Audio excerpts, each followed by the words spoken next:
Erratic. 1-6 Southern Discomfort. 2-4-7 Crash Out. 2-6 me, oh my goodness, me Quaza be Blazin'. 3-5-7 Brie Afraid. 4-0 Devlin. 7-5 Gay of Reckoning. 8-8 Cosmo. 8-8-8 Axel. 9-1-9 Grizz. And 9-8-5 Ro. Oh my goodness, I can't even pronounce that. Go Row. All right. All right, and skating in purple this morning is SoCal Derby Kraken. Starting with 008 Ham Wheezy, 02 your captain Trash Can Jones, 030 Shoddy, 1011 Roguerammer, 1184 Rocks, 15 Max, 2 Pink, 247 Ambo, 267 Winka Brona, 33 Vermilion Valkyr, number 4 Malaboomer, 43 Jax, 520 Evada, 528 California, and number 7 Slamurai. Ninja's pointing at me. Can someone figure out how to turn my volume down? Because I don't know how to do that. That would be great.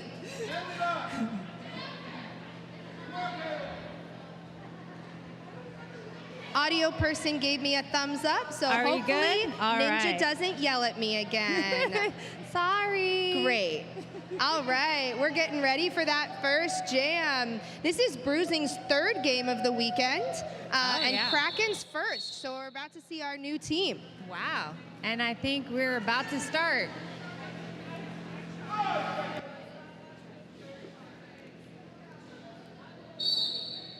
All right, so we have jamming 1-3 homoerotic for Denver, and SoCal just got lead jammer. And that was Boomer.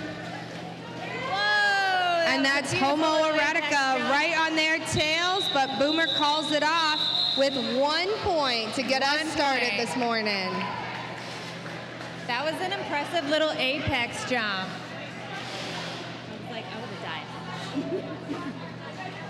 All right, looks like lining up for jam number 2, we have Cosmo for Bruising Altitude and Roguerammer for Kraken. Whoa. Full pack so far, made it through 1 jam without any penalties. That's a win, way to start the morning clean. Yeah, that's perfect. Cosmo's going up the inside. Looks like Roguerammer's on there on the out. Good offense by number 2-6 Blazin'. But Roguerammer sneaks through first on the inside for lead. Oh, no! Penalty assessed. Looks like it is a power jam for Denver. Roguerammer almost snuck through there, but sent to the box on a high block. So Cosmo and Bruising Altitude are on a power jam here. And Cosmo went through. That is 4 points. Bruising Altitude doing a good job keeping the wall apart here to give Cosmo a good chance at breaking through and putting some more points up on the board, but Roguerammer is out of the box and back on that initial pass. Whoa, that was a hard hit to the inside. Here comes Cosmo. Cosmo is scoring. And they are lead, they're calling it. Nice call. Wow, we got people in the box. I feel kind of like you jinxed them just a little. I think we might have brought the announcer's curse in a little bit too early. Sorry about that, Kraken. No more but that penalty. was an 11-point jam for Cosmo. That was really great. Huge shout out to the Bruising offense on that jam. They did a great job keeping the wall separated so Cosmo could just weave right through. And I know their jammers appreciate all the offense because offense is great. All right, lining up for jam number 3, we've got Slamurai for Kraken, but it's 03 Scare Bear who breaks through first for Denver for lead. Yeah, that was quick and easy, about 5 seconds. That's what we love. Multiplayer block called on a Bruising Altitude blocker, but the tripod is still doing a good job holding Slamurai in the pack. But there she is, breaks out. Ooh, and they're scoring points. And they called it. That was wise, very wise. 4-0 jam for Bruising. Nice job by Scare Bear and the team there.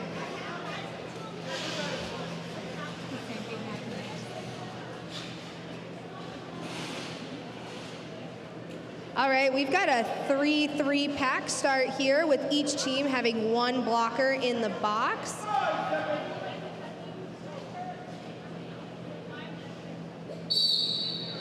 Both teams starting high. Jammers get a little bit of a run up. Ooh. Crash out for Bruising Altitude, trying to go up the inside, but it's Ambo who actually sneaks through there. And they snuck on through, both of them.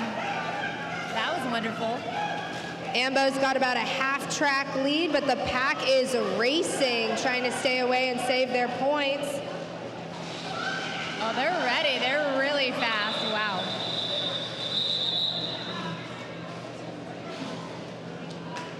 And Ambo gets all 4 points there, it looks like. Oh, yeah. Nice 4-0 jam. That Great was job beautiful. running.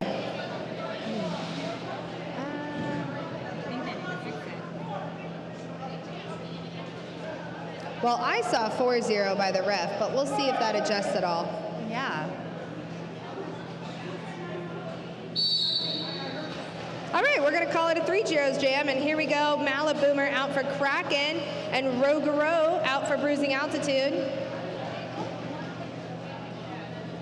Some great defensive walls here. Jammers working really hard as we head into turn number 1. Boomer gets knocked to the inside line, but resets quickly. These walls are really digging in. Ooh. That was a beautiful hit. Oh, and to the box. There goes Boomer. Oh, so Bruising actually had lead here, but pulled the star off, not realizing that they had lead before they then got recycled. Boomer is out on a scoring pass, and that's going to make this a 2-minute jam.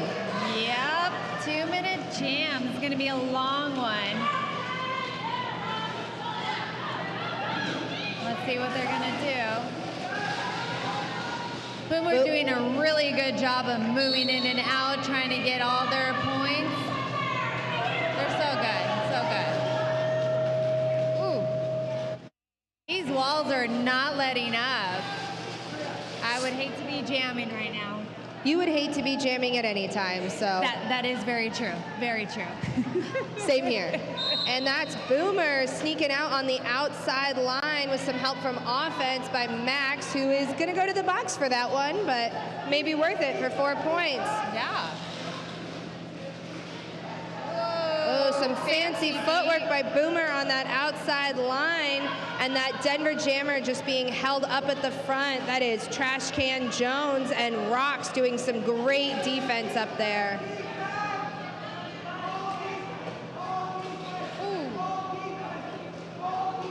Huge spill, and Malaboomer gets sent to the outside of the track. I think they're still missing points. Nice 2-minute jam, 12-4 in favor of Kraken. That is wonderful. We got a pretty close game now. It's 19-17. Way to start the morning.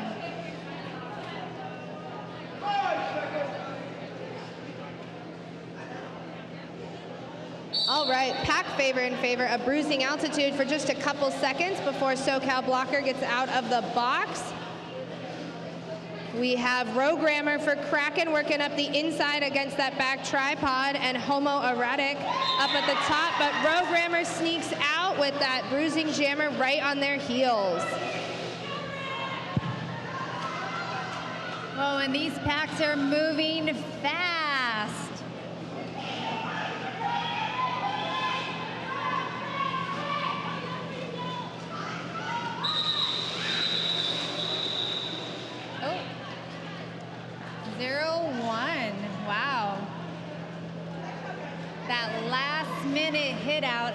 blocker, and they got 1 point off of it.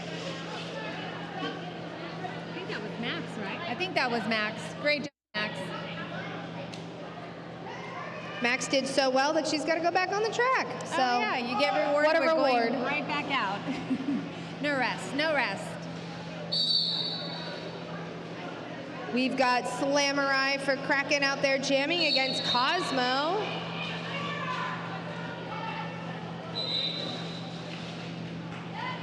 Wow, and there goes Cosmo lead jammer.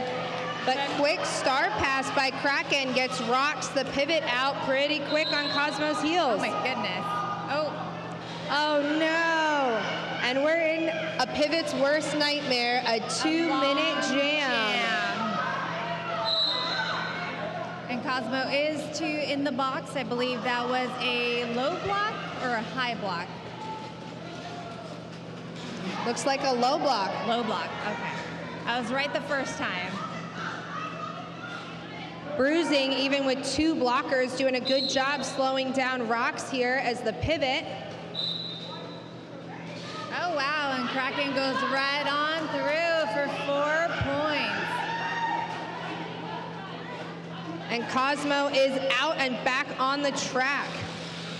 But Rocks is around for another scoring pass against a pretty depleted Bruising wall. Ooh, and they got them right on the top. But that's number 10212 Charger doing some amazing off defense to help keep Rocks in the pack as Cosmo gets out on their first scoring pass. I believe they got all their 4 points still. Great hit out on the outside by the SoCal defense. Slamurai showing us some blocking skills after doing that star pass. Oh. And everybody slows down a little bit with only about 10 seconds left on the jam. Even the jammer getting in on this blocker action. I love it. It's really a scrum. And that's going to be it for our second 2-minute jam already of the game. Yeah, everyone put in some work on that one. Everyone put in some work. Woo, those 2-minute jams are tough. And ends up as almost an even score. Bruising altitude, Cosmo putting up 6 points even after getting out of the box. And Rocks, as our pivot turn jammer, ended up putting on 8 points. So we have our first lead change. Ooh, lead technically, change. I think our second. Oh, second lead change. No one should give us the mic. But looks like I could beatbox because I would be beatboxing right now. We're at a timeout. Official review. Looks like the first official review called by Bruising Altitude. Hopefully someone will tell us what it's about after they make a decision. Yeah. Your guess is as good as ours.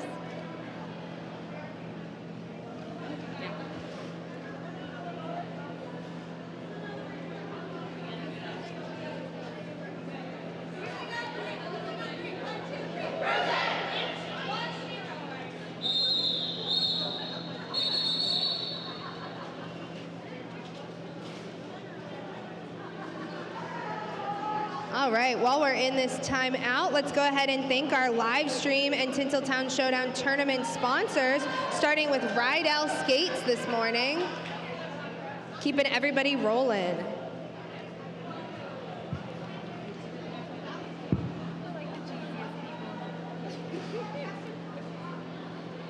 All right, looks like that official review is over. No one told me what it was about, but it doesn't look like Bruising Altitude won since the little dot came off the scoreboard, but good job, Leah, on that attempt.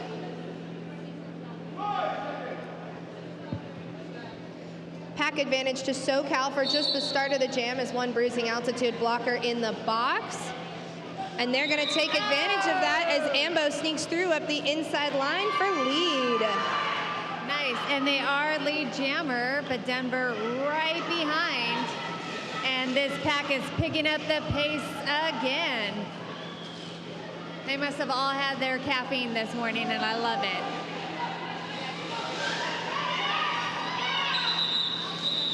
And a great hit it and quit it by SoCal. Kraken's able to scoop up 3 points and keep Bruising scoreless. Right. This This is such a close game. It is 25-29. I love this. And the whole box is clear. We're starting both teams with a full pack.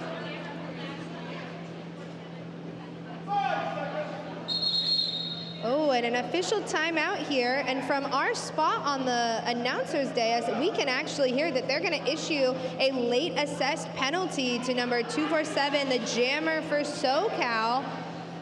So Bruising Altitude is going to start this jam in a power jam. Let's see what they do. They're going to hand that honor to number 247, Crash Out, as our jammer. And they're going to get 30 uninterrupted seconds on the track.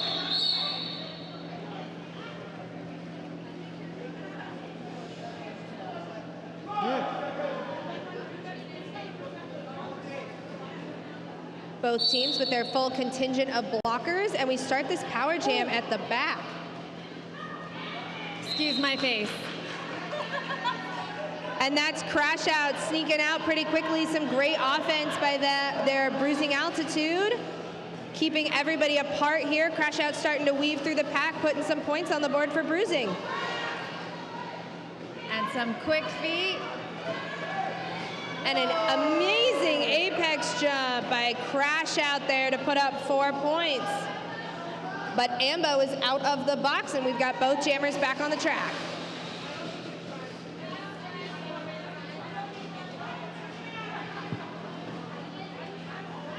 And both jammers are using all their might to move these packs. These packs are so strong. They are so dug in. Ambo makes a break on the outside and gets past, but Crash Out is already out on another scoring pass. Right behind, right behind. And this pack once again racing up. Woo!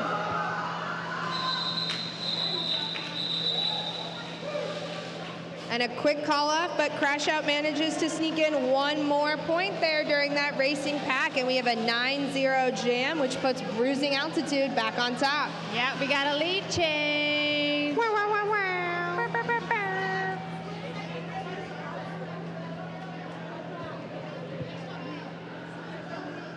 Shout out to everyone's favorite event manager, Quiet Riot, who's helping keep our warehouse from getting a little wet in the rain this morning. Yep. Great job, Quiet. We are back on the track. Maliboomer out there for Kraken. But it's Rougarou up at the top with only 2 blockers left to beat. But Boomer sneaks around on the outside and gets through for lead with Bruising Altitude jammer right on their heels. So fast I didn't even see Boomer go right on through. Ooh, and a call up. And Quick Boomer 4 sneaks points. through for all 4 points there. Pretty That was impressive. exciting. Back to a 2-point game. I think this one's going to keep us on the edge of our seats, and it's only 10 a.m. on a Sunday, Whiskey. Right. It's only 10 a.m. on a Sunday. We're going to keep on going back and forth. It's 2-point difference.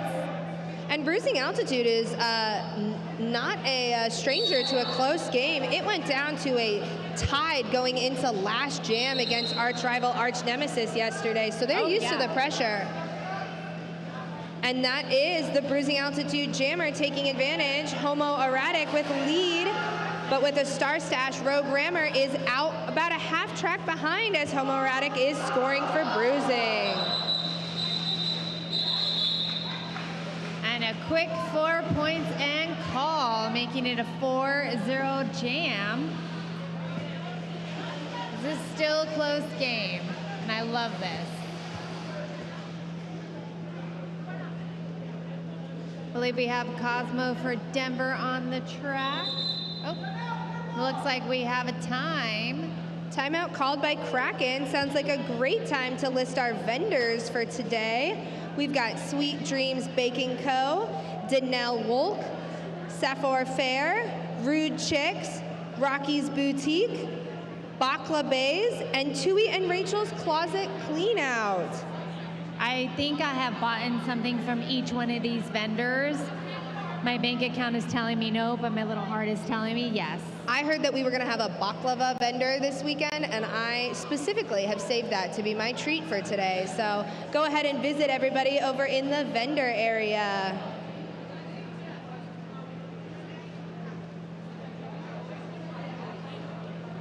All right, this seems like a good timeout for Kraken. They've been keeping in this, but Bruising's gotten a couple good jams recently, and so a good reset, keep them in the game. Yeah, exciting, exciting.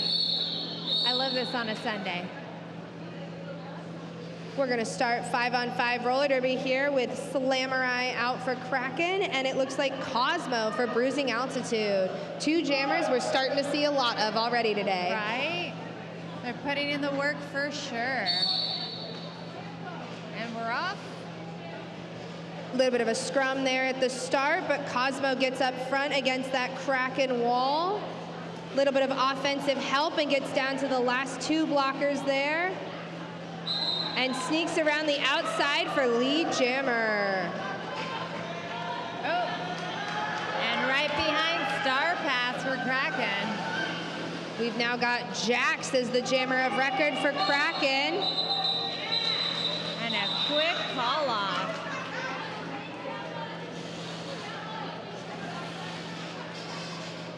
I believe that is a 4-0 jam. Bruising Altitude now has 42, Kraken 32, 10-point difference.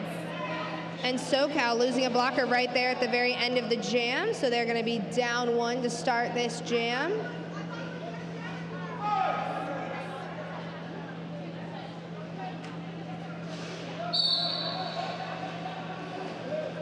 All right, we've got Scare Bear for Bruising Altitude again, getting up to the top and grabbing lead, but one last bump out by the pivot for Kraken.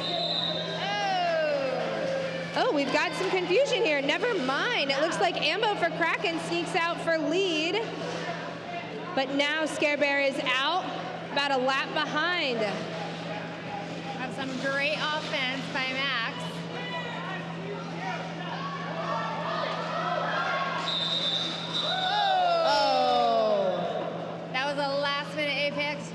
Did it get any points? No points, but it looked beautiful. It looked beautiful. If there were style points from announcers, that gets a full 5. I know we don't even do 5 points anymore, but perfect. That was a beautiful apex jump. But Kraken comes out ahead 3-0 on that jam. Yep. And it's a 7-point difference now. No one is in the box, which is great. We have full packs. Bruising doing a great job as they have these last couple jams, taking that back tripod, really bringing the contact to the SoCal jammer. They get out of play, and Boomer's making some moves, but it is Crash Out who sneaks out front for lead jammer. Pile up in turn 1, lets Boomer sneak out, but Crash Out with a little apex jump is already scoring 4 points and catches up to Boomer.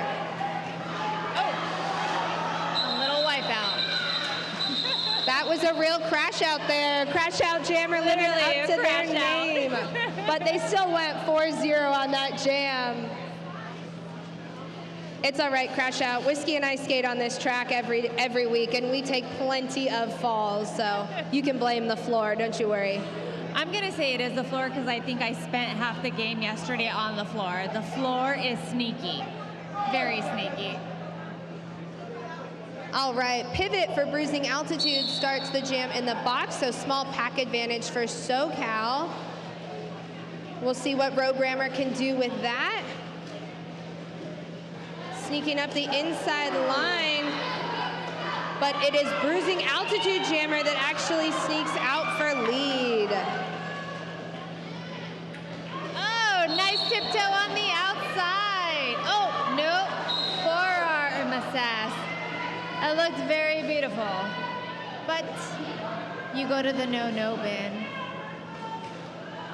Power jam here for Bruising Altitude, trying to extend their lead, and that's a first 4 points on the board during this power jam.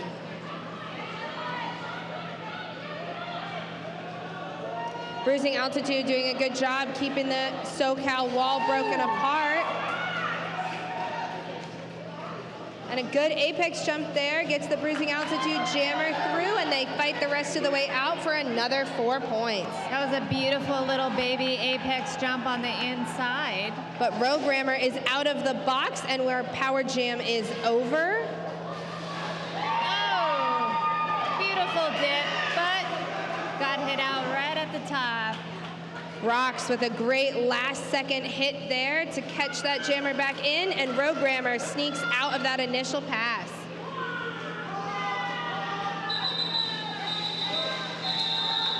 And Bruising Altitude calls it with another 4 points. A 12-0 jam, putting our first pretty big differential between these two teams in the game. That was a great jam. Now we are at 58:35. Looks like everyone is on the track. Full packs, full packs.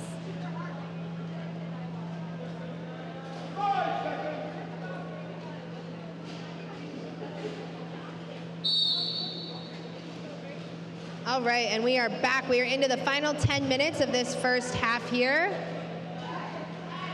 Both really grindy walls, but Slammerai sneaks out on the inside there with Homoerotic right on their heels. Right behind, and let's see what these packs are gonna do. Are they running it? Nope. They're keeping it close. Whoa, that was a good hit at the end. And it looks like Slammerai snuck in there for 1 point, but calls it off without allowing Bruising to score any. Sometimes that 1 point can make the difference. I will take a 1 point every day. Box is clear. Clear box, and we're seeing a pair of jammers that we've seen a couple times already today. We've got Cosmo for Denver up against Ambo for Kraken. Nice slow scrummy starts here, but Ambo up the inside line. That was a beautiful clear from the inside. Really sneaky. We love that. That wall of Trash Can Jones, Max, and Rocks doing a great job controlling Cosmo, who now sneaks out on the outside while Ambo is still fighting through on this first scoring pass. And they're calling it. Ambo through for a quick 4. Kraken's starting to get back in this. They're nickel and diming with some small jams, but they're getting some points back up on the board to close this differential. They're making some really, really great adjustments, and this is what we love to see. It's a 58-40. Denver is starting 1 down. We're starting to see our first player on a little bit of penalty trouble here. Number 357 from Bruising in the box right now on their 4th penalty. And we'll see if Denver can handle that down pack start. And they can. Scare Bear pushing right through up the middle and grabbing lead. But Boomer up on that inside line. Great little twist right there. And sneaks out to try and stem the bleeding here. And it looks like Denver cleared the bench for their penalty that they had, and then they call it. So it is a quick 4-0 jam, which is perfect. Yeah, Bruising didn't like that Kraken was starting to close that differential, and Scare Bear took it back. No, and these are the types of things that you have to look at. You have to make some quick adjustments, especially in all the games, so you come up on top. And we're Both off. walls rolling back on this start. We're seeing some nice heavy defense off the start from both teams. Programmer driven to the outside and Bruising dragged back. And that allows Crash Out to sneak out at the top for lead jammer. But Programmer only about a half lap behind. Out on their initial pass. But Crash Out again sneaks out on that great 4-0 jam. Yep, that's very wise. Get your 4 points and call it. And now it is 66-40. We have 1 in the box, the pivot for Denver. So Kraken is going to have a 1-person advantage. Let's see what they can do here.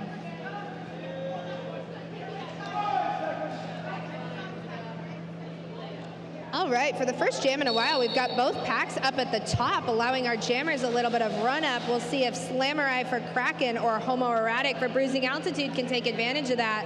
But it looks like our heavy defense just shifted up a little bit, and we've got both jammers pushing through some really solid walls. Oh, yeah. They are very, very dug in, making it really impossible for these jammers. And oh my goodness. Oh, and some both right amazing out, offense almost there. at the same time. That was a beautiful move. Great offense there from number 3-3 Valkyr. Got Slammerite out with about a quarter track in front of Homoerotic, who snags a couple of points and calls it off. Looks like 3 points there. Yeah. Looks like 3-0, I believe. And we have one in the box for Denver. So now it is 66-43. I know it doesn't seem like it's really close, but in Derby, this is super close still.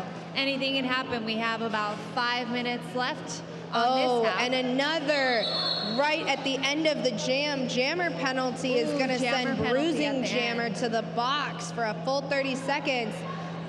And Kraken is going to get the chance for a full 30-second power jam with Maliboomer. It was a great decision to send out for this and see if they can kind of close this gap up. Yeah. With 5 minutes left in the half.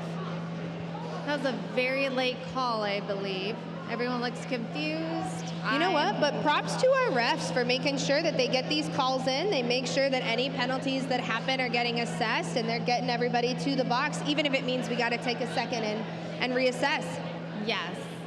Thank you. Shout out to our refs, our NSOs, our officials, everyone, all the volunteers. Without y'all, we can't make this happen. So we'll go ahead and read our list of on-skates officials for today's game. Kira Duncan, Class Warfrin, Bacon the Question, H8-Bit, I'm so sorry, that's probably a cute thing and I don't understand it, Ninja Sassum, Rhodes Warrior, Umpire Strikes Back, and Artie FM. And since we're still in this official timeout, Whiskey, you want to read our non-skating officials as well? And so we have Terabyte, Hellbilly, Terabyte again. Why is it both? Okay. Barry, double duty. 9-inch wheels, Danger Muffin, Jin Scummy, Spunk Brewster, Rachel Scars, and Cyber Demon. And we are off. Thanks to all of our officials, and we're going to see how this power jam start for Kraken and Maliboomer does. Great hit out by the Bruising Altitude pivot there. And a second time that Maliboomer's off the track. But a forearm called there on Maliboomer. An unfortunate power jam switch here is going to release Homoerotic from the box as Maliboomer sits. And Kraken now has to try and see if they can do some defense. These jammers are working so hard. Nice drive out by Ham Weezy there. Some good power jam kill here, now by Captain Trashcan Jones. But the offense by Bruising Altitude gets Homoerotic out for lead. I love when a jammer comes out of the box and still sneaks out and grabs lead. Yeah. I think every jammer could agree when you're in the box and you are not out right at the front, it's a terrible feeling. But you know what? I think it makes everyone work a little bit harder, especially those jammers, because you don't want to let your team down. And none of these jammers are letting their teams down. They're so effective and so quick and so strong. There was a good strung out defense there at the front for Kraken, but Homoerotic sneaks through for 4 points, and Maliboomer still working at the back of that pack.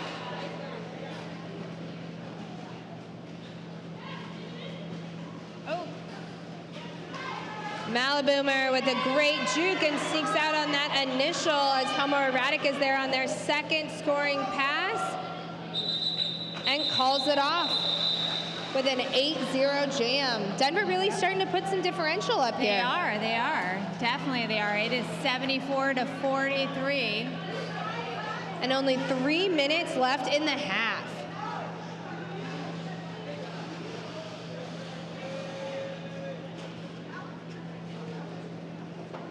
And once again, we have full packs. No one's in the box, and we're off.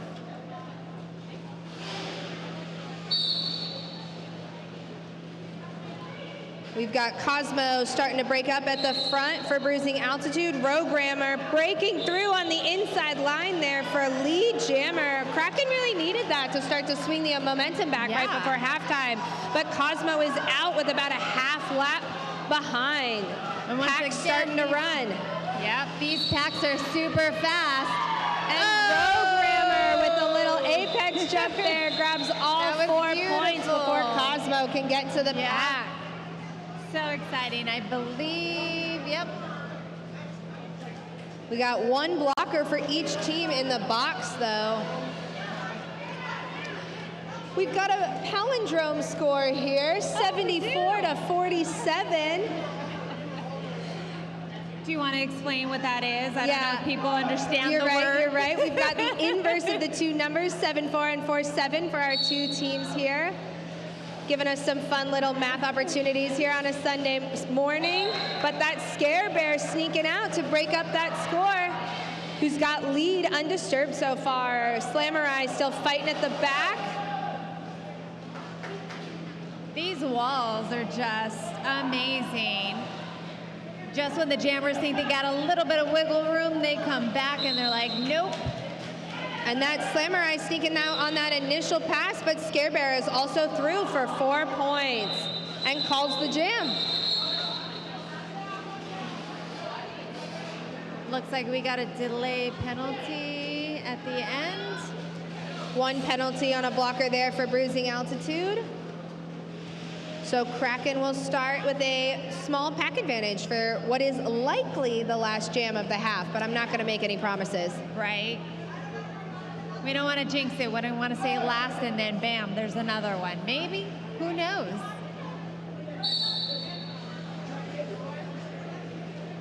Both heavy defensive walls setting up there at the back, right at that jammer line.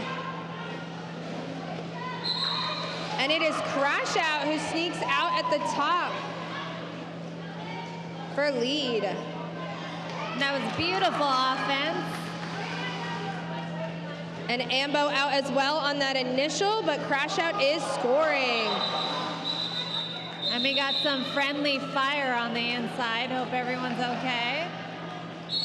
That is another 4-0 jam. Bruising Altitude raises their point differential again. So it's 82 to 47, and we are at the half. We're going to go ahead and do a shout out to our halftime sponsor, S1. And then we are going to go ahead and take a little bit of a break. Whiskey and I will be back in about 10 minutes as we start to preview the second half. I need coffee and food. Go ahead and stop by the merch bar food. We've got a lot of snacks over there, as well as some of our different Angel City teams are running some food and drink stands. Some really good fundraising. So for anybody here on a Sunday morning, go grab yourself a treat, and we'll see you back for the second half in about 10 minutes.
Hey, I'm Lauren Much, and I wear the S1 Lifer helmet with medium rad liners. I've always felt supported by S1. I always appreciate how they've adapted along as the sport has evolved. I trust the gear, and I love wearing S1 gear.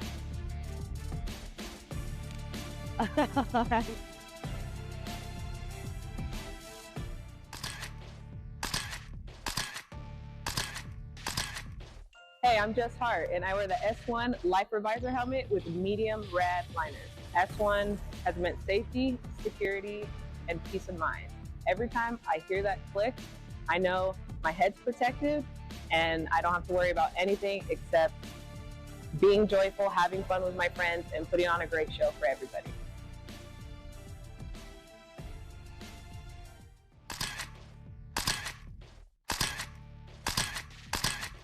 Hey, I'm Scald Eagle, and I wear the S1 Lifer helmet with medium terry liners. When I'm hitting the track, the last thing I want to be thinking about is how my gear is fitting. My S1 derby gear is just set to jet. I can't live without it. S1, protecting roller derby since 2006.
They call it a sport, but we know better. It's a symphony of dedication, grit, and heart. Tuned to one another in a composition of chaos on a stage built for progress. Athlete-driven innovation from the first whistle to the final score. Every hit, every fall, every win, every loss, every team, every season, every body. We've got you covered.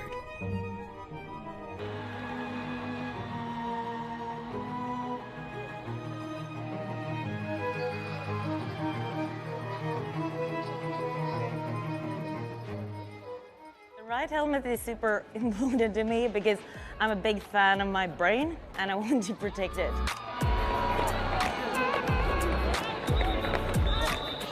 I'm gonna plug in the new deep cover helmet because it's amazing. That's the one helmet that I feel like I can adjust like perfectly and then I don't have to worry about it. Your head, your noggin, it's your life. When I play, if I am thinking about the game and not thinking about what I'm wearing, I am on fire.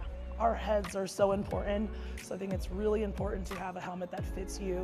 It just feels like nothing's on my head. I feel protected. It's definitely a great helmet. It feels like it was made for me. This fits my head. I feel really safe in this. I can adjust it on the fly. It also comes in a lot of cool colors. It feels very snug. I don't know, it's not like a tight helmet, it's like it really like a hug that just has so many fitting arrangements, like it changes everything. It landed where it needed to land. It protected me at the back of my skull. I just never felt more safe than I did with the deep cover. The smaller shell size means that my head is not 12 times bigger than it should be. It feels snug, it feels safe. When I tried it on, I was like, this is the greatest helmet of all time. I'm never taking it off. I think Triple Eight is doing an awesome job listening to the skaters. They're listening to the athletes and they're listening to the things that make us feel safe.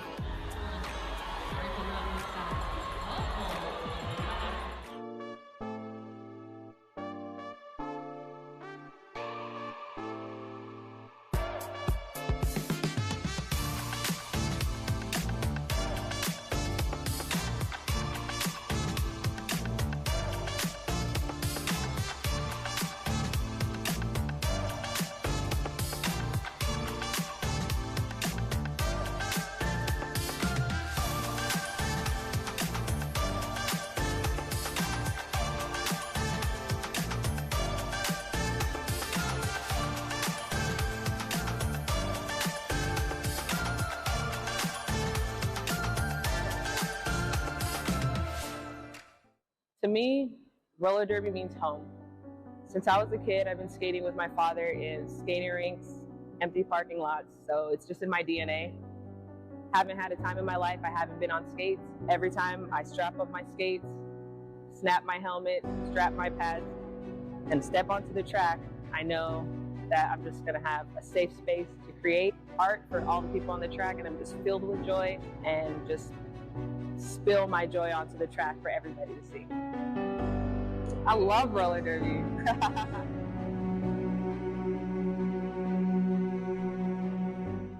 Pre-derby me was one thing, and post-derby me is another.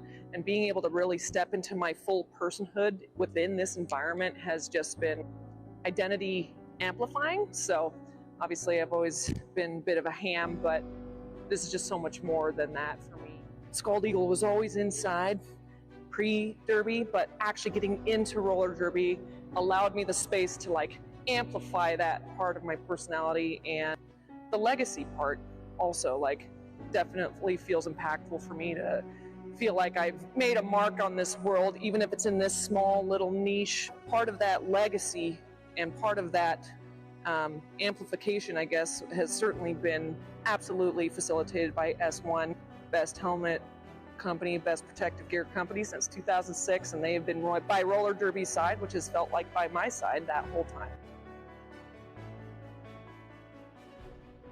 Roller derby has been the biggest part of my life for almost 17 years now, and I've met my best friends in the world through roller derby. It's so challenging and it's so rewarding, and I think the biggest thing that I've gotten from it is the community and the support from the community.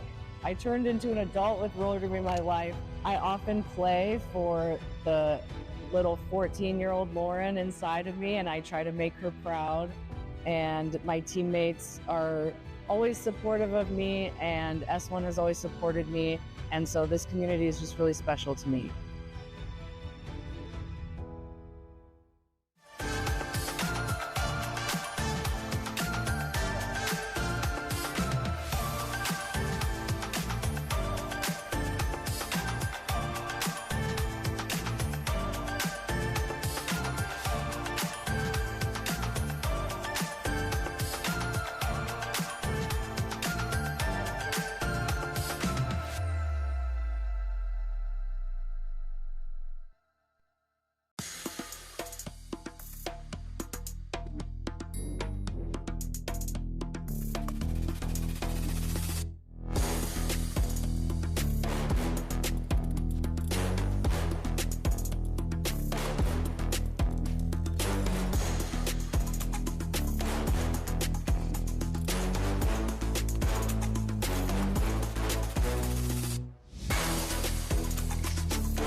Tournament sponsor, Radar Wheels, keeping everybody's feet under them on this lovely floor we've got going here in Los Angeles.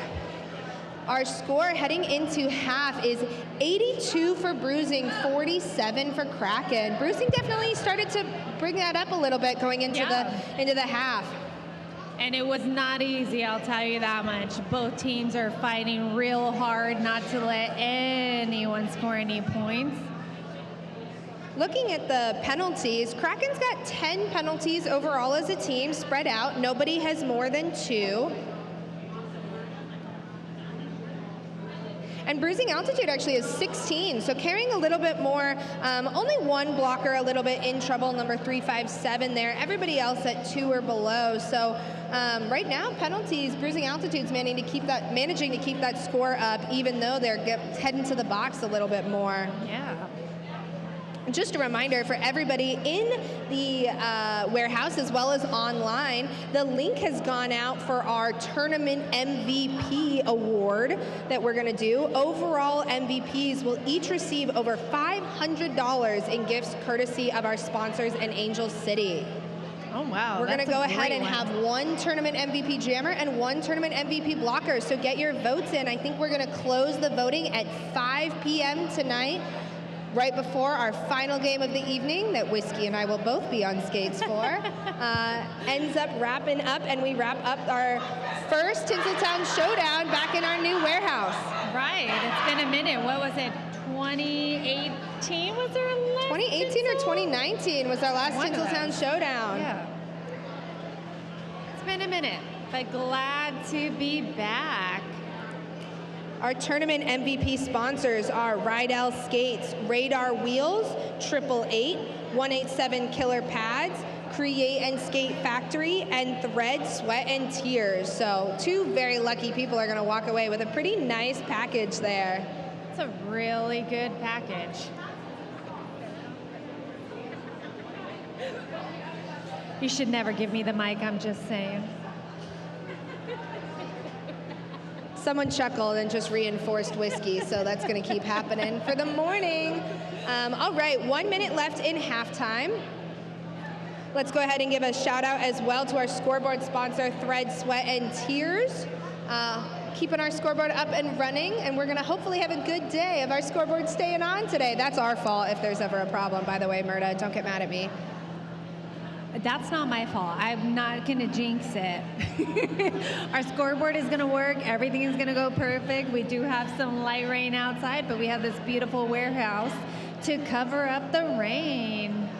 All right, so heading into the second half, we're going to see if fatigue starts to become a factor at all. Bruising Altitude is on their 3rd game of the weekend, heading into this second half with a lead, while Kraken, this is their 1st game of the weekend. So we'll see if maybe they have some legs left in them to fight those mile-high lungs that Bruising Altitude might have, and see if we can go ahead and close this gap up.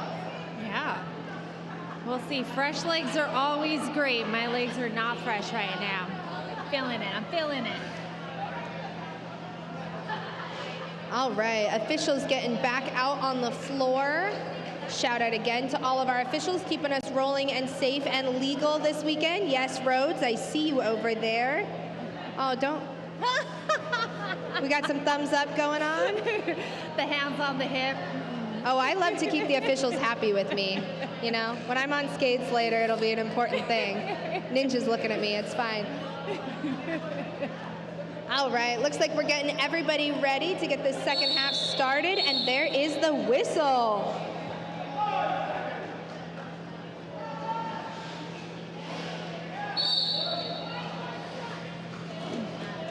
All right, Jammer matchup there. Everybody's on the ground for a second. Maliboomer gets hit to the inside. Scare Bear gets hit to the outside. Both teams with a run back.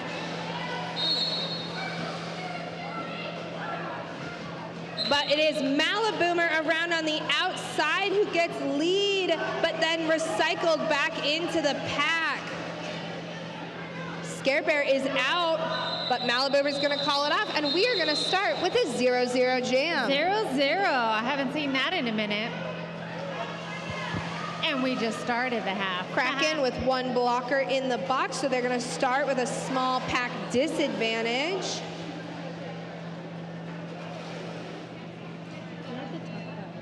Yeah, we probably should. I've been trying to just find something on there and forget all the time when we have a minute. All right, heading into jam number 2, we've got Programmer for Kraken against Crash Out for Bruising Altitude. Crash Out getting some space there at the top with some great offense from one of the Bruising Altitude blockers, while that tripod locks it down in the back against Programmer. We got lots of whistles, lots of OPRs getting involved in the action, but Crash Out sneaks out at the top for lead jammer. It was 1 blocker each from Kraken and Bruising. Rogue still stuck in the pack as Crash Out comes around for the first scoring pass. And there we go, first 4 points of the half. Right. And Kraken, quick pen, star pass.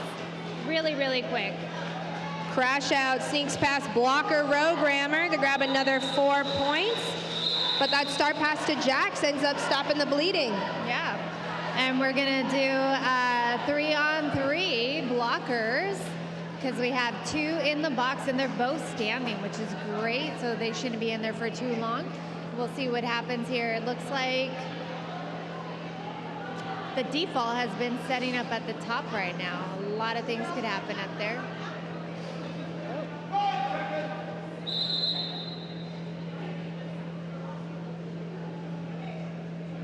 And sounds like an official timeout. We're gonna make sure we've got everything sorted. Looks like there was a penalty call that we wanted to get clarified for one of the blockers in the box. Okay. And Ninja informed us all of what she did in fact call. And we're gonna start 3-3 with one blocker for each standing in the box. As we've got Salamurai, but Rogaro breaks out first for Bruising Altitude for lead. That was a really, really quick get out. Now all the pack players are out on the track, so it is now again 4-on-4. Oh, big pile up there on turn 1. It looks like there has been a star pass.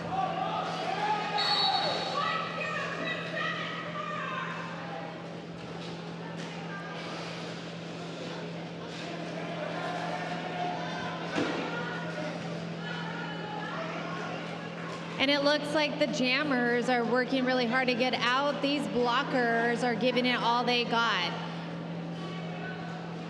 I don't think anyone's moved quite more than 5 feet, if that, if anything. And now they're starting to get strung out on the top. Shoddy with some great one-on-one blocking there at the top.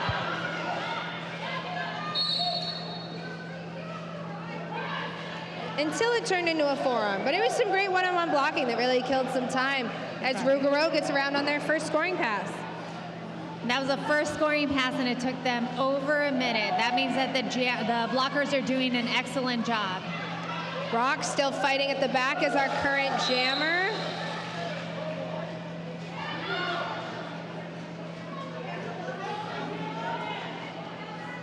Pretty down-packed scenario here for Kraken. They've got only 2 blockers.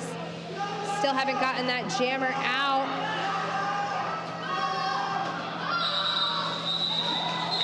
And Bruising Altitude gets around for, it looks like another 4, a 12-0 jam.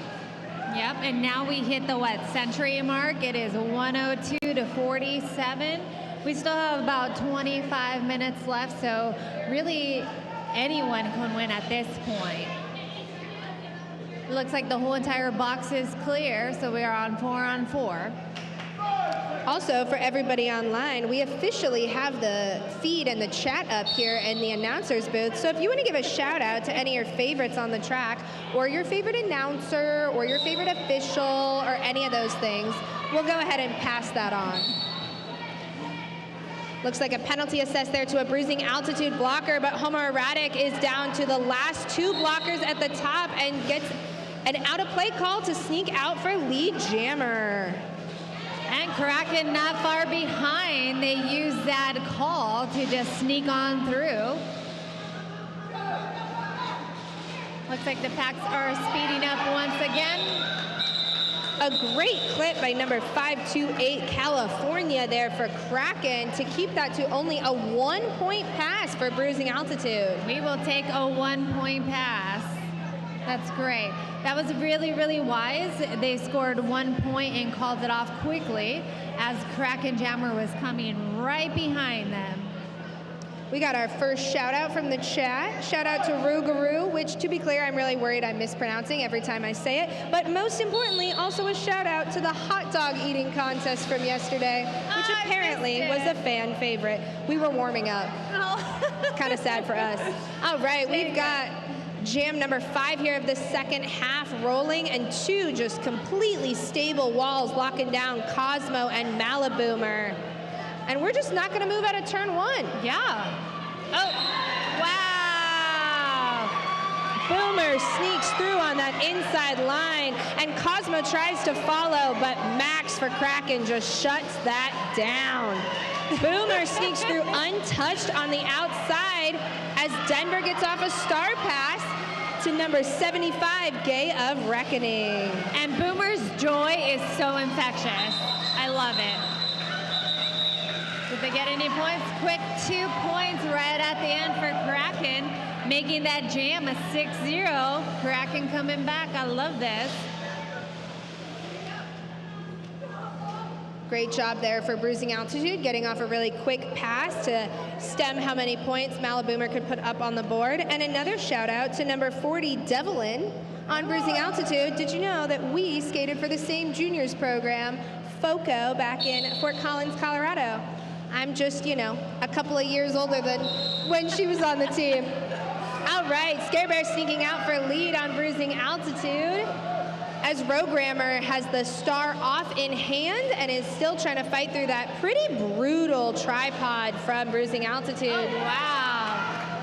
That was some pretty fast footwork right on the inside. Just a quick doop-doop and out.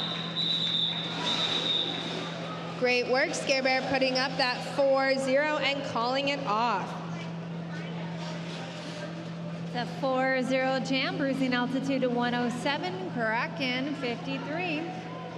And don't forget, we have raffles. 1 ticket for $1, $5 for 6 tickets, or if you find the tallest skater, $20.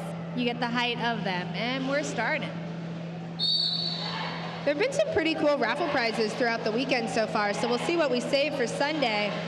But Crash Out already making progress at the front of the pack here.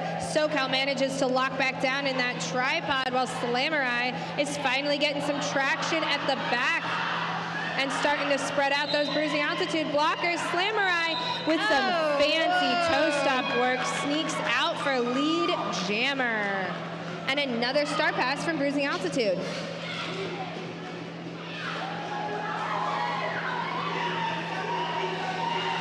Let's see what these blockers are gonna do. Oh, that was a beautiful hit out by Max on the inside. Slamurai on their second scoring pass lap. But our star pass, we love seeing pivots score points. Yes. That's number 027, Cole Hearted, who put up 3 points as our pivot turned jammer for a 3-8 jam in favor of Kraken. We're now going to see Kraken start with a 4-2 pack advantage with 2 Bruising Altitude blockers in the box. And we're going to see what Ambo and Kraken can take advantage of there.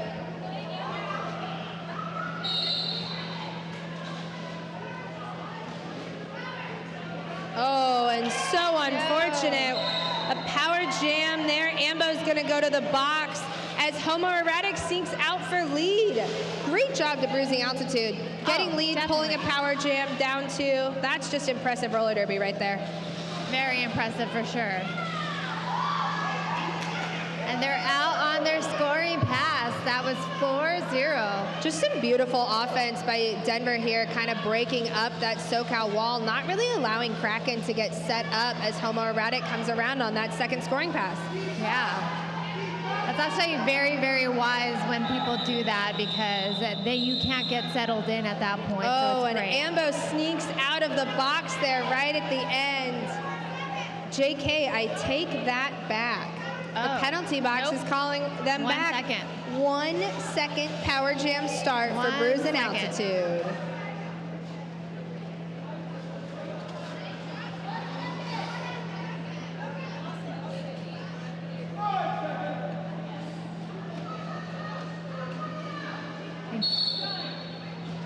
And Ambo is released from the penalty box, but Rougarou is already out and lead for Bruising Altitude as Ambo gets around to the blockers. Oh. But Ambo came in a little too enthusiastically and is going to go right back to the box, unfortunately. So Rougarou out on a power jam again for Bruising Altitude. Some great offense, and they sneak right up the middle.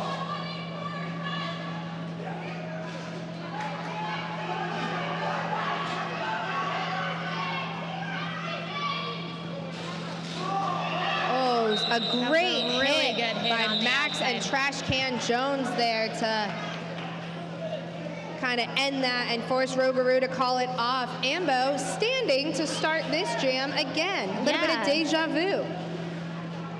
And it looks like Denver is going to start with a one pack advantage. So let's see what can happen here.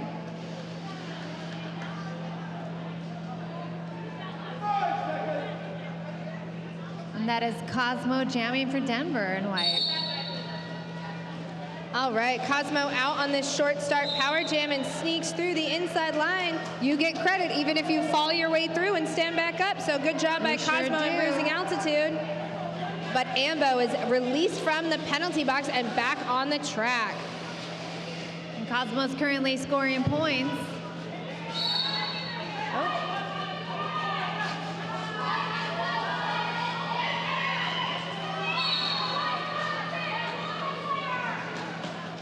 Cosmo with some pretty fancy work there on the outside line to stay inbounds and put up the first 4 points. Ambo is working through the pack, but Kraken's starting to get that defensive wall together. Yep, and not a lot of people know, but one hand out of bounds, the rest of your body inbounds means you're good to go.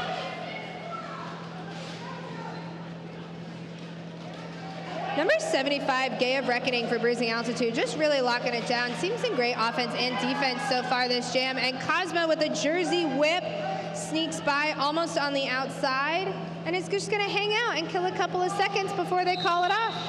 I think that was wise. They were trying to burn the clock to let their blockers out of the box. Kraken is still gonna start with a 3-4 advantage. So let's see what can happen. And Kraken's gonna take a timeout. Oh, there is a timeout. Coffee break.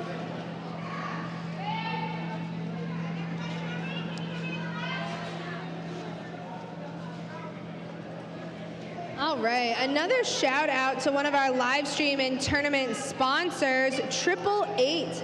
Keeping all of our brains safe, it's pretty important. Yeah, my brain is super important, and without it, I can't function.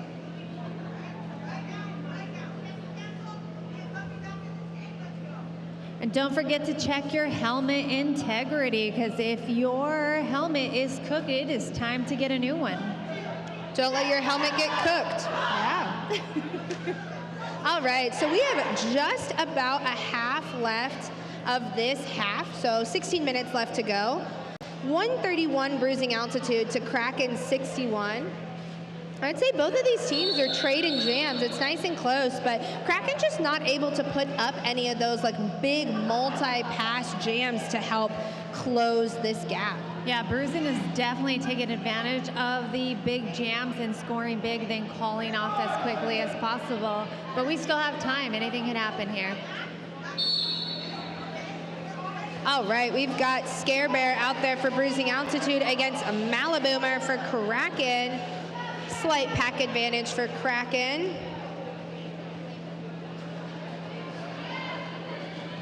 Oh, almost out, but got hit on the inbound. And Boomer is out. Lead jammer. Start off on Scare Bear, but they're able to sneak through on the outside. Huge hit there as Maliboomer's trying to get through this first scoring pass. Oh, and they call it off on the outside. Was it too late? Did they score? I believe, yes. They snuck one in there. Denver did. So I believe it is a 4? Yeah. Or is they putting up 3? I can't tell from here. Looks like 1-2. Kraken snuck out one extra point there.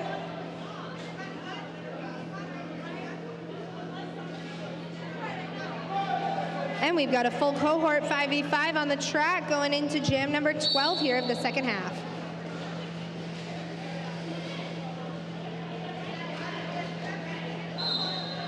Oh, there's some kind of whistles. And another whistle.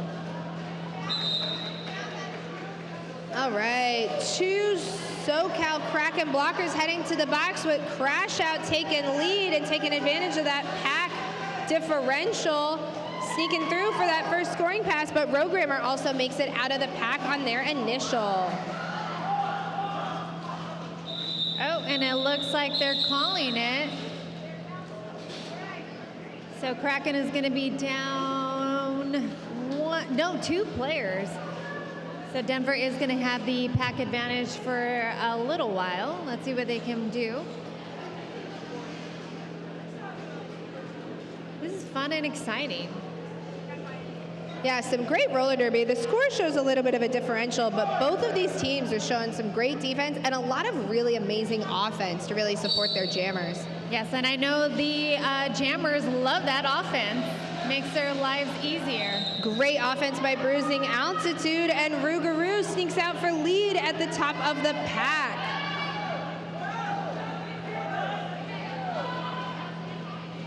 Slamurai still fighting through that tripod at the top. Oh, and just a bruising hit there by Kraken, actually. Doing it all with a smile.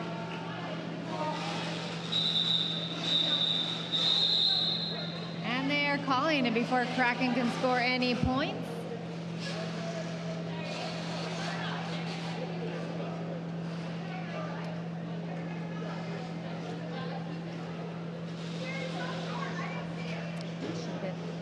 All right, penalty box clear for the first time in a little while. There's Bruising Altitude's 4 points there, bringing our score to 140 Bruising Altitude to 63 for Kraken. Coach Leah runs back to the bench with a fantastic jump.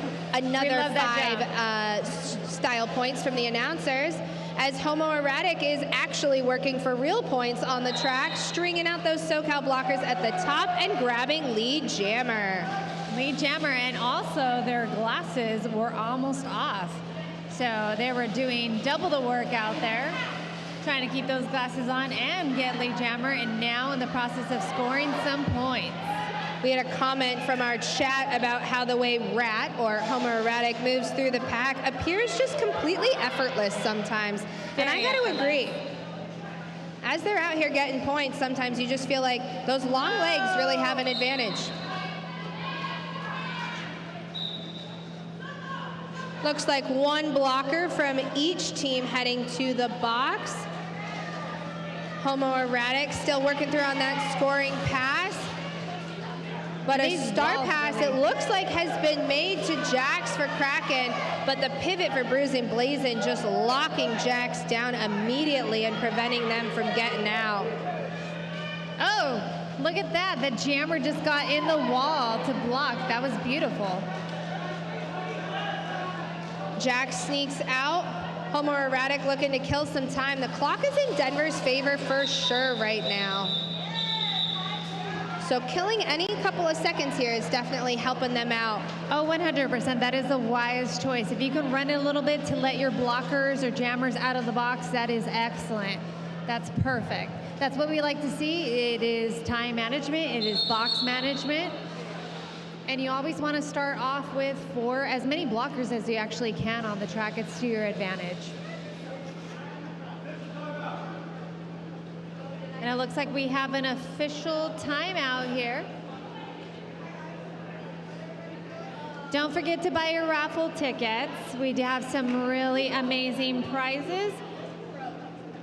Don't forget to hit up the concessions. There is a lot of merch, bar, and food, and then all our wonderful vendors. Just a reminder, the raffle will be at the halftime of the final game.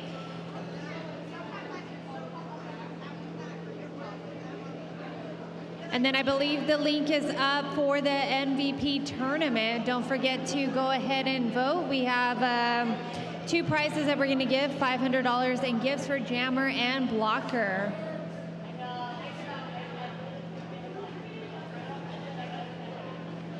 All right, we've got an official timeout. Everybody's chatting a little bit, figuring things out. Chatting and all smiles from both the benches, and that is what we love to see. We always want to encourage love, laugh, and laughter. Look at me making jokes, haha. We've got some communication here between our officials and the Bruising Altitude bench. And it looks like everybody is getting a reminder to correct their armbands. Make sure those officials can really see your numbers. I got you, Ninja. Don't you worry. I do everything Ninja says.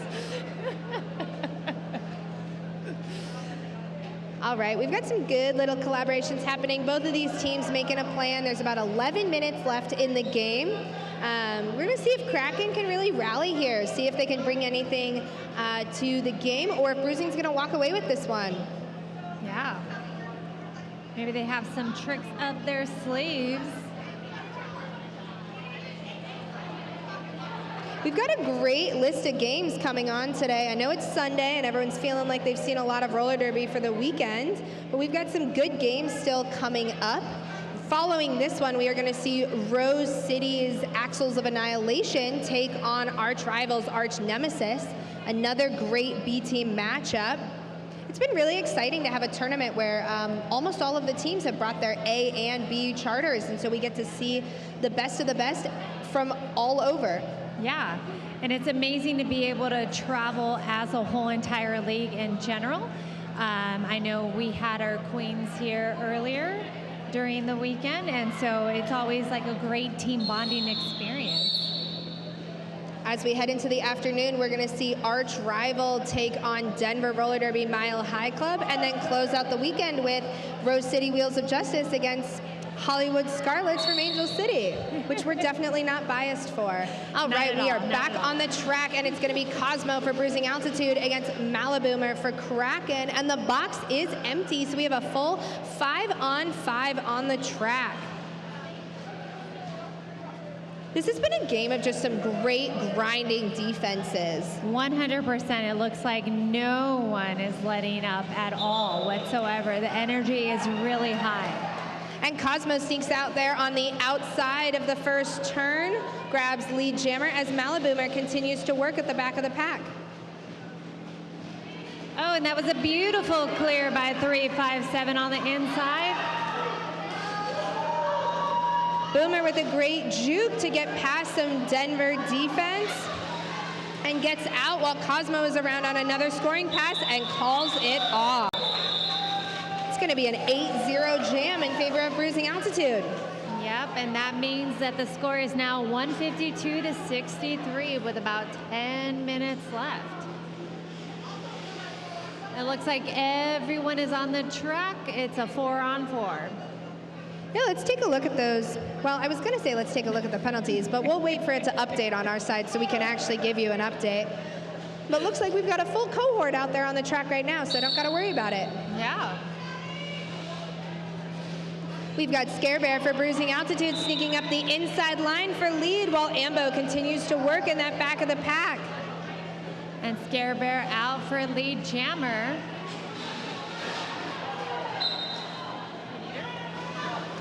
Ambo gets past that wall, starting to string out at the top, and Scare Bear is first to call it.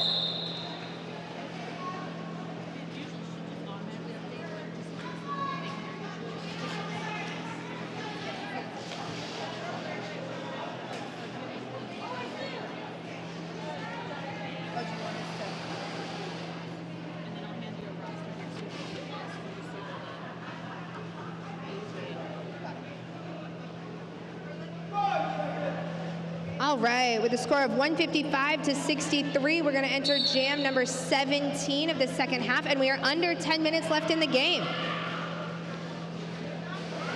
Oh, huge hit by Max on the inside line, saved Crash Out from grabbing lead right at the start, but Slamurai fighting against a tripod at the top. Great offense in the back there by number 1012 Charger from Denver.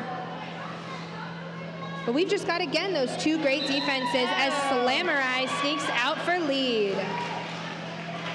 Denver Jammer right behind. Some sneaky footwork. And there's some bodies that have hit the floor. Oh, Slamurai goes for a hit it and quit it, but doesn't get it called off in time. And we're actually going to see Bruising Altitude sneak out one more point for a 3-2 jam. That was super sneaky on the outside with a nice little dip and recovery on one foot. That was impressive. Sneaky, sneaky there. And we have full packs once again.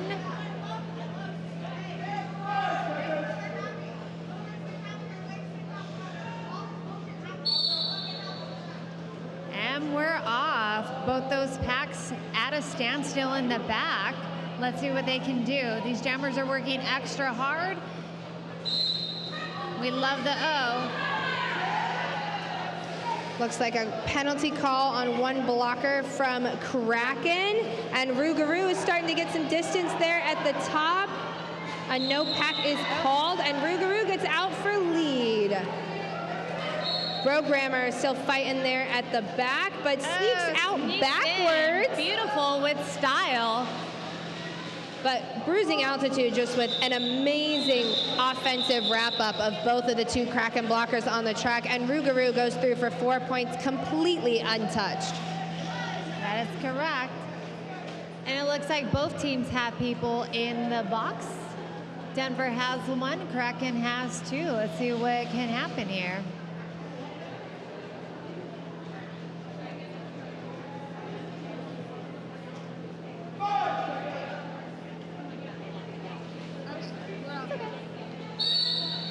All right, and homoerotic sneaks up that inside line, tippy toe work. I told you those long legs were a good advantage.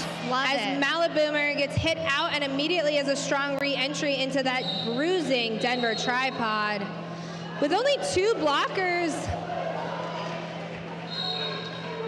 SoCal was doing some work to try and slow down homoerotic, but they are out on their first scoring pass and coming around for another round. Snuck some points in there. An attempt to slow everything down. Oh, no, they didn't. No points for Boomer, but they did pull a blocker penalty. Oh, they so did. They're Okay. setting up their next jammer for some success.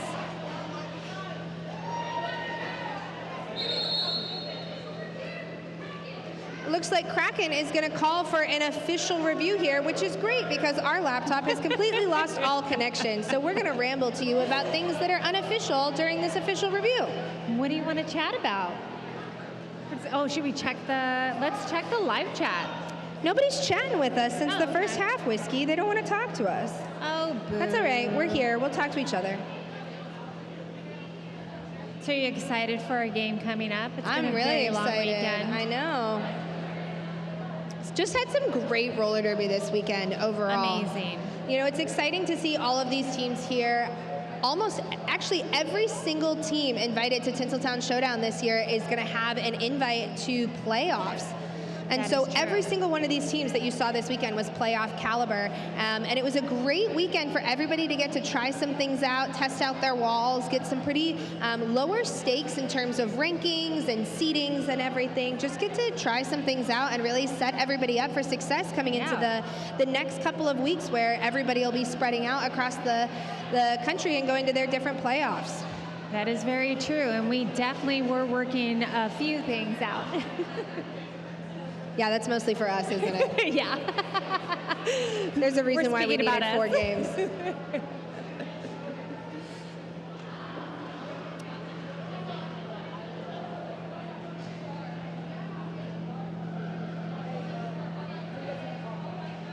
All right, looks like the officials are officially deliberating, having a good conversation for whatever Kraken asked them about.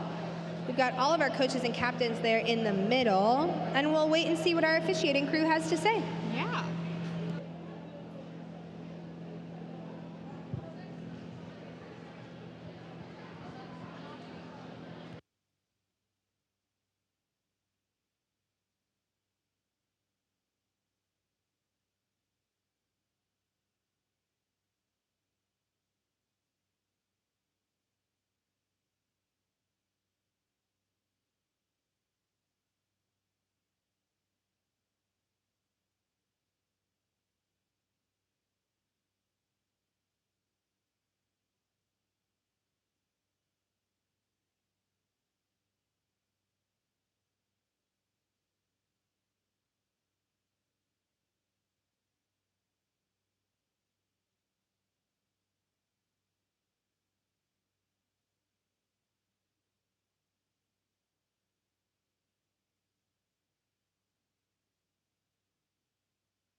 an official review to see if they deserved any points at the very end of that last jam when the jammer snuck in.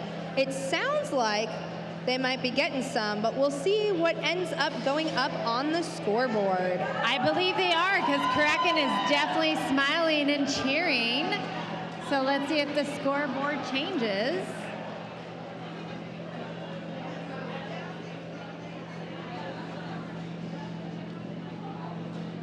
Oh, look, we got a shout out. Announcers all weekend have been great. Thanks. It was definitely for us. You know, good job, Wiz. Yeah, but no, yeah. seriously, a great job. Getting the stream up this weekend, the AV team that's been getting, we're adjusting our camera views based on your feedback. Really excited to get to bring this roller derby to everybody here in Los Angeles and across the globe. 100%. And I still am wondering why they gave us the mic and sat us together, because we are chitty chatty and will not stop. But you know, I love that. think the job of announcers is to be chitty chatty. Well, while we're waiting for things to get rolling, we'll give an update on penalties. Both teams starting to get a little heavy. Bruising still with one skater at 5, starting to get a second skater at 4 and 2 skaters at 3. So starting to get up there. And then Kraken officially with one skater at 5 and then only one other skater at 3. So definitely getting more, but nobody in total penalty trouble yet. So see if we can make it through the last little bit of the game. We've only got about 6 minutes left.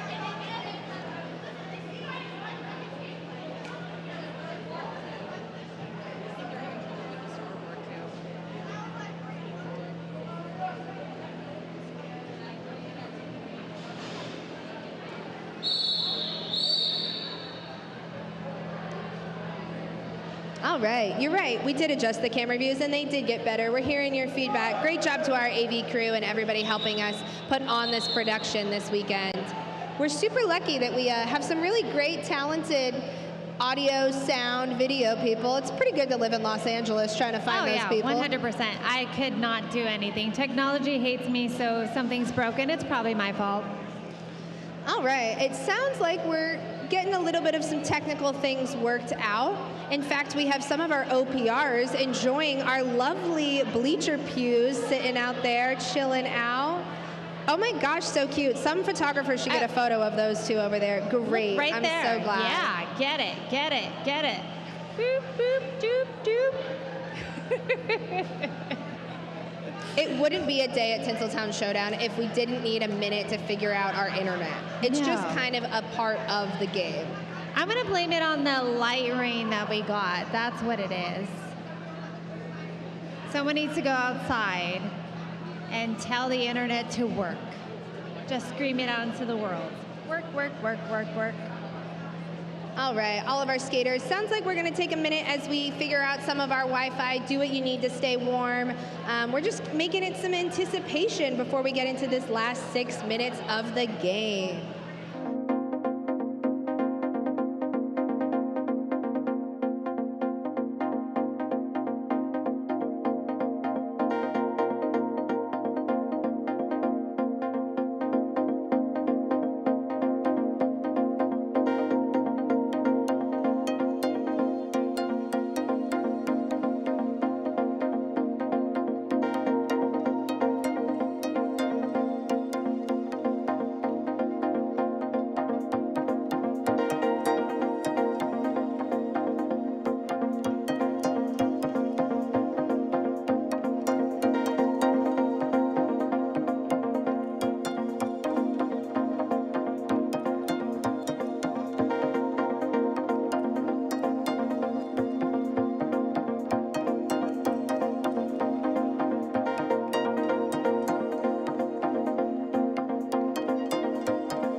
Sorry for that brief intermission there. We have 6 more minutes of roller derby to close out this game between Bruising Altitude and Kraken. The Wi-Fi in Los Angeles has decided to participate with us so that we can keep playing roller derby. Yay! Want to answer some questions that came up on the stream while we were on a break. You are very right. Batman was in the room yesterday. And I missed it. I was here and I missed it. How did I miss that? We're not going to say anything else, but you'll see some photos probably circle around once our lovely photographers start to get some of their work out from the weekend. All right, so we had ended on a 6-3 jam, Bruising Altitude to Kraken. Kraken had used their official review to get those 3 points on the board.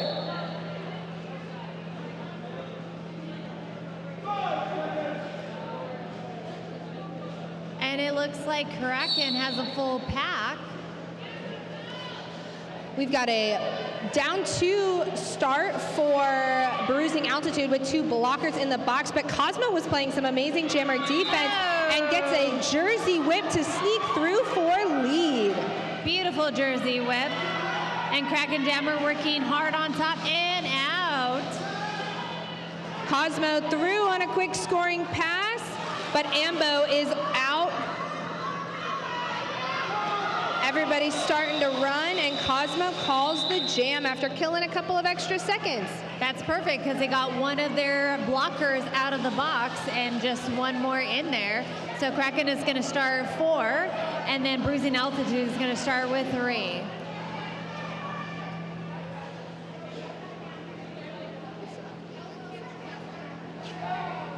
All right, we've got Slamurai on the track for Kraken, and it looks like Scare Bear for Bruising Altitude as we enter jam number 21.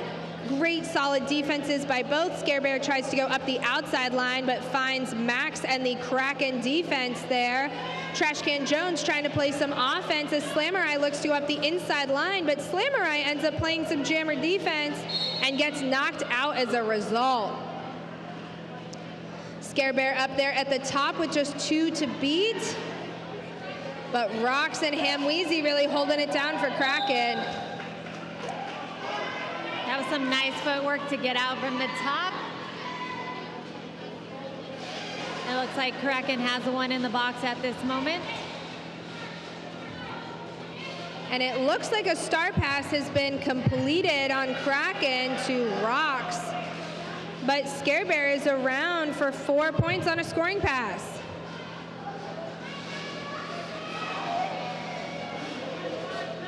Some great offense there by Bruising to break up that Kraken triangle and get Scare Bear through for another 4 points, but Rox sneaks through on the initial pass. And let's see what's going to happen here. Are they going to continue? Oh, and they call it. I believe they got 2 points for Denver. That was a really close call. Kraken was right at their skates. Looks like Kraken wants to test the fate of our Wi-Fi and take another timeout. It's all good. We're not behind. It's fine. I don't have a flight to catch tonight.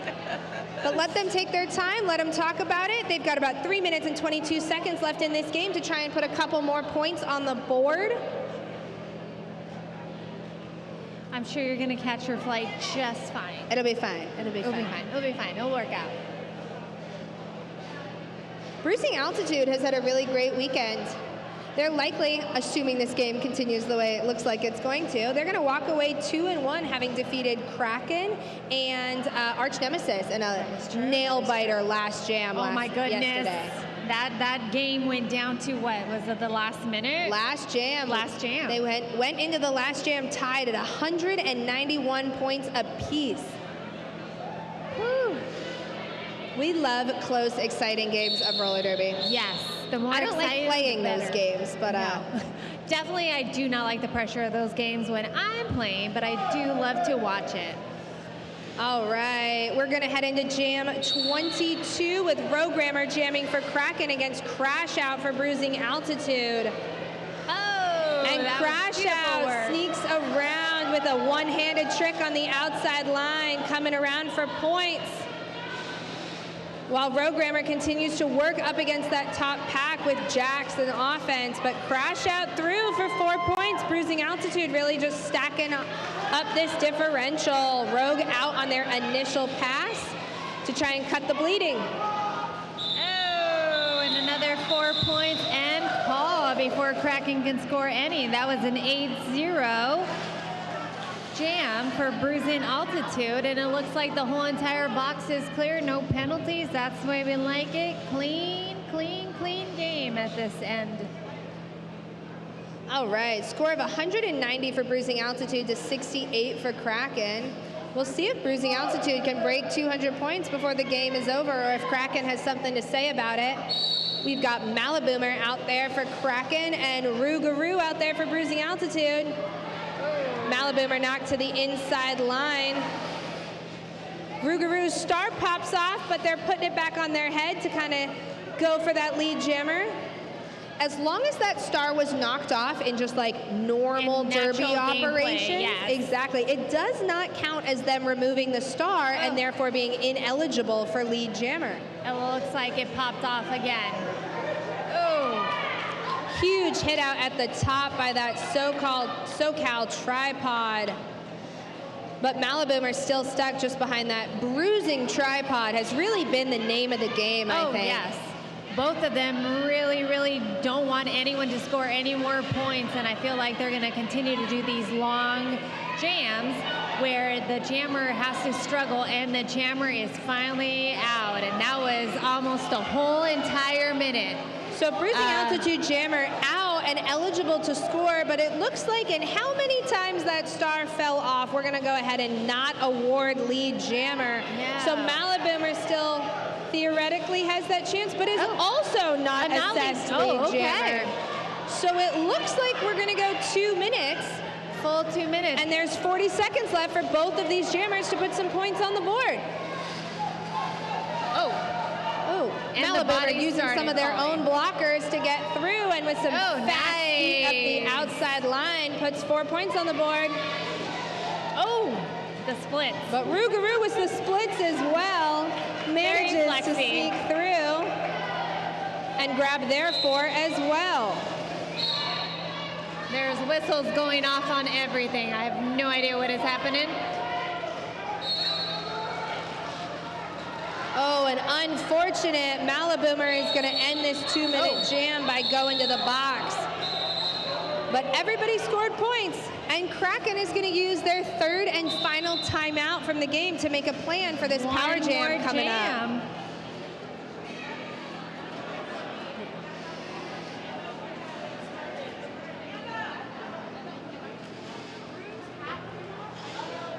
All right, so there are 11 seconds left on the clock for the half. We've taken a team timeout, which means we're going to have 1 more jam. One more jam. One more jam. It is going to be a pretty tough game for Kraken in this last jam. They've got their jammer as well as 2 blockers sitting in the box. And so Denver is going to have a pretty solid chance to try and get those last 2 points that they need to cross 200, as well as run out the clock. But we'll see what Kraken can do to try and stop the bleeding. Kraken might crack it down and not let it happen. Interrupted. The officials were figuring out the scores, and looks like Bruising went ahead and got that 200 points with an 11-7 jam there in the last jam. And now we have an official review. Guys, this game was just so exciting that we wanted to make sure you got plenty of time to enjoy it. Yes. And both teams are on their feet. Look at all the smiles and love. Just a great start to our 3rd day of Tinseltown Showdown so far. Yes, very great. I have coffee and I have food now. It's perfect. Everybody keep Whiskey Von Sweets well caffeinated. That's the name of the game.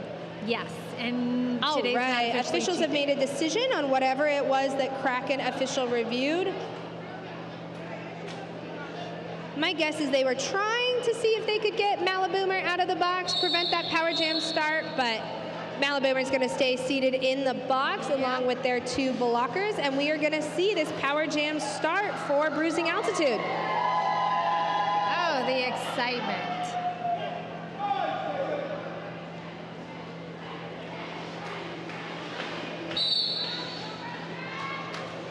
All right, 2 SoCal Kraken blockers do their best, but Crash Out sneaks out for lead jammer on this final jam of the game. And is gonna go around and just try and put a couple points on the board. Aveda and Shoddy doing their best work for SoCal Kraken to slow that down, but some great offense by Bruising Altitude helps them out.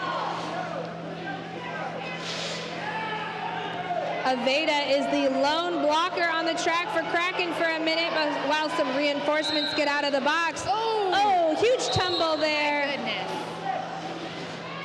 That was a Crash really Out hard gets hit. through for 3 points there, gets a no pass, no penalty for that hit with Aveda, and Maliboomer is out of the box and also eligible for scoring after completing their initial pass. Oh, and I think that is it. The unofficial score appears to be 212 to 75, but that is unofficial at this moment.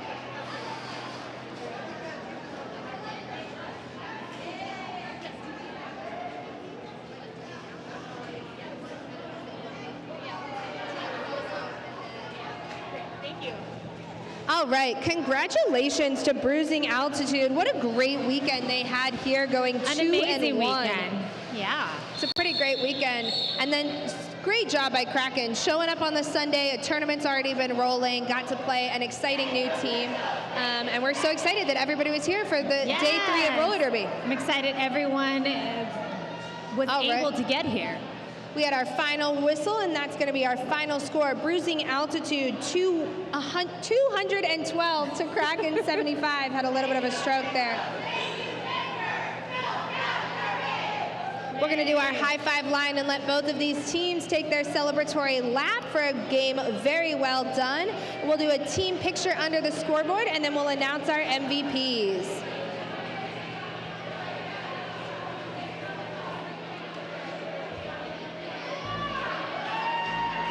Did so good.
Hey, I'm Lauren Much, and I wear the S1 Lifer helmet with medium rad liners. I've always felt supported by S1. I always appreciate how they've adapted along as the sport has evolved. I trust the gear, and I love wearing S1 gear.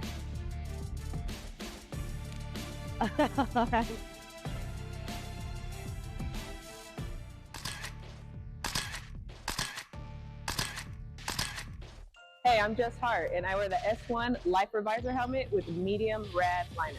S1 has meant safety, security, and peace of mind. Every time I hear that click, I know my head's protected, and I don't have to worry about anything except being joyful, having fun with my friends, and putting on a great show for everybody.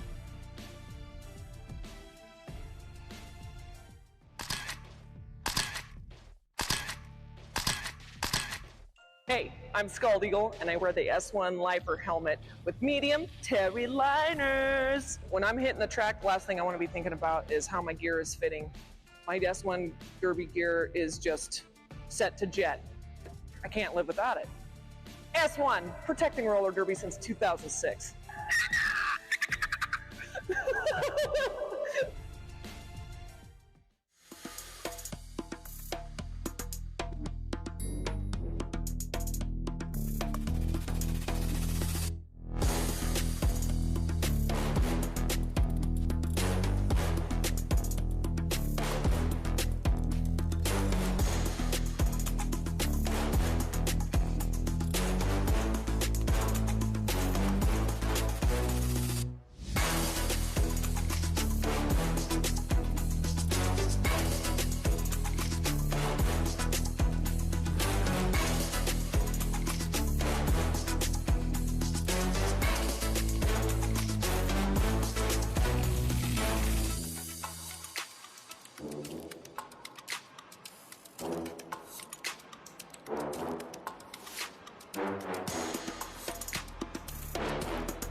They call it a sport, but we know better. It's a symphony of dedication, grit, and heart. Tuned to one another in a composition of chaos on a stage built for progress. Athlete-driven innovation from the first whistle to the final score.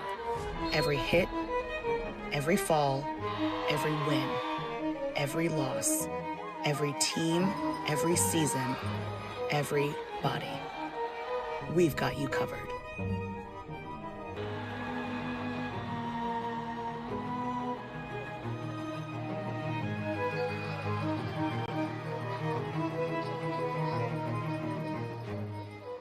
The right helmet is super important to me because I'm a big fan of my brain and I want to protect it. Actually, I'm gonna plug in the new deep cover helmet because it's amazing. That's the one helmet that I feel like I can adjust like perfectly, and then I don't have to worry about it. Your head, your noggin, it's your life. When I play, if I am thinking about the game and not thinking about what I'm wearing, I am on fire. Our heads are so important, so I think it's really important to have a helmet that fits you. It just feels like nothing's on my head. I feel protected. It's definitely a great helmet. It feels like it was made for me. This fits my head. I feel really safe in this. I can adjust it on the fly. It also comes in a lot of cool colors. It feels very snug. I don't know, it's not like a tight helmet, it's like it really like a hug that just has so many fitting arrangements, like it changes everything. It landed where it needed to land. It protected me at the back of my skull. I just never felt more safe than I did with the deep cover. The smaller shell size means that my head is not 12 times bigger than it should be. It feels snug, it feels safe. When I tried it on, I was like, this is the greatest helmet of all time. I'm never taking it off. I think Triple Eight is doing an awesome job listening to the skaters. They're listening to the athletes and they're listening to the things that make us feel safe.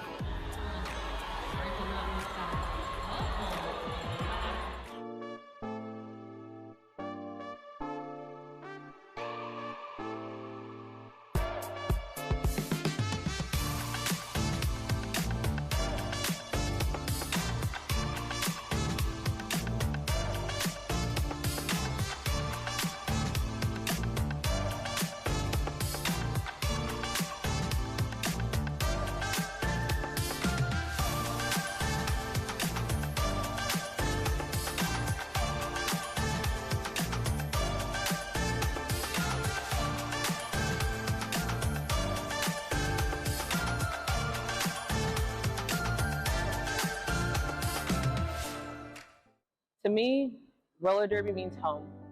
Since I was a kid, I've been skating with my father in skating rinks, empty parking lots, so it's just in my DNA. Haven't had a time in my life I haven't been on skates. Every time I strap up my skates, snap my helmet, strap my pads, and step onto the track, I know that I'm just gonna have a safe space to create art for all the people on the track, and I'm just filled with joy and just spill my joy onto the track for everybody to see. I love roller derby.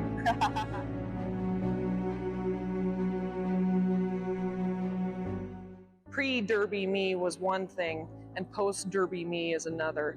And being able to really step into my full personhood within this environment has just been identity amplifying. So obviously I've always been a bit of a ham, but this is just so much more than that for me. Scald Eagle was always inside pre-derby, but actually getting into roller derby allowed me the space to like amplify that part of my personality, and the legacy part also like definitely feels impactful for me to feel like I've made a mark on this world, even if it's in this small little niche. Part of that legacy and part of that amplification, I guess, has certainly been absolutely facilitated by S1, best helmet company, best protective gear company since 2006, and they have been by roller derby's side, which has felt like by my side that whole time. Roller derby has been the biggest part of my life for almost 17 years now, and I've met my best friends in the world through roller derby. And it's so challenging and it's so rewarding, and I think the biggest thing that I've gotten from it is the community and the support from the community. I turned into an adult with roller derby in my life. I often play for the little 14-year-old Lauren inside of me, and I try to make her proud. And my teammates are always supportive of me, and S1 has always supported me. And so this community is just really special to me.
Hey, I'm Lauren Much, and I wear the S1 Lifer helmet with medium rad liners.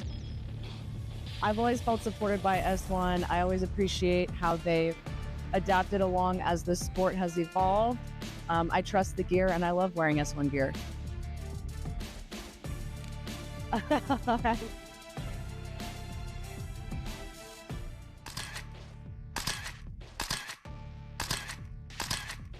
Hey, I'm Jess Hart, and I wear the S1 Lifer Visor helmet with medium rad liners.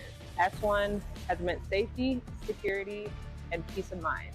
Every time I hear that click, I know my head's protected, and I don't have to worry about anything except being joyful, having fun with my friends, and putting on a great show for everybody.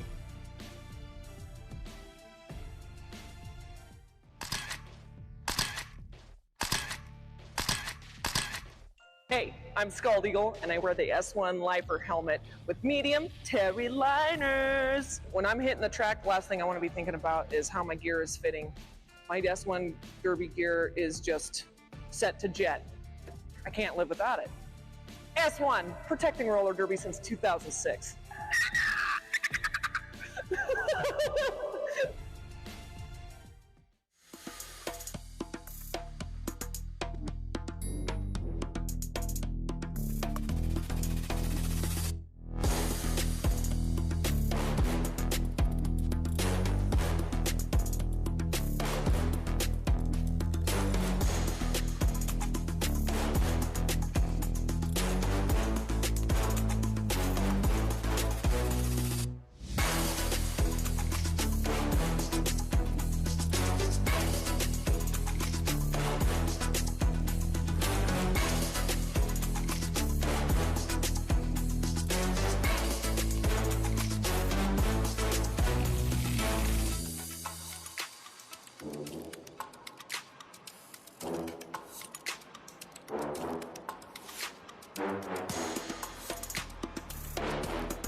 They call it a sport, but we know better.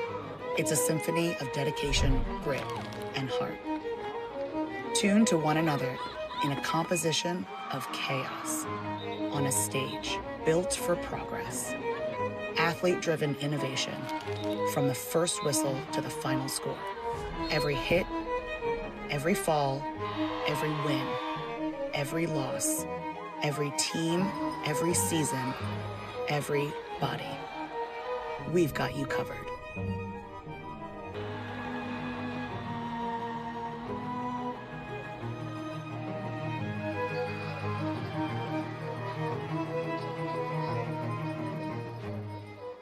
The right helmet is super important to me because I'm a big fan of my brain and I want to protect it.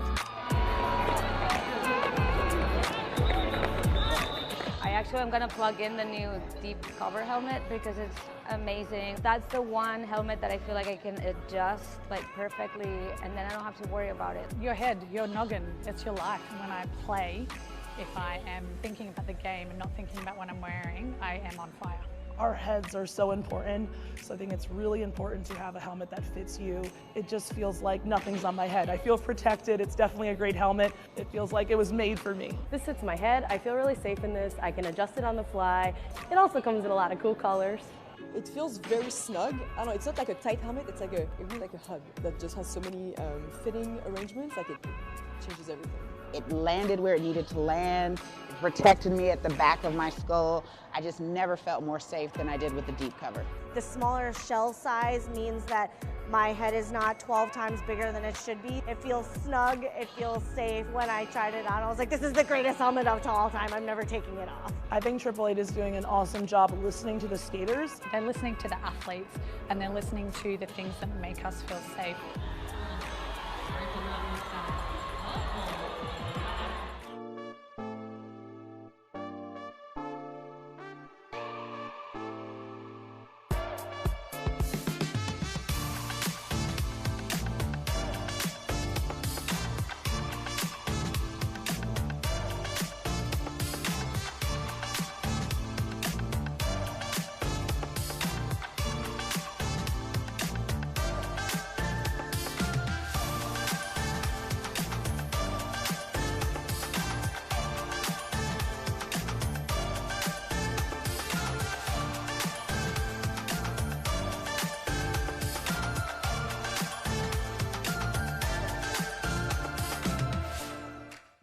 To me, roller derby means home.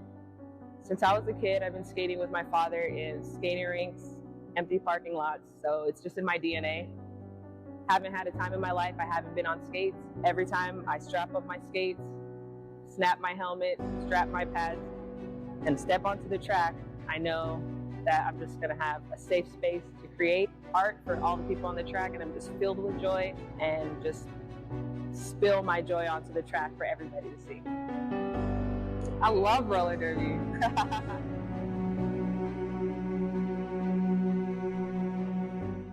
Pre-derby me was one thing, and post-derby me is another. And being able to really step into my full personhood within this environment has just been identity amplifying. So obviously I've always been a bit of a ham, but this is just so much more than that for me. Scald Eagle was always inside pre-derby, but actually getting into roller derby allowed me the space to like amplify that part of my personality, and the legacy part also like definitely feels impactful for me to feel like I've made a mark on this world, even if it's in this small little niche. Part of that legacy and part of that amplification, I guess, has certainly been absolutely facilitated by S1, best helmet company, best protective gear company since 2006, and they have been by roller derby's side, which has felt like by my side that whole time.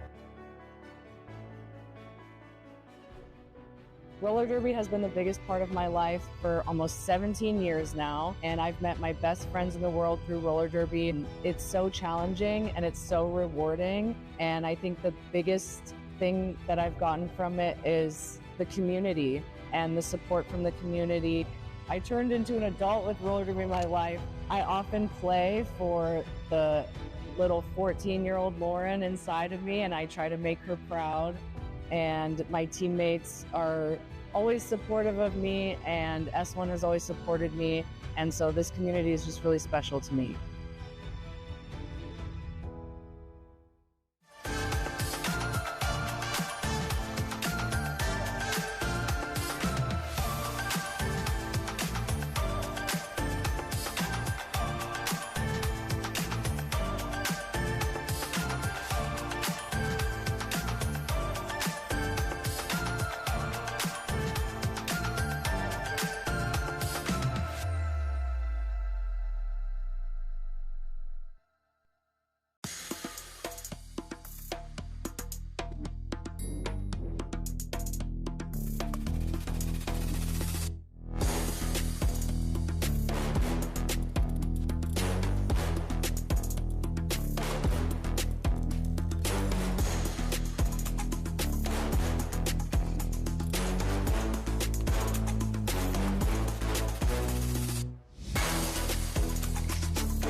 Hey, I'm Lauren Much, and I wear the S1 Lifer helmet with medium rad liners.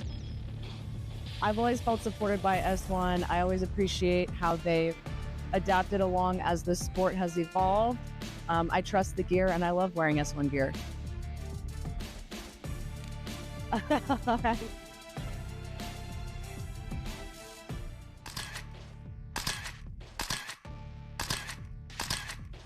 Hey, I'm Just Hart, and I wear the S1 Lifer Visor helmet with medium rad liners.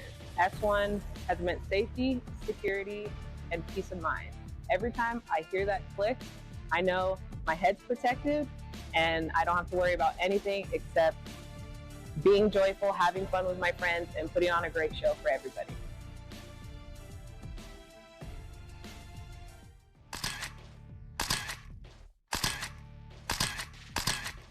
Hey, I'm Scald Eagle, and I wear the S1 Lifer helmet with medium terry liners. When I'm hitting the track, the last thing I want to be thinking about is how my gear is fitting. My S1 derby gear is just set to jet. I can't live without it. S1, protecting roller derby since 2006.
They call it a sport, but we know better. It's a symphony of dedication, grit, and heart. Tuned to one another in a composition of chaos on a stage built for progress. Athlete-driven innovation from the first whistle to the final score. Every hit, every fall, every win, every loss, every team, every season, every body. We've got you covered.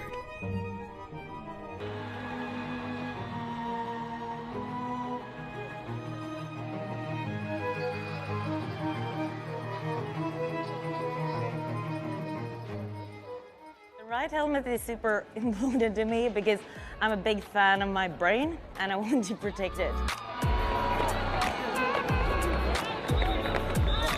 Actually, I'm gonna plug in the new deep cover helmet because it's amazing. That's the one helmet that I feel like I can adjust like perfectly and then I don't have to worry about it. Your head, your noggin, it's your life. And when I play, if I am thinking about the game and not thinking about what I'm wearing, I am on fire. Our heads are so important, so I think it's really important to have a helmet that fits you. It just feels like nothing's on my head. I feel protected. It's definitely a great helmet. It feels like it was made for me. This fits my head. I feel really safe in this. I can adjust it on the fly. It also comes in a lot of cool colors. It feels very snug. I don't know, it's not like a tight helmet, it's like really like a hug that just has so many fitting arrangements, like it changes everything. It landed where it needed to land. It protected me at the back of my skull. I just never felt more safe than I did with the deep cover. The smaller shell size means that my head is not 12 times bigger than it should be. It feels snug, it feels safe. When I tried it on, I was like, this is the greatest helmet of all time. I'm never taking it off. I think Triple Eight is doing an awesome job listening to the skaters. They're listening to the athletes and they're listening to the things that make us feel safe.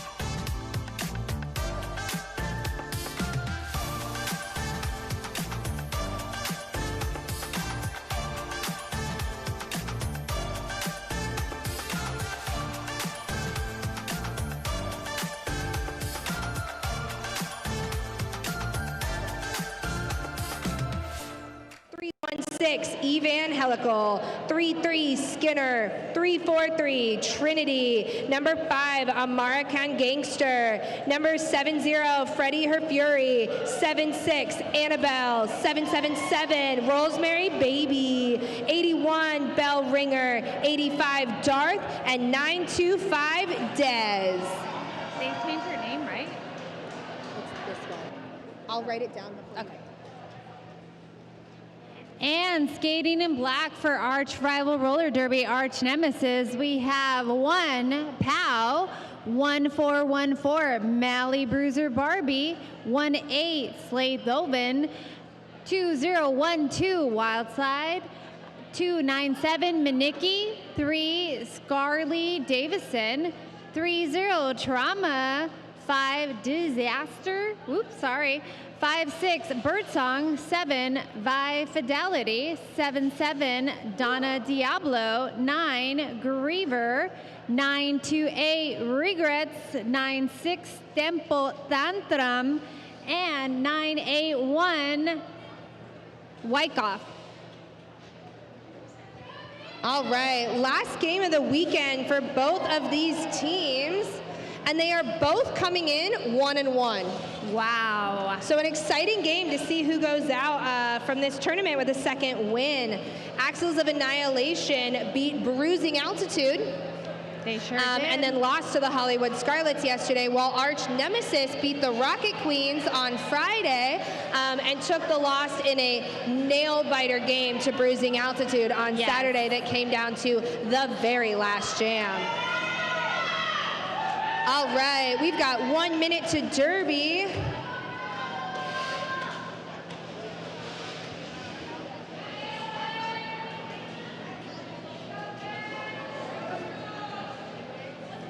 And we are excited to see both of these teams. Full pack for this initial jam. We love when no one starts in the penalty box when there hasn't even been a jam yet.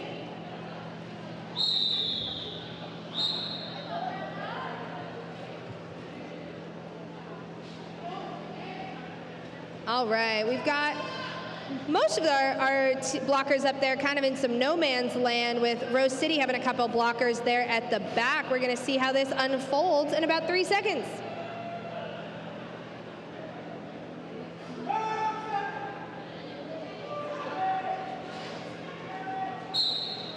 Game on. Oh, and Arch Jammer 7-7 with a quick lead. Donna Diablo.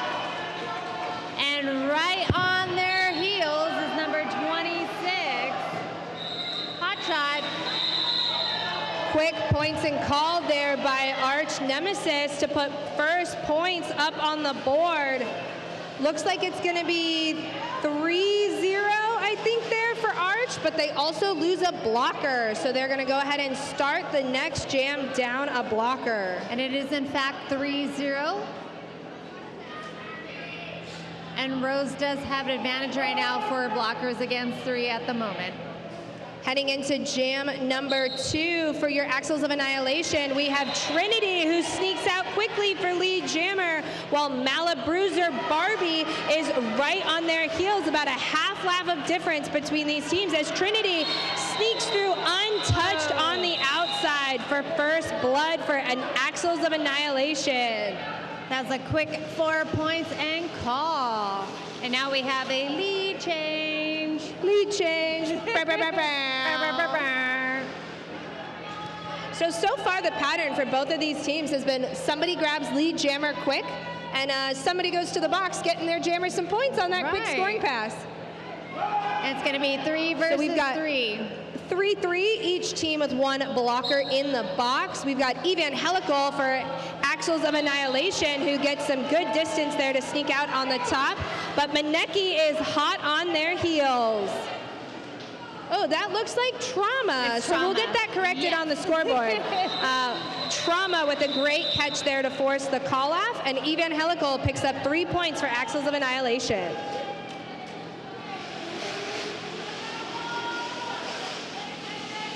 And it looks like Arch is going to start with their full 4 blockers, and Rose with 3 at the moment. Shout out to Fatal for bringing me my coffee. That's huge. Yes, we Please love caffeinate coffee. your announcers.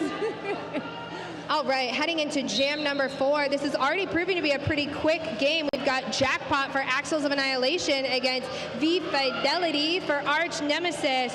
2 good, solid defensive walls here. Well, we have a as our jammers try and get some movement.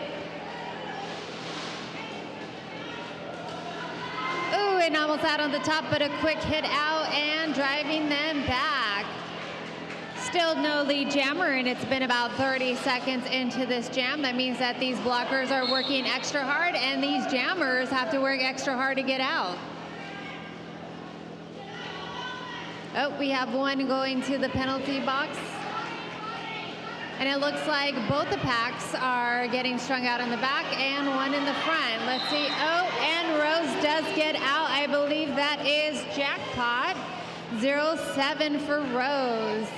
Arch Nemesis jammer takes the star off and gets a quick star pass off to their pivot, but that opportunity allows Jackpot to sneak through pretty much untouched for 4 points, bringing our score to 11 Axles of Annihilation to 3 Arch Nemesis. And Arch is going to start 1 down, and Rose is going to start with their full pack. What a fun, exciting game this has turned out to be, and it's only been under 4 minutes.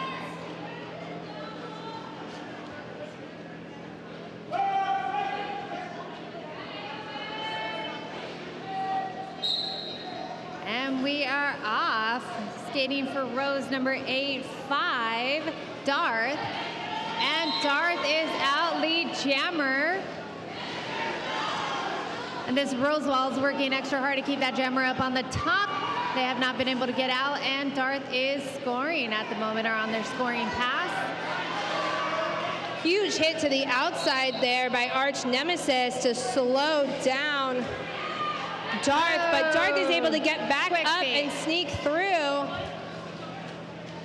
while that AOA tripod is just really locking down Donna Diablo here. Oh, there goes Arch Jammer getting out. That is on their initial. Darth is still accruing points. And we have 2 of the blockers for Arch in the box, and that's why it was called 8-0 jam for Darth there. Way to put some big points up on the board. Take advantage of that down 2 pack scenario. Yes. We've got some early penalties in this game. Teams settling back in. It's fast, hard-hitting, a really well-matched game. And so we're definitely seeing that play out and people heading to the box as they try and keep up with the game. Very. And these teams are always known for the hard hits and fast gameplay. So this is really exciting. Hot shot out for lead jammer. Number 2-6 for Axles of Annihilation. Quickly up that outside line. Malabruiser Barbie still fighting that tripod while Arch tries to slow things down with only 2 blockers on the track. But hot shot through for 4 points. And Malabruiser Barbie is out. Oh, and a quick call off. They score their 4 points. Hotshot does and calls it. That was a really good jam as well. I believe it was 8 points. Yep. Looks like it is 8 points for Axel. Arch is still sitting at 3, but it's still an early game.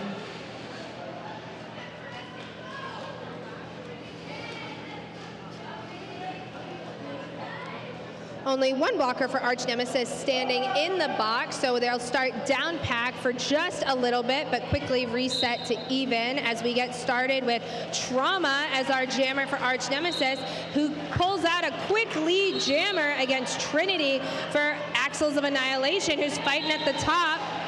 That was very quick.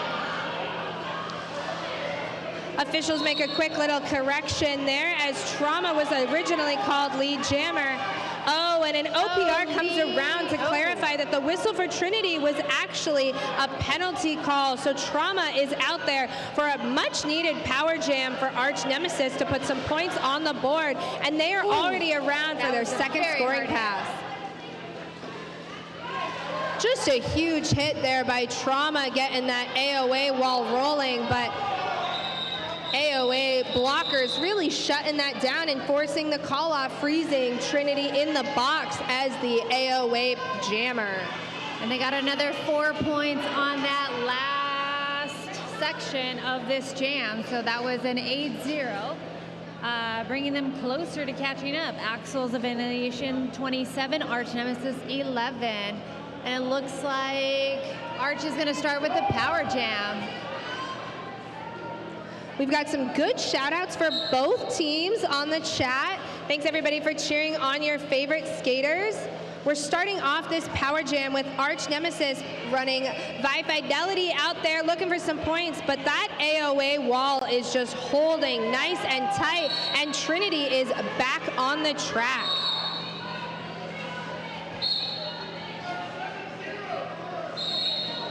Freddie Her Fury tries to play some great offense for Trinity there, but gets sent to the box for those efforts. Trinity now fighting a solid tripod at the back, while the Arch Jammer is fighting a solid tripod at the top. Another game we're starting to see today of just really solid defense. Very solid defense. Those jammers look like they're struggling, but jammers love the pain. That's why they jam. All right, it took about 45 seconds, but Arch finally getting lead jammer off that power jam start and starting to put some points on the board with the first 4-point pass. Trinity still in the pack and taking the star off their head to try and see if they can get some support. Oh, and quick work of another 4 points. That was some great offense by Arch. But Trinity, with a great burst of speed, gets out on that inside line to try and stop the scoring and forces Arch Nemesis to call it off. Yep. And it looks like Rose is going to start with pack advantage for a few seconds because they are standing already. And it looks like one additional point snuck out there by Vi for Arch Nemesis for a 9-0 jam, bringing our score to 27 Axles of Annihilation to 20 Arch Nemesis. Official timeout called. Oh, is that a mouth guard? What is that? Coach Splatter interacting with those NSOs in the middle of the track, making sure everything is settled, making sure all those points are squared away. Arch Nemesis starting with one blocker in the box, but they are standing, so it will be a short-lived pack advantage. And it looks like Coach Splatter's efforts are paid off with an extra point getting thrown on the scoreboard for a 10-0 jam for Arch Nemesis, bringing us to a 6-point game. 6-point difference. We're going to have Evangelical for AOA following some amazing offense and getting a quick lead up the inside line, but then recycled. Donna Diablo for Arch Nemesis fighting against that tripod in the back. And it looks like Arch is going to get lead, but Evangelical right behind. Oh, actually, Evangelical got lead. I'm so sorry. A 0-0 jam as Arch Nemesis gets their jammer out first, even though Evangelical already had lead and forces the call off. And that is the first 10 minutes of the game. Wow. Already crazy, already exciting. So much excitement in the first 10 minutes. Penalties are pretty even between the two teams at 5 apiece going into this jam number 10 of the first half. Some pretty fast jams we're having so far. Yeah, very fast. Like I said before, these teams are known for their high intensity, fast movement, hard hits. So this is lovely to see so early on a Sunday.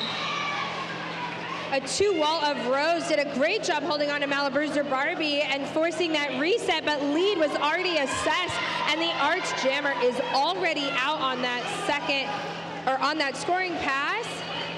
While a star pass was made from the Axles of Annihilation to Katie Postma, who is now fighting that Arch tripod at the top, while Malabruiser Barbie is trying to put first points for the jam up on the board. And both these jammers look to be very, very stuck in these walls. That means that these walls are doing a great, amazing job. Oh, and a nice short whip to get in from the out to the in to score some points and a quick call off. A 4-0 jam for Arch Nemesis there. They are closing that gap. They did not want to start this game down. Now it is a 2-point difference. Yeah. It looks like both the packs are going to start fully with 4 and 4. No one's in the box. That's great. And we are on jam 10. A shout out on lots of shout outs on the chat for Darth, Trauma, Skinner, Vi, lots of favorites on both teams. And we're gonna see Darth sneak out on that inside line, grabbing lead jammer for AOA. They did not like to see the momentum that Arch Nemesis was starting to build. While Trauma sneaks out for their initial pass as well. Oh, and a quick 4 points and call.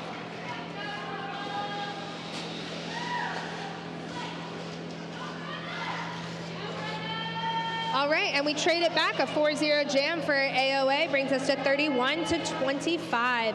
This is definitely a fast game. We're seeing some really grueling defenses, but also some offenses that are getting those packs moving, giving those jammers some space to work, which is much needed on day 3 of a tournament since both of these teams have already played 2 really grueling games. I'm sure the jammers are very appreciative for all the help that is happening at the moment.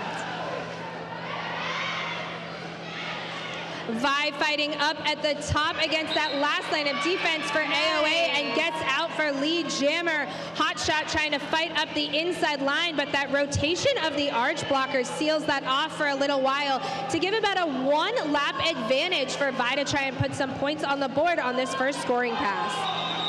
Ooh, and Rose did a very good job of doing that little washing machine motion to keep them in, but they did score some points. I believe they got 4.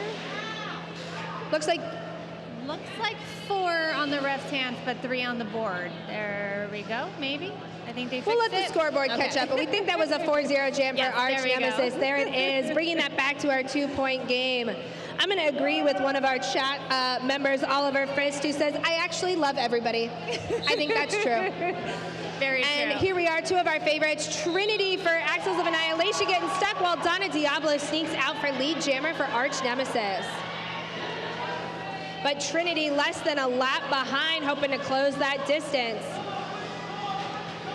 And so fast. Oh, and a quick call off.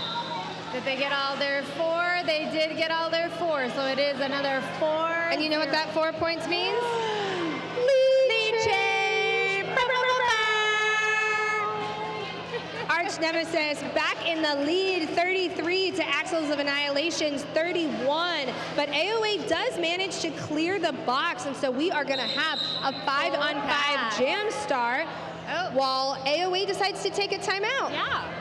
This is going to be a really grueling game, and so anything that our coaches and our benches can do to really control the clock, slow down the momentum, give their team a second to reset. Really smart decision there by the AOA bench. Very smart, very smart. Take a breather, take it all in, make a plan, and put it into action. And while we're here, why don't we go ahead and introduce our officials for the game. We'll start with our skating officials, Bacon the Question, Class Warfriend, Thomas the Dank Engine, Caligori, H8-Bit, Chew Backofya, Don Scorleone, and Rhodes Warrior. And some little birdie happened to tell me that it might be Don Scorleone's birthday. So happy birthday. Woo, woo, woo, woo. I know officials love when we call them out by name and give them all the attention. So congratulations, happy birthday. And when we get our next time out, we'll read through our non-skating officials as well.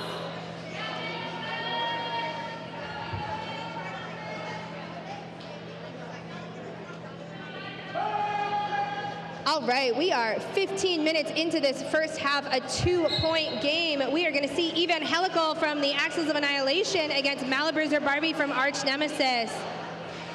And Evangelical, some great offense there by, Freddie Mercury goes to the box, but gets their jammer out. So Evangelical with a lead and eligible to score, while Malabruiser Barbie still fighting against that tripod there. Oh, that was sneaky quick feet on the outside.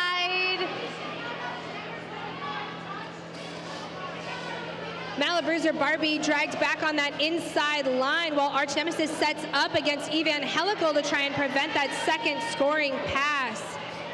Some great offense here by both teams, and Evangelical with a backwards mini apex jump gets through for 4 more points. That was like a Lutz jump, I want to say. Yeah, figure skating terms. I think it is.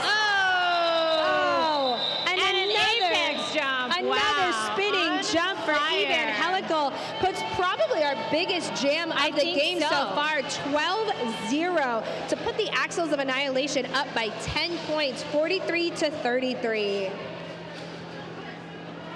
That was a well-used timeout by AOA there to then make a plan, feel great, reset your team, and come out here and put up the biggest jam of the game so far. Right? And it looks like we have a 4-on-4, and we are starting this jam.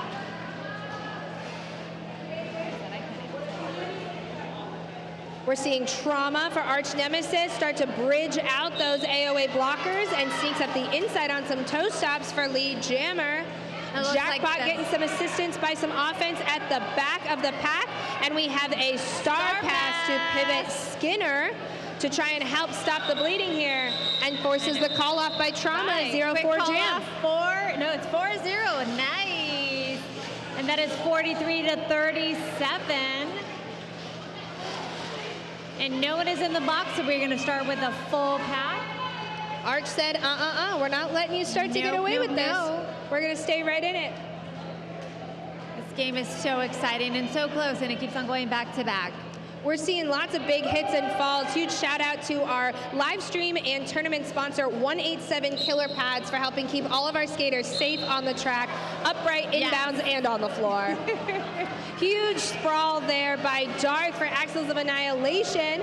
Those 187 killer pads really coming in handy there as they get back on the track and are facing that grueling Arch Nemesis tripod at the front, while Vi fighting at the top, trying to get out as the Arch Nemesis jammer, but dragged to the outside. And both these walls are just doing such a great job of holding the jammers. This feels like skating through mud at the moment from what it looks like. I do not wish to be in any of these walls at the moment. These jammers just have so much tenacity and pushing forward. Love that. Just great defense by both. We're seeing two really solid tripods, but Darth with a leap makes it out as lead jammer. And we do have a star pass to number 3, Scarlett Davison. AOA trying to break up that wall to get Darth a quick 4-0 before the Arch Nemesis pivot turn jammer could make it around the track. So another 4-0 jam, bringing us back to 47 Axles of Annihilation to 37 Arch Nemesis. Yep, I believe that's what they're doing. They're doing a hit it and quit it moment, and I do not blame them for it. Take every point, make it 0.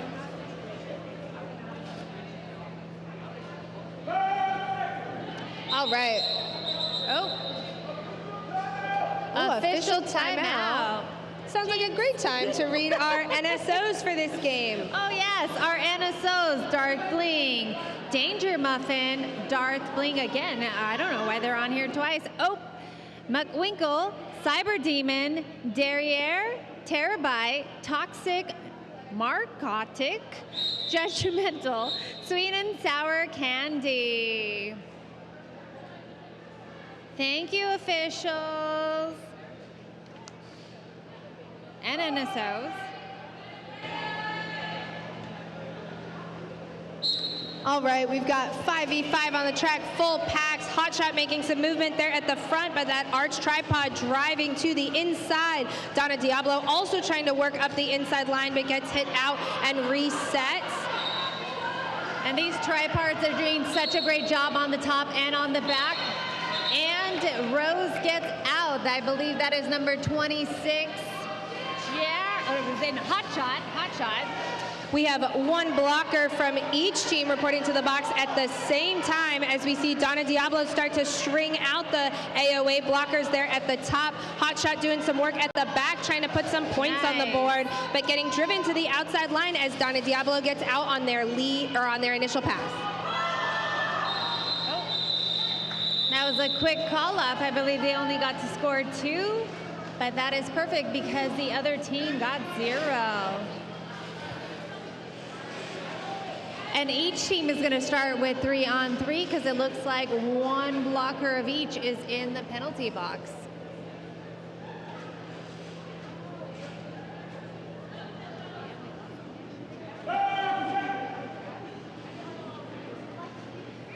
All right, 10 minutes left on the clock for this first half of roller derby. Trinity tries to take the inside line for AOA, but that tripod just rotating around the offense really effectively.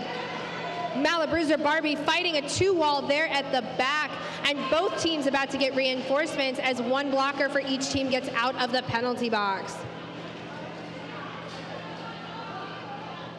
Ooh, and this has been a grueling 30 seconds so far, and we do not have a lead jammer just yet.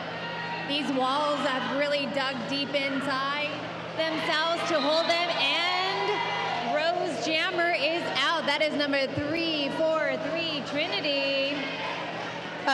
Amazing whip shut down by Skinner as Malabruiser Barbie tries to break through that last line of defense and is driven to the outside. Great one-on-one blocking there as Trinity is working on their first scoring pass for AOA. The reforming in this game just looks exceptional. Both teams really working around some hard driving offense, and we're going to go ahead and take a quick break. Yes. See you in a bit.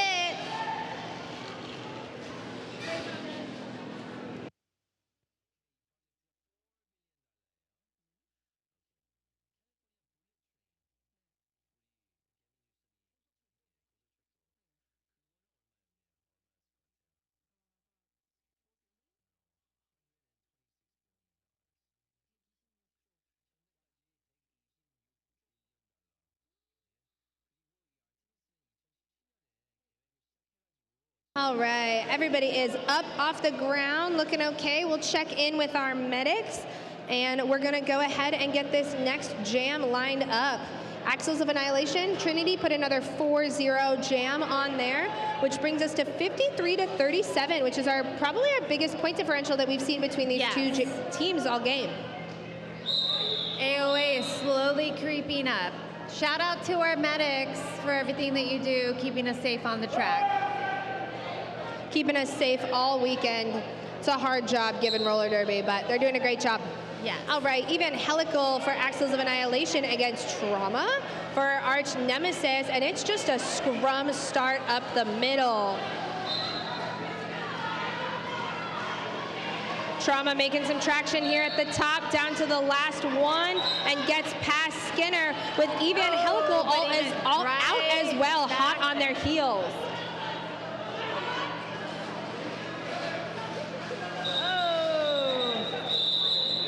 Trauma through, looking for some points on that outside line before getting knocked out. And Evangelical did a cute little hop, didn't get any points, but shout out for another jump. Yeah. Announcers love to see it. Style points. Style points. Looks like 2 points for Arch Nemesis there before the call off and a 2-0 jam. Couple shout outs for Malabruiser Barbie and that last jam that they did before. Taking a quick seat to reflect with the medics and make sure everything feels okay. And we're heading into jam number 20.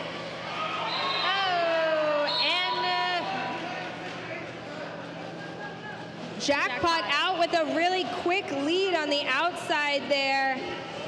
AOA really trying to put up some points, and great offense gets through untouched. And a quick call off, icing 2 of Arch's blockers in the penalty box. So Rose is going to start with the advantage 4-2. Let's see what they can do. And now it is 57-39. Yeah, great choice there by AOA. They had lead, they were scoring. The Arch Jammer was not out on their initial yet, but they decided they wanted to start a new jam, fresh legs, in that up 2 pack advantage. So really setting themselves up for hopefully a good jam here. Yeah. For that jam, they send out Darth, and it paid off right there. Very Darth well. through almost untouched within the first few seconds for lead jammer. Donna Diablo working on that pack as AOA tries to put some points on the board. Oh my goodness. And Darth has been doing such an amazing job. I don't know if you saw that, but that little quick duck around to the outside to get some points. Untouched was beautiful. Oh my goodness. Wow. Speaking of untouched and beautiful, we have this wonderful apex jump to score some points. Donna Diablo is still working up that Rose tripod. We've got a no pack called as both of our defenses just get a little bit spread out.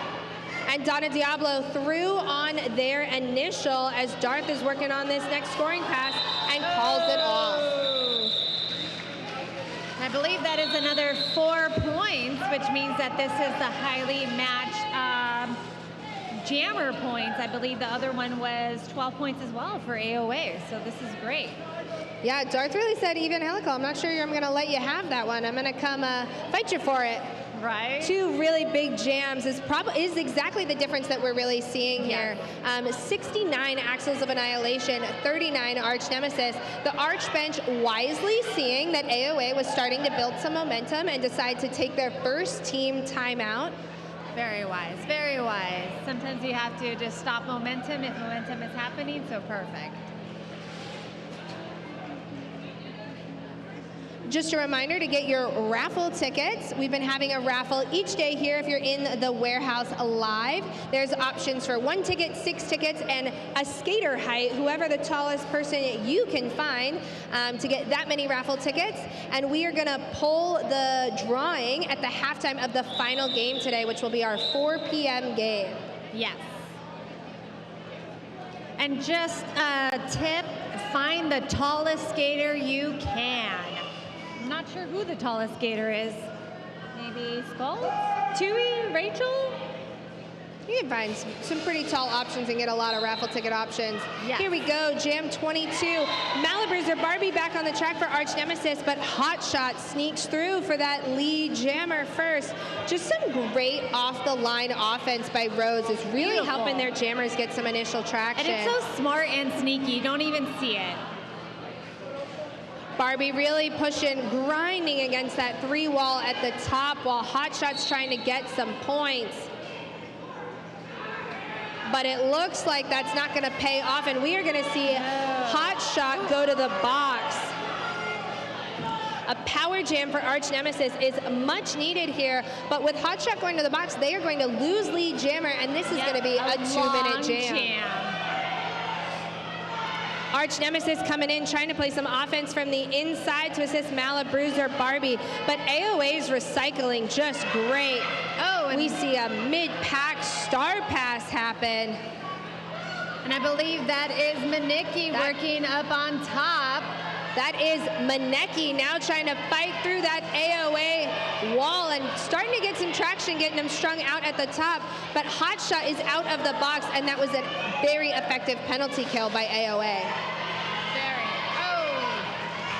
Matinee with 1 to beat at the top, but gets driven to the outside as Hot Shot completes that first scoring pass for 4 points. And that is one of my biggest fears, getting the penny pass and getting driven all the way back. Ugh, heartbreak. Hot Shot doing a great job of using their offense, Freddie Mercure Fury, as just a wrecking ball to head through the Arch Nemesis wall. Super effective to help that jammer get through untouched. And they're through again. Yep. Their footwork is just so amazing, and they hit so hard. That is basically impossible to stop, but we love to see it. And that is going to be another 12-0 jam for Axles of Annihilation. I think there must be something going on the jammer bench here for AOA. They're all competing to join the 12-0 club. So 3 huge jams there in this first half. And that momentum definitely starting to swing towards AOA.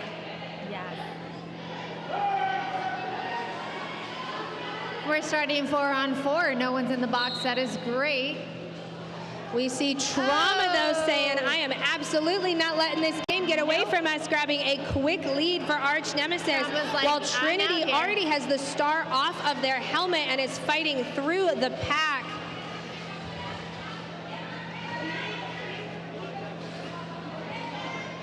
And these walls are definitely not making it easy for Arch to score any points, and they are on their scoring path.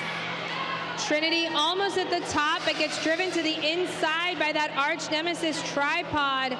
Trauma just grueling at the back, trying to get through that AOA tripod to get some points on the board. They have locked it down. Trinity finally out on the initial pass as Trauma still fighting on that scoring pass and calls it off. Wise, wise, wise, because that means that Rose is going to start with 1 down because 1 is sitting in the box. And that is a 4-0 for Arch. And now we are at 81-43, slowly coming back. Anything can happen. We have about 3 minutes and then another half.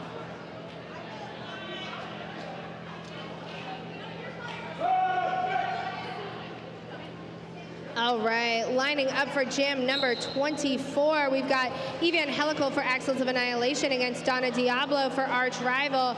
2 good defenses setting up and making each of those jammers work for it. But it is Donna Diablo who sneaks out on the inside line for lead first. Evangelical also breaking out about a half lap behind, as Donna Diablo fights for some points and does not call it off. Evangelical also in the mix for some points, but gets driven to the outside line. And these walls are doing such a great job to hold the jammer back, both of the walls. Oh, there we go, 4 points for Arch. Great choice here for Arch to run long on this jam. They definitely need to put some points on the board. Oh, and it definitely pays off as Evangelical called for a cut and heads to the box, creating a power jam opportunity for Arch Nemesis, and Donna Diablo really hoping to match those points. But just some great defense by Axles of Annihilation. Freddie Her Fury really shutting down that inside line forcing Arch Nemesis to call off, freezing Evangelical in the box to start in a power jam. Right, and that was an 8-4 for Arch, and they're gonna start at a power jam, and Arch has one in the box. Diablo getting some love in the chat for that great jam. And we are going to take an official review from the Axles of Annihilation bench. If I had to guess, it might be to talk about that track cut by Evangelical. Great use of your official review with only a minute left in the half. You use it or lose it in your official reviews. You get one per half, so they do not carry over. So honestly, might as well have a chat with the officials, see what you can get.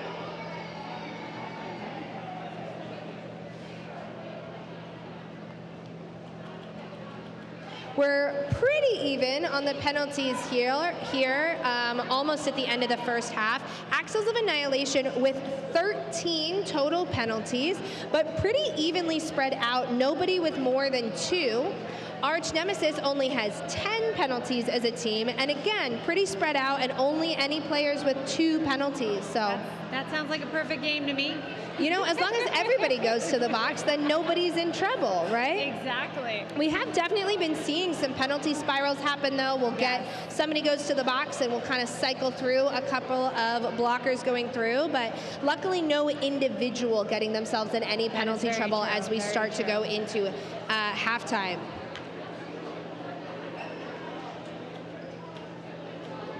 And don't forget, we do have our concessions. There's a full bar, food, merch. Shop our local vendors as well. Don't forget to vote for the overall MVP tournament. You need to nominate a jammer and a blocker, and the link is up on our social media. You can see the link to vote for tournament MVPs on both the chat and then also through the Angel City link tree on Instagram as well. While we're over there, we've got some of the Angel City teams are fundraising for their individual teams, the Short Shots, as well as the Rocket Queens.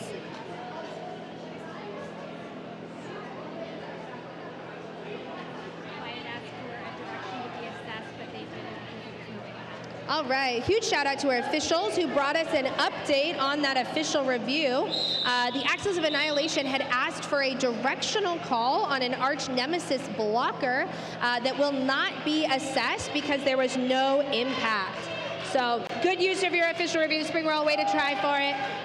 And we are gonna keep going with the game as it is and probably get one more jam in for this half. Trauma starting in that power jam for Arch Nemesis, sneaks out with a lead. Trauma has been so strong on the track. I love watching this game. Great work by those Arch Nemesis blockers, creating some movement in the wall to help Trauma get out. But Evangelical is out of the box and ending the power jam, gets knocked to the outside as Trauma already has 4 points up on the board.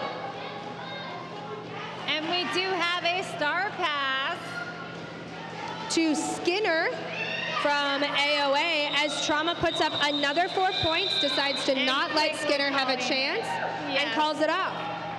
All right, let's see if there's a curse of the announcers here. Uh-oh. One There's more, maybe? About 15 seconds left on the game clock, and we'll see if anybody decides we want one more jam. Yeah. One more jam, maybe? Yes? No? Do do do do do do do do do do do. Looks like they started the halftime. So I think it's looking like no. It's looking like a no. Everybody wants to go into halftime, get a chance to talk about what they're seeing, make some adjustments, talk as a team. We are going to head into halftime with Axles of Annihilation from Rose City at 85 and Arch Nemesis from Arch Rival sitting at 59. We've shortened our halftime to help close the gap of our timing issues from today, so we will see you back here in just under 10 minutes. Yes. Go check out the concessions, check out our vendors, and keep enjoying Game 2 of Day 3 of Tinseltown Showdown. Yeah.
Hey, I'm Lauren Much, and I wear the S1 Lifer helmet with medium rad liners. I've always felt supported by S1. I always appreciate how they've adapted along as the sport has evolved. I trust the gear, and I love wearing S1 gear.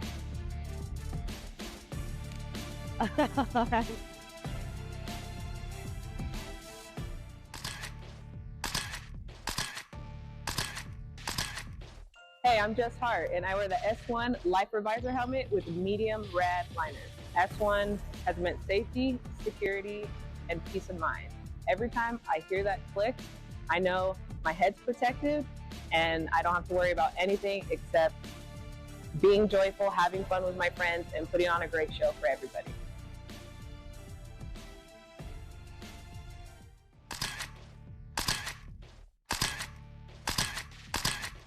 Hey, I'm Scald Eagle, and I wear the S1 Lifer helmet with medium terry liners. When I'm hitting the track, the last thing I want to be thinking about is how my gear is fitting. My S1 derby gear is just set to jet. I can't live without it. S1, protecting roller derby since 2006.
They call it a sport, but we know better.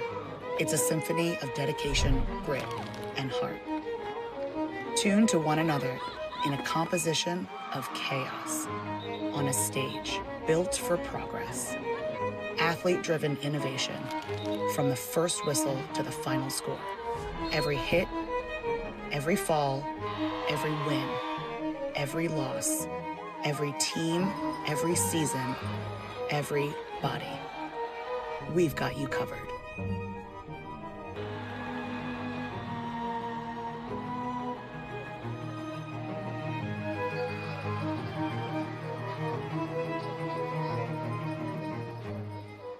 The right helmet is super important to me because I'm a big fan of my brain and I want to protect it.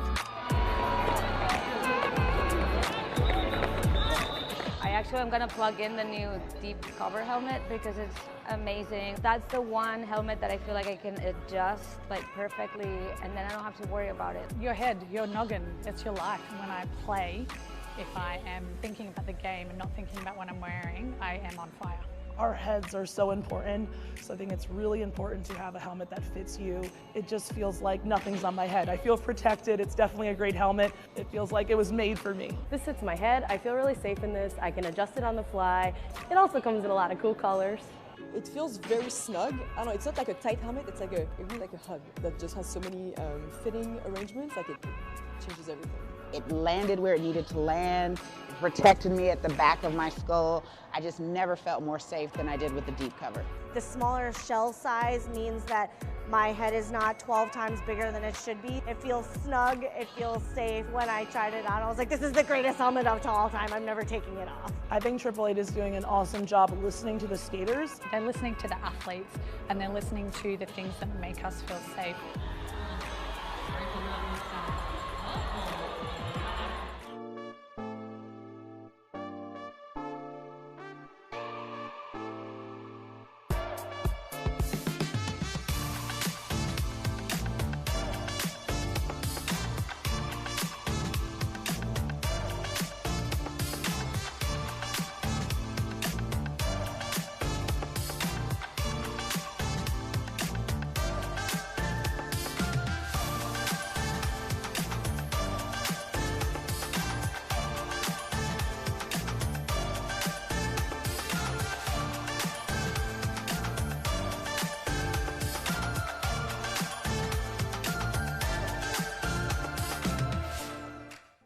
To me, roller derby means home.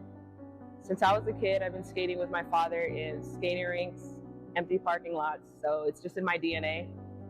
Haven't had a time in my life I haven't been on skates. Every time I strap up my skates, snap my helmet, strap my pads, and step onto the track, I know that I'm just gonna have a safe space to create art for all the people on the track, and I'm just filled with joy and just spill my joy onto the track for everybody to see.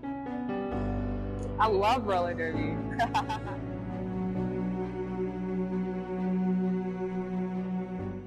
Pre-derby me was one thing, and post-derby me is another. And being able to really step into my full personhood within this environment has just been identity amplifying. So obviously I've always been a bit of a ham, but this is just so much more than that for me.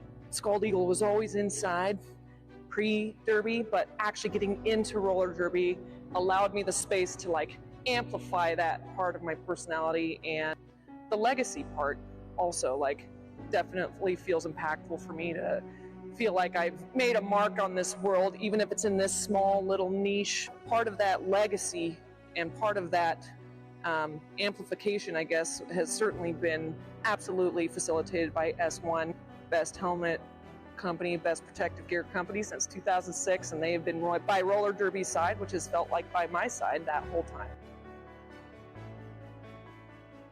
Of game number 2 of the final day of Tinseltown Showdown 2026. We have Rose City Axles of Annihilation at 85 points to arch rival Arch Nemesis 59. Just a great game overall so far, Whiskey. What are your thoughts? 100%. Both of these teams are so tough and so strong that we just love to see it. Like to watch it, not be in it.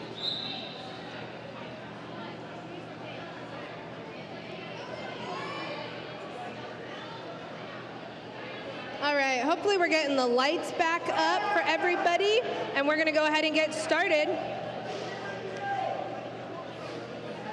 Almost there. An early 5-second call, reset. Here we go. Game on.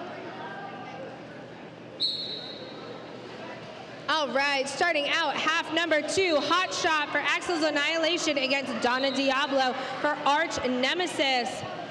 Some early whistles we're seeing, waiting to see who reports to the box. It looks like a blocker and the jammer from Arch Nemesis. That's why I said, oh, not sure what the call was. And Hotshot takes advantage of it to grab a lead jammer of this first jam for AOA. And Hotshot does manage to score 4 quick points.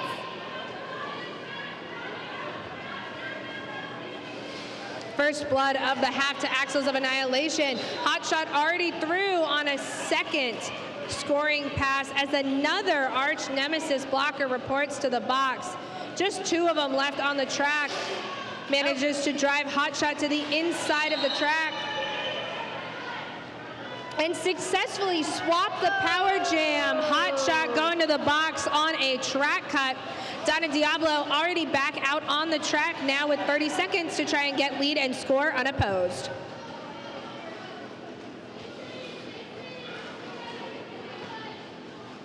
And some quick offense to get their jammer out.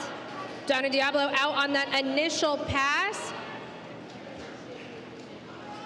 Coming around for some points of their own for Arch Nemesis to get some points up on the board in this half. To the outside. Knocked to the outside, but it looks like a Rose City blocker going to report to the box for that one. Hotshot is released back out on the track and going to try and put points up in the last 15 seconds of this jam. 2 great walls, great recycling, shutting down.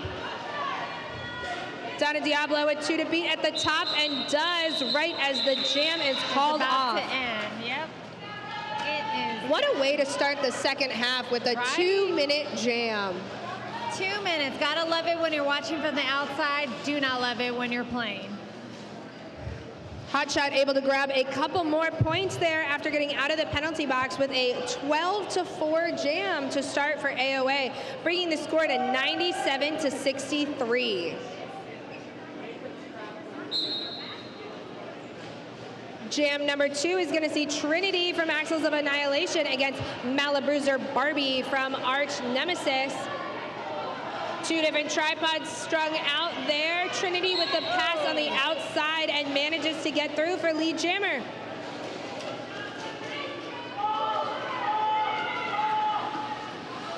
Malabruiser Barbie also out on the initial while Trinity is in the pack scoring. And calls it off before Barbie can reach the pack. Wise call off, wise call off.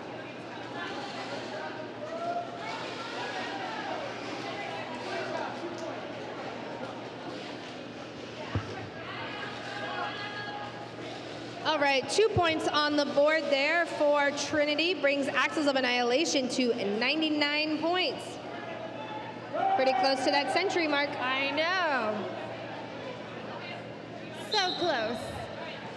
All right, and we see Trauma from Arch Nemesis up against Evan Helical, who sneaks out for lead on that inside line. Trauma not even a half lap behind.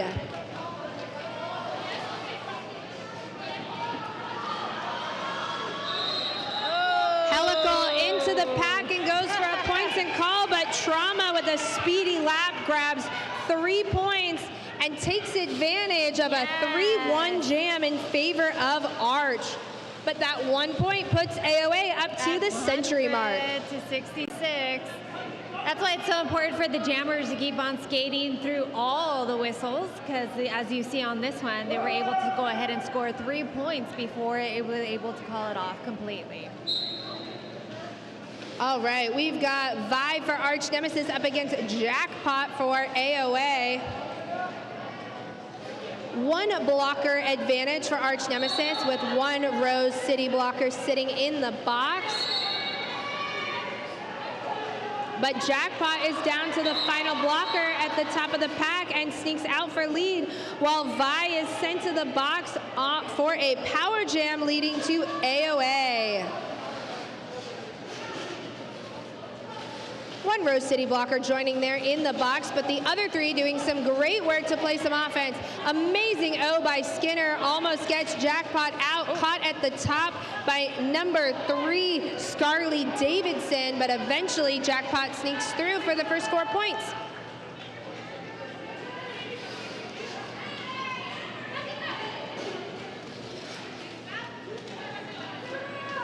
Jackpot in the mix again, going on that next pass, but Vi is out of the box and immediately sneaks through on the outside. On the outside.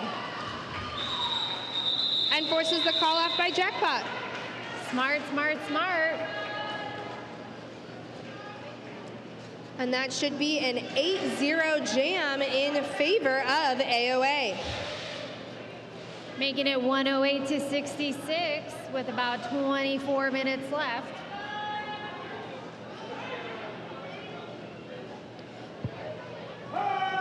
Penalty box is clear for now. See what we'll see. Full 5-on-5 jam on the track. We see Darth out there for Axles of Annihilation and Donna Diablo back on the track for Arch Nemesis. And both these walls doing a really good job of holding everyone back. Looks like Rose is getting strung out on the top just a bit. Oh, Darth sneaks past that Arch Nemesis tripod at the back to grab lead jammer.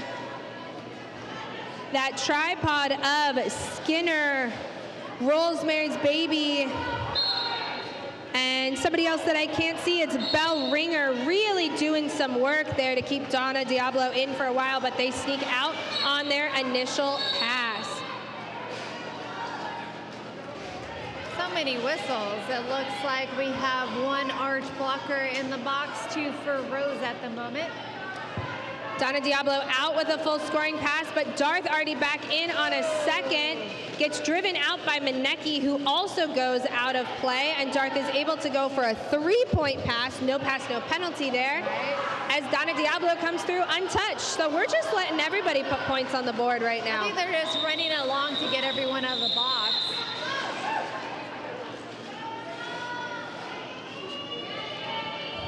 Great work there by both teams. AOA taking the advantage there 12-8, but not a bad spot for Arch Nemesis given that they didn't grab lead and still got 8 points.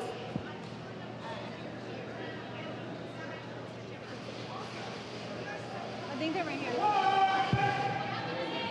Oh, that is corrected to 11 points for Axles of Annihilation, remembering that one no pass, no penalty 3-point pass. But we see Hot Shot already out and grabbing lead for AOA.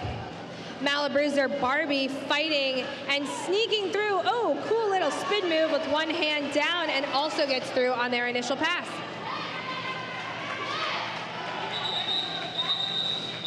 And a quick points and call for AOA 4-0, making that 123 to 74.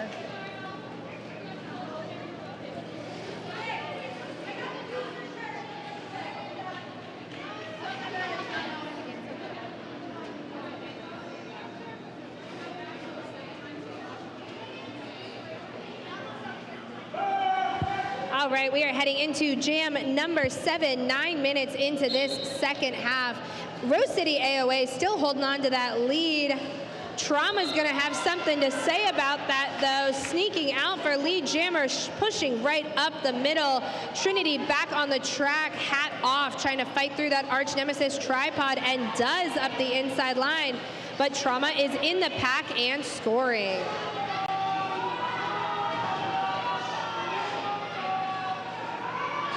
No pack called. Trinity is in for their first scoring pass, but Trauma through for 4 and coming back around. We've got some whistles, sending one Arch Nemesis blocker to the box, but they're gonna keep letting this one run as Trauma making some moves at the top, going for another scoring pass. Sneaks through past Skinner on the inside line, already 8-0 in this jam. Trinity knocked to the inside by number 18, Slaytoven. And Arch doing a really amazing job holding the Rose Jammer back, allowing Trauma to score another 4 points. Trinity finally through on that first scoring pass, putting up 4, but Trauma spins around the outside, grabs 4 more.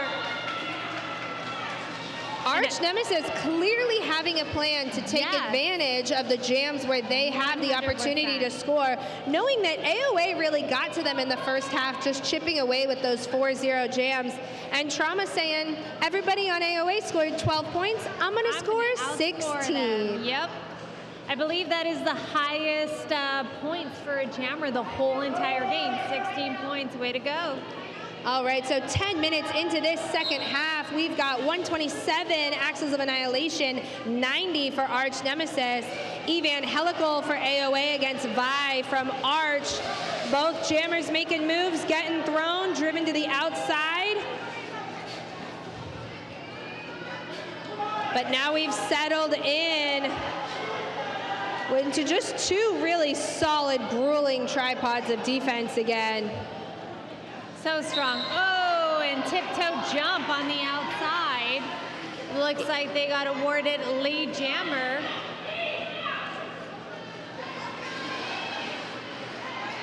Evangelical threw untouched for a scoring pass there as the box clears. And it looks like a star pass was done to number 3, Scarly Davidson on Arch Nemesis, now gonna try and fight the way through this while Evangelical is around on the second scoring pass, and Scarly Davidson does just that. Yep. Another great jump by Evangelical to hopefully put up a couple more points. As long as you land 1 foot upright and inbounds off of a jump like that, you'll get awarded your points, even if you then fall afterwards. So, way to take advantage of that rule there. 100%. You got to know the rules. Learn your rules if you haven't done so. They help so much. And that's going to be another 4 points for Evangelical for an 8-0 jam. Looks like we have a time. Rose City AOA going to go ahead and take another timeout here. We're 10 minutes, 12 minutes into the half. Let everybody have a breath. Both of these teams on their third game of the weekend. So fatigue starting to become a factor. Yes. And also, Rose is starting this jam with 2 blockers in the box. So it's a great time to make a plan for how you're going to try and defensively shut down and kill this penalty time. Yes. And hopefully Arch comes up with a master plan and can successfully accomplish that plan.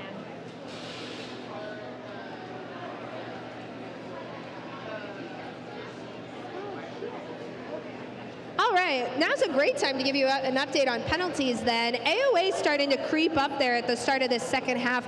22 penalties in total for the team to 16 for Arch Nemesis.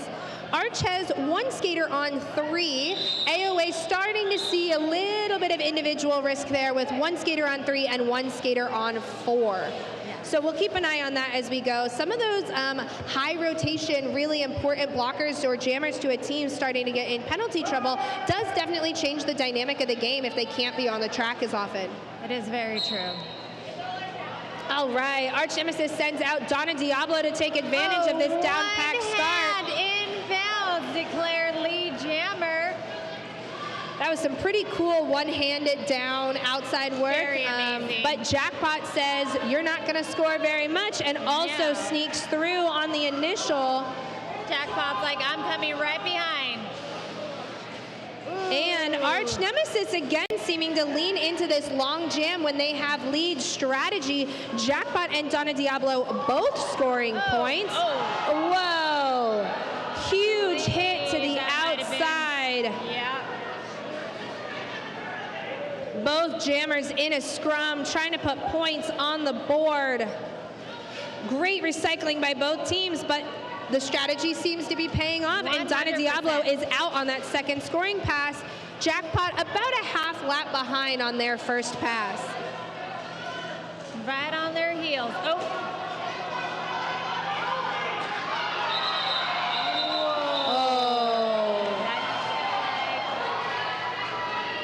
Quick O on the outside by Arch Nemesis was allowed Donna Diablo to grab 3 points. And they did their best to call it off, but just wasn't in a position that the jam ref had eyes on it. So great work by Axles of Annihilation to continue to keep on the Jets, and they also manages to sneak in 4 more points before the jam is over. And I feel there's an official timeout in the Maybe they're gonna have some kind of discussion? Sounds like we're gonna have a discussion. Okay. That was an 8 to 11 jam, even with that little bit of a kerfluffle there at the end. This strategy seems to be really paying off for Arch Nemesis to start to close this gap. Those really fast 4-0 jams just weren't making a big enough difference given what the differential had gotten to. And so going for these 12, 11, 16-point jams is starting to make a difference, and they are also over the century mark starting to close this gap. With 16 minutes left. 143 to 101 here. Darth with a quick lead jammer, while Malabruiser Barbie says, I'm not going to let that happen for too long. Both jammers out.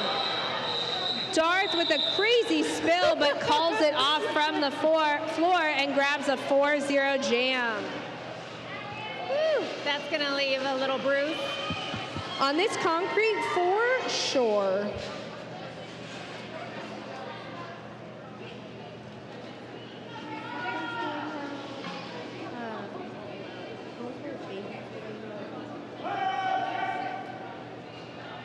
All right, heading into jam number 11, 15 minutes left on the clock. We've got Hot Shot for AOA against Trauma for Arch Nemesis, and it is Hot Shot with a jump who gets by on the outside. Trauma not even a half lap behind. Oh, and a quick call off. Was there any points? AOA in there, hit it and quit it. Grab 1 point. For a Hot Shot, but not allowing Arch Nemesis and Trauma to put any points on the board. Brings us to 148 to 101. I'm going to agree with the chat. Darth is tough as nails taking some of these spills, but still putting points on the board. So great job to all of these jammers. Yes. If I would have taken a fall like that, I would have been on the floor for a long time.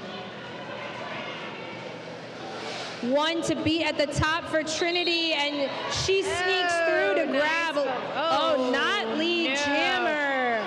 Did they take it off? Power jam for Vi, who had already pulled the star off. So we are 2-minute jam. Both jammers to the box. We're going to have a jammer do-si-do.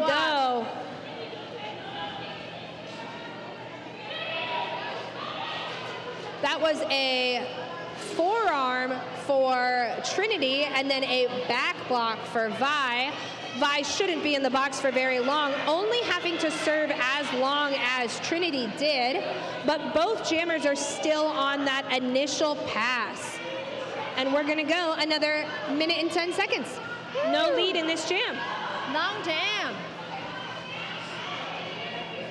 A little bit of a different speed that we're seeing in the second half of this game than the first half. We got through a lot of jams really quickly in the first half, some really fast 4-0s, versus here we're now on at least our second or third long jam. Definitely a lot slower. I feel like the energy was really up on the first half. Not that the energy's not up now, but great hit by number 3, Scarlett Davidson, covering that little apex jump attempt by Trinity. But Vi also recycled to the inside. Oh, that was a very hard hit. Okay. Oh, and Vi unfortunately getting sent back to the box. And with less than 30 seconds left on the jam clock, we are very likely going to see Vi still in the box at the start of the next jam. Trinity with a hop, skip, and a jump completes that initial pass. And we will see if they can sneak any points on the board. Oh!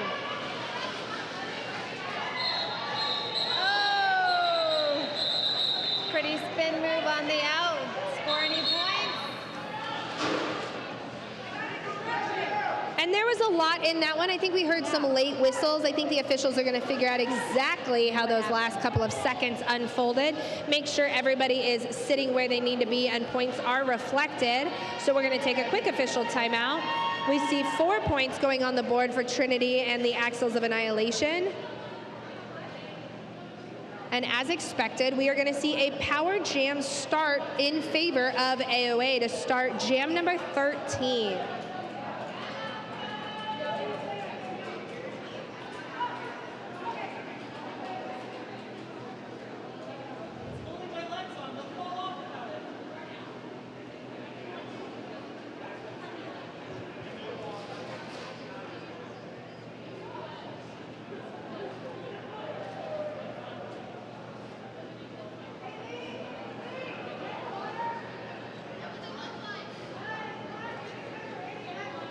All right, this is a great time to remind you that the tournament overall MVPs are open for voting. You can find it on the live chat on the stream or through any of the Angel City social medias. There's some amazing packages that they are going to receive from our sponsors and Angel City. And you know, official review. We want to chat even more than we already did. So Axles of Annihilation are going to go ahead and call their official review to bring something up to the officials, have a little bit of a discussion. And I think that is a great time for us to thank some of our sponsors as well. Huge shout out to Thread, Sweat, and Tears. They are both our scoreboard sponsor. Yes. Keeping us up and running and showing you how these teams are doing throughout the games, as well as supporting our overall tournament sponsor. And we're super excited to see them bringing some really great apparel options into the roller derby market. Yeah, and they have a little booth out in the backside, so if you want to go see it, go see it. I said backside.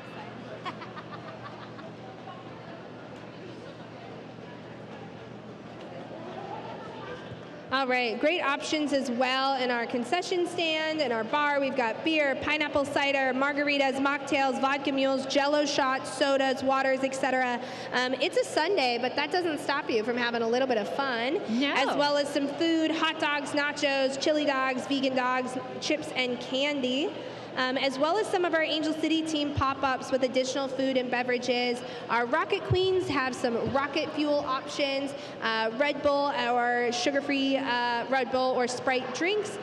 They did a really cute job of naming each of the drinks after the teams here this weekend. Names are so creative and fun. As well as some coffee, and then our Shore Shots are running some great like bean, chicken, rice bowls, get you a healthy option for some snacks.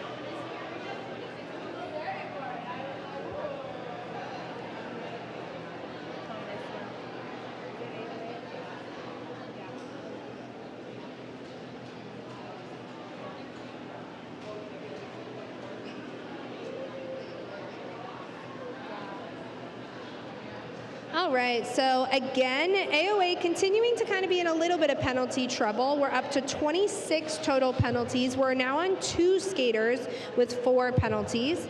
Arch Nemesis sitting at 18 total penalties. Nobody at more than 3. So we'll keep an eye on how that starts to evolve and how it starts to play into the game. Right now, we've got the Arch Nemesis Jammer sitting in the box, so we're gonna start in that power jam, but Rose City down 1 blocker. So at least only 3 of them available to play offense at the start here. True. Every little bit helps.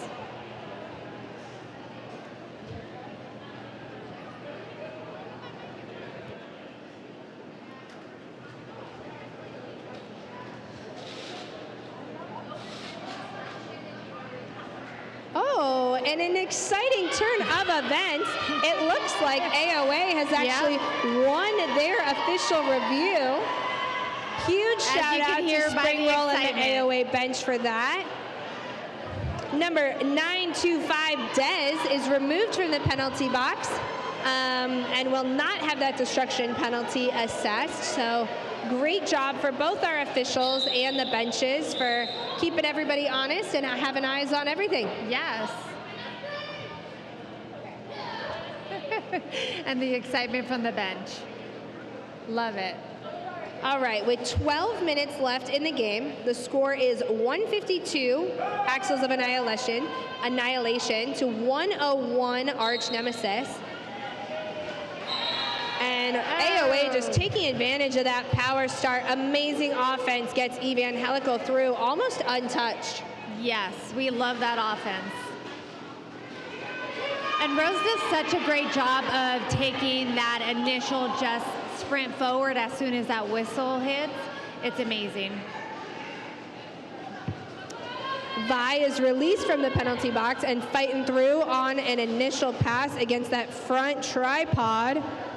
While Evangelical is around on a second scoring pass already, looking to extend the lead for AOA.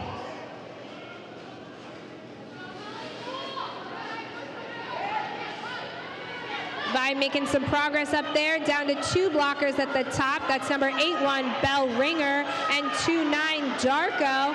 But Vi able to hold on and sneak through on that inside line. Oh, just that was a beautiful clear. Squish play there by AOA. Gets even helical through for 4 more points. They cleared the whole inside. And that'll be an 8-0 jam in favor of AOA. Making it 160 to 101. With about 11 minutes left.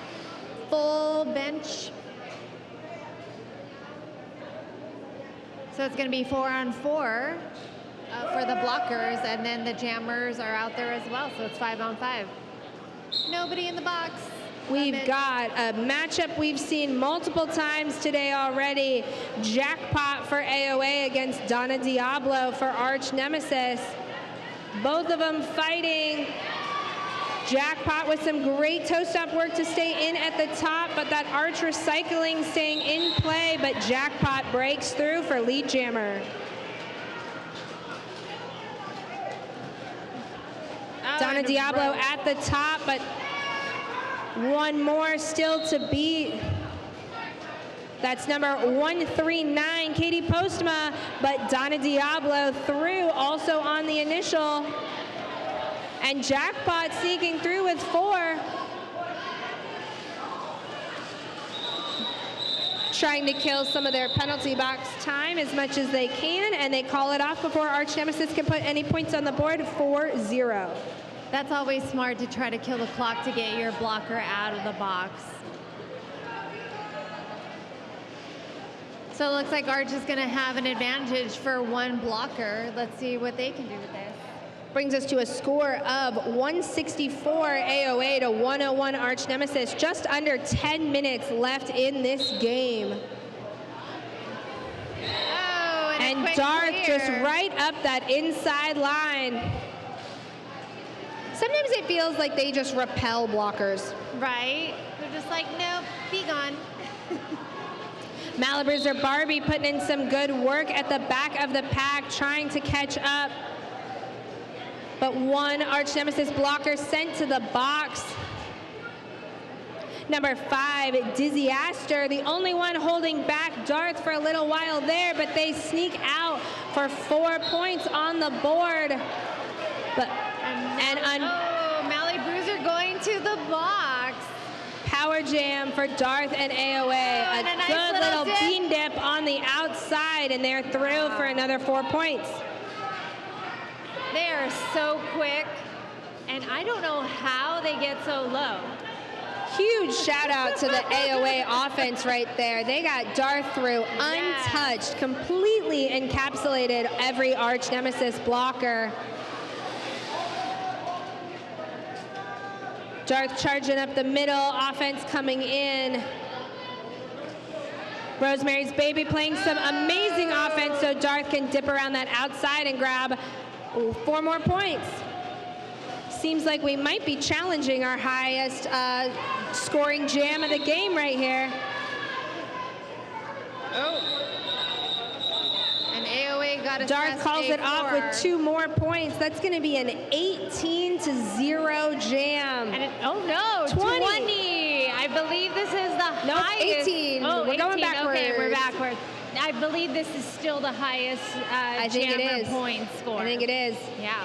AOA saw Trauma put up that 16 points and said, nope, we'll take that right on back. That brings us to a score of 182 to 101 in favor of AOA. 7 minutes left on the clock. We'll see Trauma back out there trying to reclaim that crown with lead jammer, while Hotshot fighting through that pack and pretty close to about a half lap behind Trauma. Some good offense breaks up AOA. Trauma's fighting. Hotshot also scoring points and sneaks through on the inside.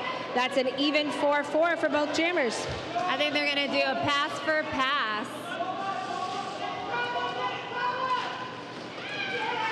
Oh, that was a very hard hit. Oh. Trauma through for 4. Hotshot stuck in the pack. with a really strong Arch Nemesis triangle there at the top.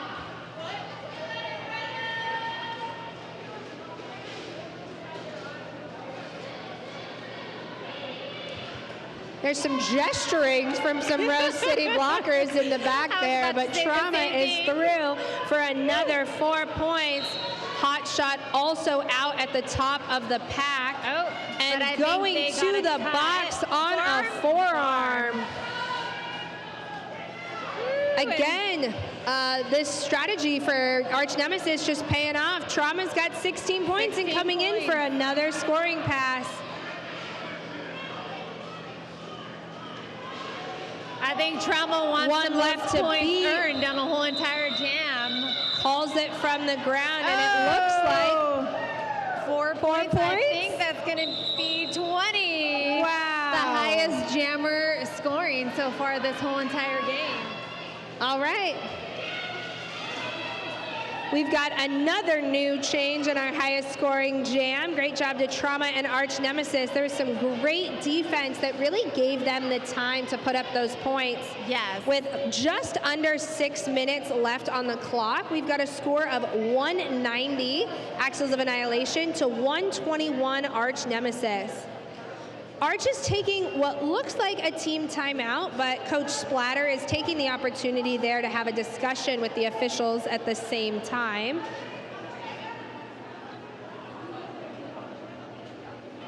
We are gonna likely start in a power jam for Arch Nemesis. Hot Shot, the jammer for AOA, still sitting in the box on a forearm call. Both teams continuing to get some penalties, but it definitely being a little bit heavier on the AOA side, with 28 team penalties to 20 for Arch Nemesis. Oh, more whistles. And everybody wants to talk some more. So AOA gonna take one more timeout, make sure we have plenty of time for everyone to embrace the last 6 minutes of this game, make a plan for this power jam start.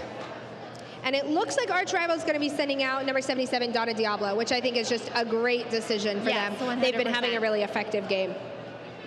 I will say, though, the chat is very much in pro of saying, let Matinee jam.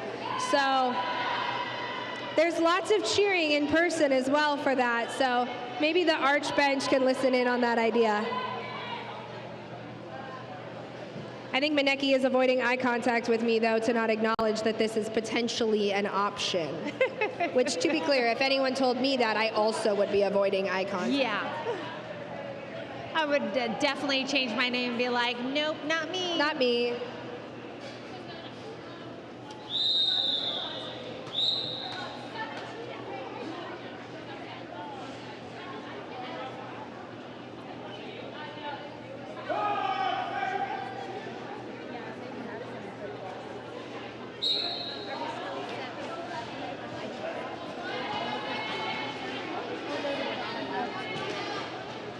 All right, we are back on jam number 17. Power jam start for Donna Diablo. And that is gonna change the power jam. Donna Diablo sent to the box on an illegal contact penalty, and Hot Shot is already out and snags lead jammer out of the box.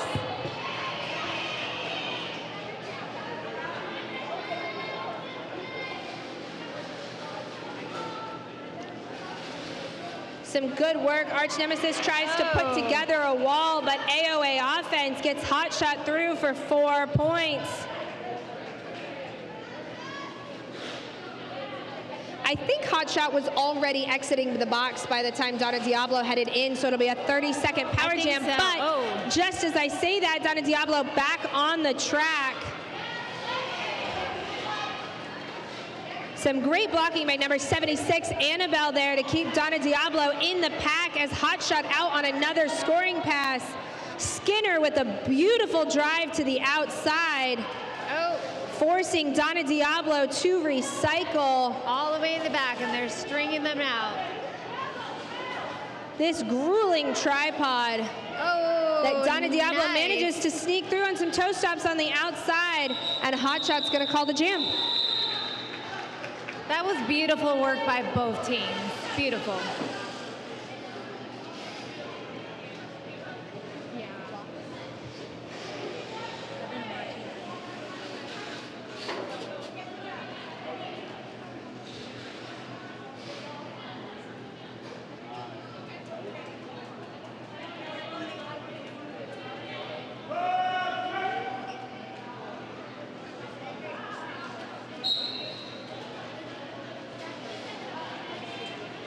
All right, jam number 18, we've got Trinity for Axles of Annihilation, who have just broken the 200 mark, while Arch Nemesis sends out Malabruiser Barbie. We have 3.5 minutes left in this game. Malabruiser Barbie with 2 left to beat at the top.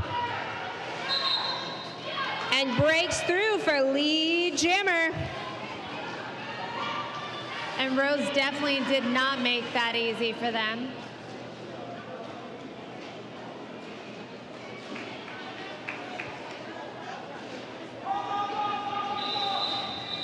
All right, and Malabruiser Barbie gonna not go with the long jam plan there and hits it and quits it, grabs 2 points, but AOA able to sneak out 1 point in the confusion, and it's a 2-1 jam in favor of Arch. Current score, AOA 202 to Arch Nemesis 123.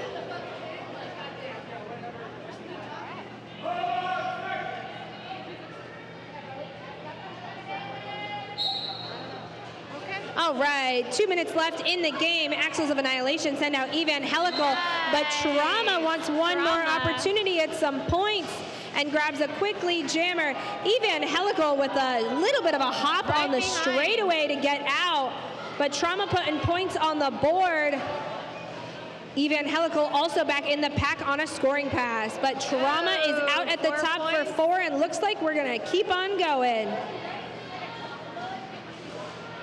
And Evangelical out and scoring 4 points, but Trauma is still scoring as well, and they are lead jammer. Some great offense there on both sides, gets both jammers out. We've got an 8-4 jam so far.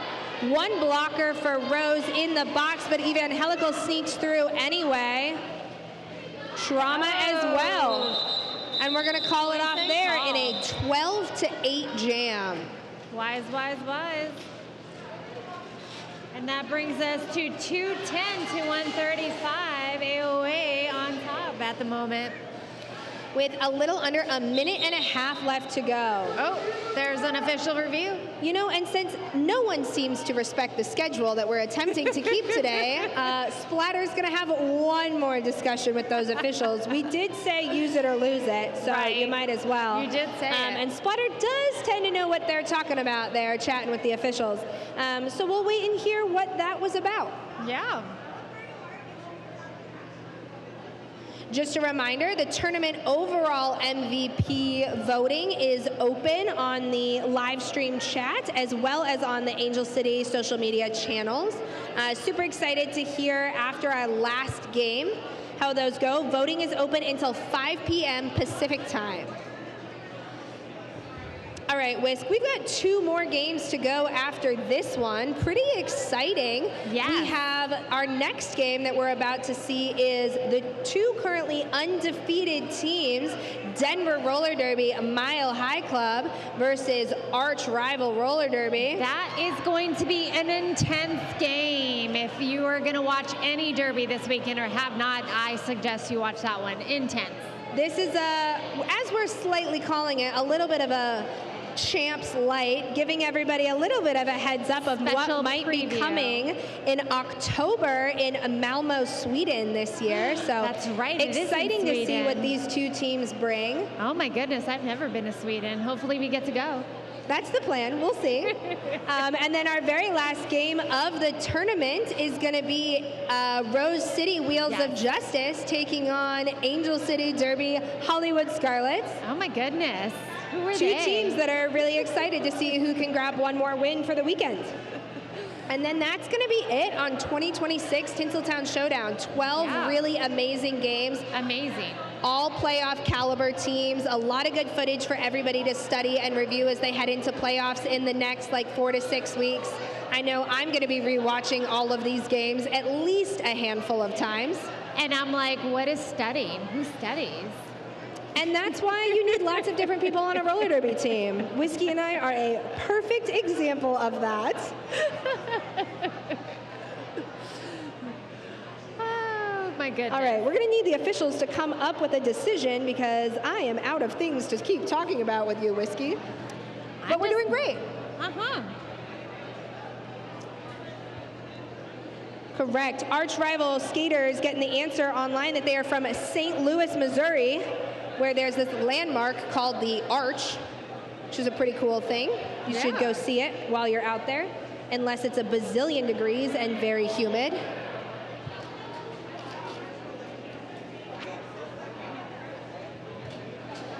All right, 1 minute and 24 seconds still to go in this game. In between these games, if you are in the house here in Los Angeles with us, we highly encourage you to go visit our vendors for today. Yes, our vendors. Some really great options over there in Vendor Village. We've got some great shops. We've got some great treats you can buy, some great merch. I believe they're doing tattoos in the corner. I did hear that there's some tattoos in the building today. So if you want to memorialize your time here at Tinseltown 2026, you might as well. And also, I believe massages? Definitely some massages going on in the back if you need to work through anything from this weekend. And it looks like the official review is over. Is it over? Maybe someone will tell me what it was about. Splatter, did you win your official review? Either way, we're going to get started on jam number 20. So I'm going to say no. And we're off. All right, jackpot for AOA out against Donna Diablo, who grabs the lead jammer. Very quickly, under 10 seconds. A 2-wall at the top manages to hold on to jackpot in time for Donna Diablo to come around on a whole scoring pass. But great offense from Rose City breaks jackpot out. Donna Diablo coming around for one more, gets knocked to the inside. And jackpot around untouched. Some great offense there by number 3-3 Skinner. Donna Diablo going for more points as jackpot comes into the pack again and hits that arch tripod. Oh, that was a nice hit out on the outside. Donna Diablo, one to beat at the top, gets knocked down, but still in play.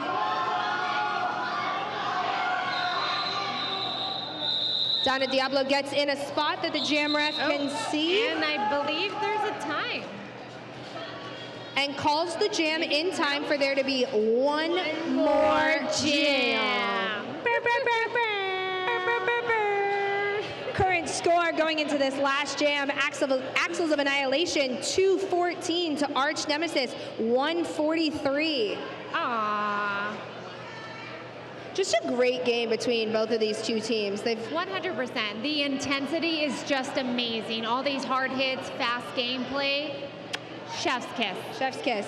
It's been great to have a lot of A and B teams from the same league here this weekend. A great opportunity for leagues to get to travel together, cheer on their own teammates, get to kind of have your crossovers, benefit from playing with both teams and not having to travel two places. And also just really exciting to see what some of these top leagues in the United States have to offer. Yes, 100%. You can see like how it trickles down from the top to the bottom and how they all play kind of similar but different skill sets and strengths.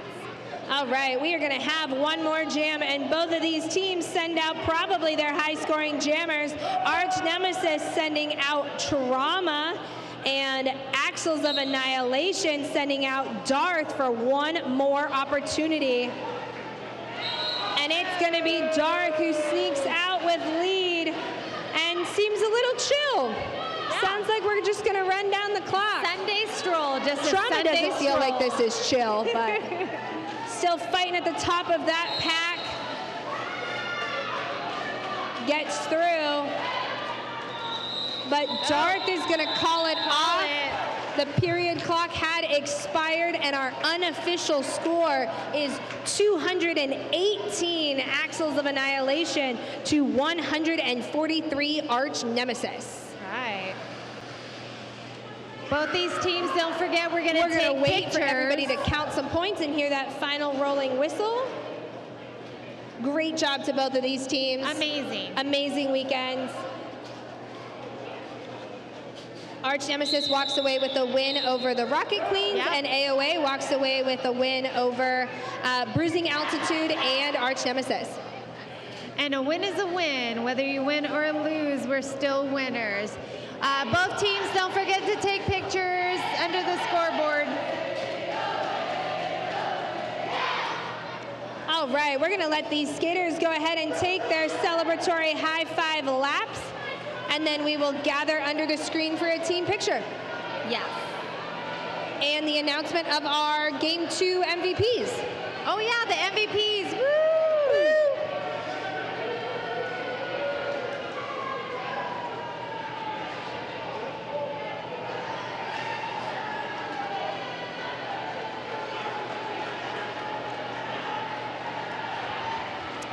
As our teams are making their laps, final penalty update, AOA was able to outlast, having a total of 29 total penalties to Arch Nemesis is 21, but AOA is still pulling out the win there, so yes. Great job to them.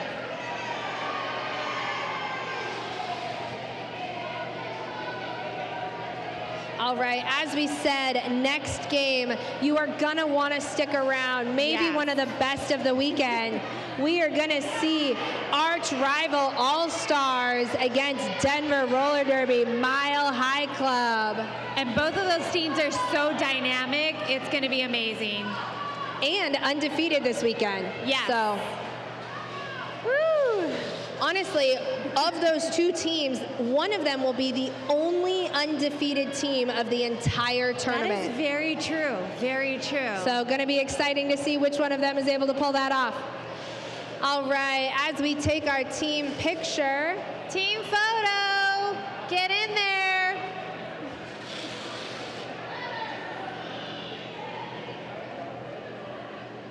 Everybody on the chat cheering on both of these teams, saying nice work to both Rose and Arch. Congratulations to everybody. And we will go ahead and announce our MVPs. For Rose City Rollers in white, your MVP blocker, Bell Ringer, number 8-1. Your MVP jammer, number 2-6, Hot Shot. And your MVP overall, number 777, Rosemary's Baby. And for arch rival Arch Nemesis, number 18, Slaytoven for MVP blocker, number 1414, Malabruiser Barbie for MVP jammer, and your MVP overall, number 3, Scarly Davidson. Congrats. All right, thanks everybody. We will be heading into a little bit of a break while we let Arch Rival and Denver go through their warm-ups, and we will likely be back in about 25 to 30 minutes, so keep an eye on the stream. Thank you so much. Bye. This is Whiskey Von Sweets and Death Down Under signing off. Yes. And we're done. To go play roller derby.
Hey, I'm Lauren Much, and I wear the S1 Lifer helmet with medium rad liners. I've always felt supported by S1. I always appreciate how they've adapted along as the sport has evolved. I trust the gear, and I love wearing S1 gear.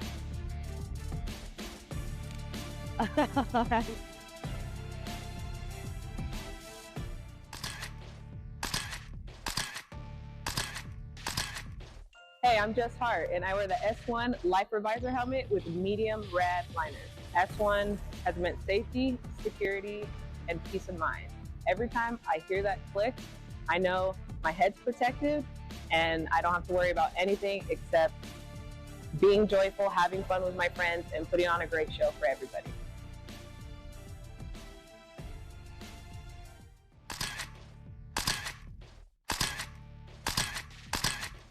Hey, I'm Scald Eagle, and I wear the S1 Lifer helmet with medium terry liners. When I'm hitting the track, the last thing I want to be thinking about is how my gear is fitting. My S1 derby gear is just set to jet. I can't live without it. S1, protecting roller derby since 2006.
They call it a sport, but we know better. It's a symphony of dedication, grit, and heart. Tuned to one another in a composition of chaos on a stage built for progress. Athlete-driven innovation from the first whistle to the final score. Every hit, every fall, every win, every loss, every team, every season, every body. We've got you covered.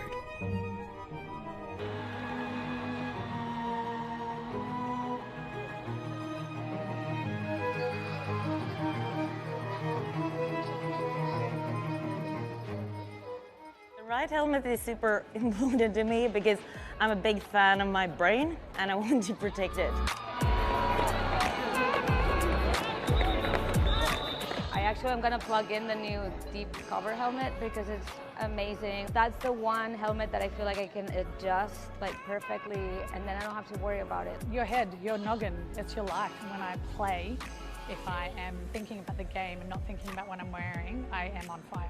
Our heads are so important, so I think it's really important to have a helmet that fits you. It just feels like nothing's on my head. I feel protected. It's definitely a great helmet. It feels like it was made for me. This fits my head. I feel really safe in this. I can adjust it on the fly. It also comes in a lot of cool colors. It feels very snug. I don't know, it's not like a tight helmet, it's like really like a hug that just has so many fitting arrangements, like it changes everything. It landed where it needed to land. It protected me at the back of my skull. I just never felt more safe than I did with the deep cover. The smaller shell size means that my head is not 12 times bigger than it should be. It feels snug, it feels safe. When I tried it on, I was like, this is the greatest helmet of all time. I'm never taking it off. I think Triple Eight is doing an awesome job listening to the skaters. They're listening to the athletes and they're listening to the things that make us feel safe.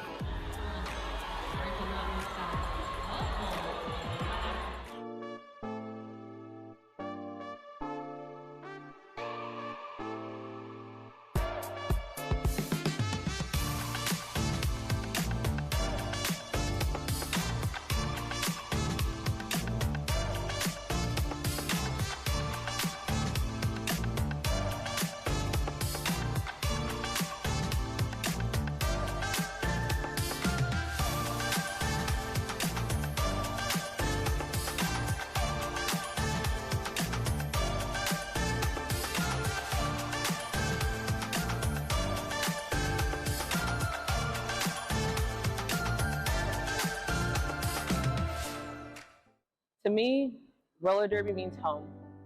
Since I was a kid, I've been skating with my father in skating rinks, empty parking lots, so it's just in my DNA.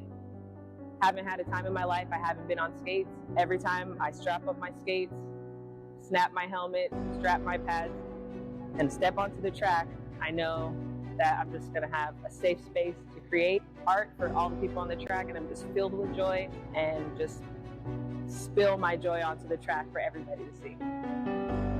I love roller derby.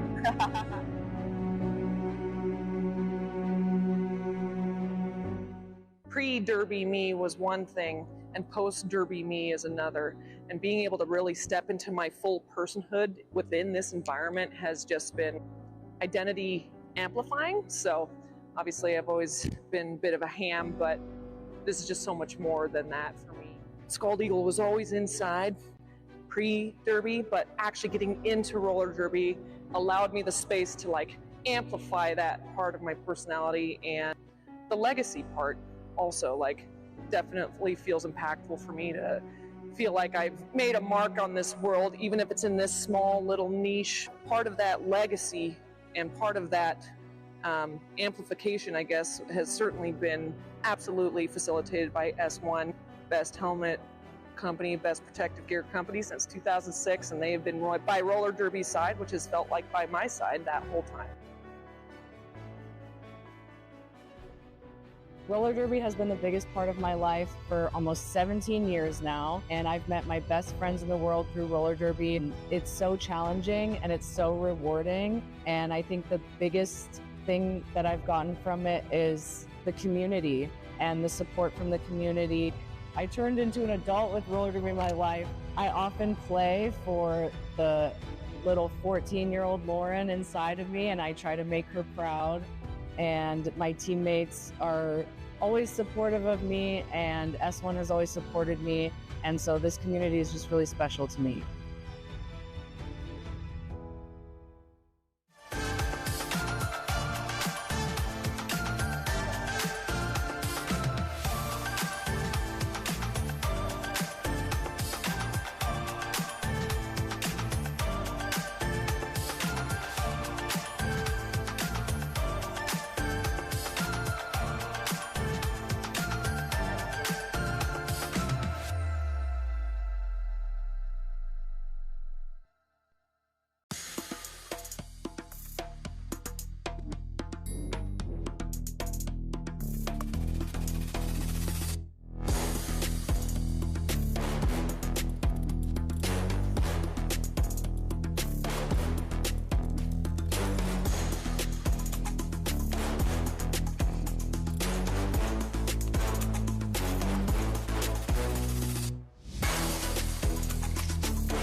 Hey, I'm Lauren Much, and I wear the S1 Lifer helmet with medium rad liners. I've always felt supported by S1. I always appreciate how they've adapted along as the sport has evolved. I trust the gear, and I love wearing S1 gear.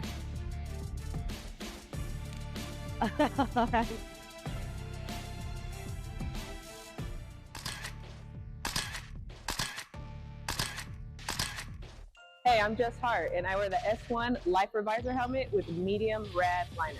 S1 has meant safety, security, and peace of mind. Every time I hear that click, I know my head's protected, and I don't have to worry about anything except being joyful, having fun with my friends, and putting on a great show for everybody.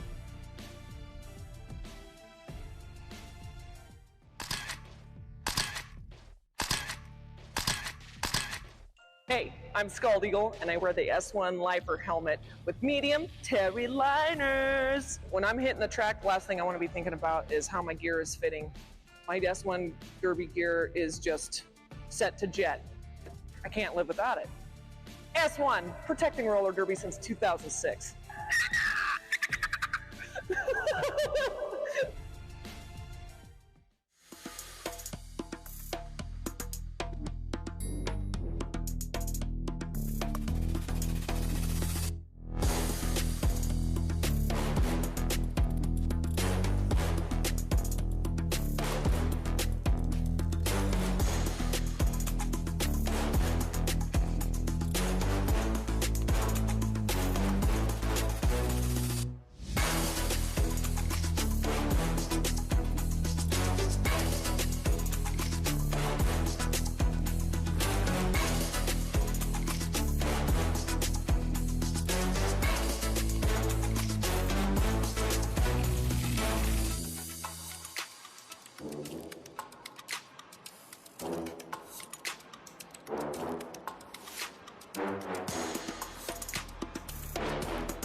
They call it a sport, but we know better.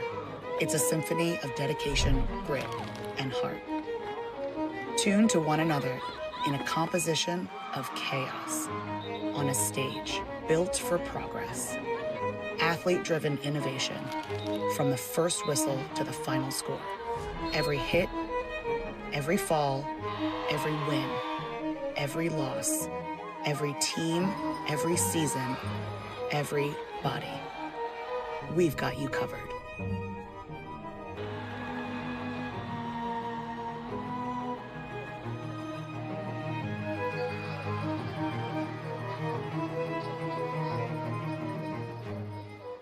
The right helmet is super important to me because I'm a big fan of my brain and I want to protect it.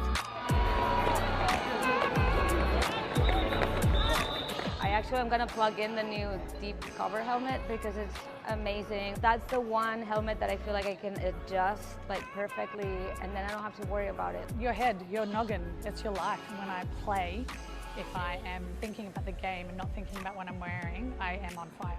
Our heads are so important, so I think it's really important to have a helmet that fits you. It just feels like nothing's on my head. I feel protected. It's definitely a great helmet. It feels like it was made for me. This fits my head. I feel really safe in this. I can adjust it on the fly. It also comes in a lot of cool colors. It feels very snug. I don't know, it's not like a tight helmet, it's like it really like a hug that just has so many fitting arrangements, like it changes everything. It landed where it needed to land. It protected me at the back of my skull. I just never felt more safe than I did with the deep cover. The smaller shell size means that my head is not 12 times bigger than it should be. It feels snug, it feels safe. When I tried it on, I was like, this is the greatest helmet of all time. I'm never taking it off. I think Triple Eight is doing an awesome job of listening to the skaters. They're listening to the athletes and they're listening to the things that make us feel safe.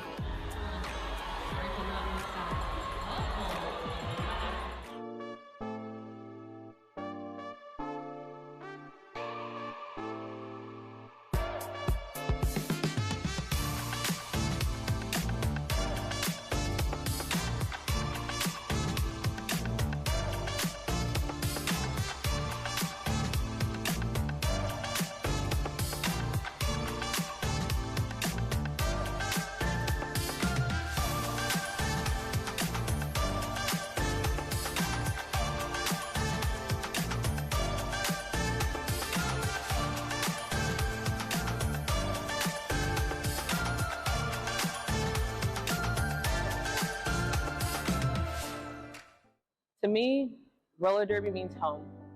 Since I was a kid, I've been skating with my father in skating rinks, empty parking lots, so it's just in my DNA. Haven't had a time in my life I haven't been on skates. Every time I strap up my skates, snap my helmet, strap my pads, and step onto the track, I know that I'm just gonna have a safe space to create art for all the people on the track, and I'm just filled with joy and just spill my joy onto the track for everybody to see. I love roller derby.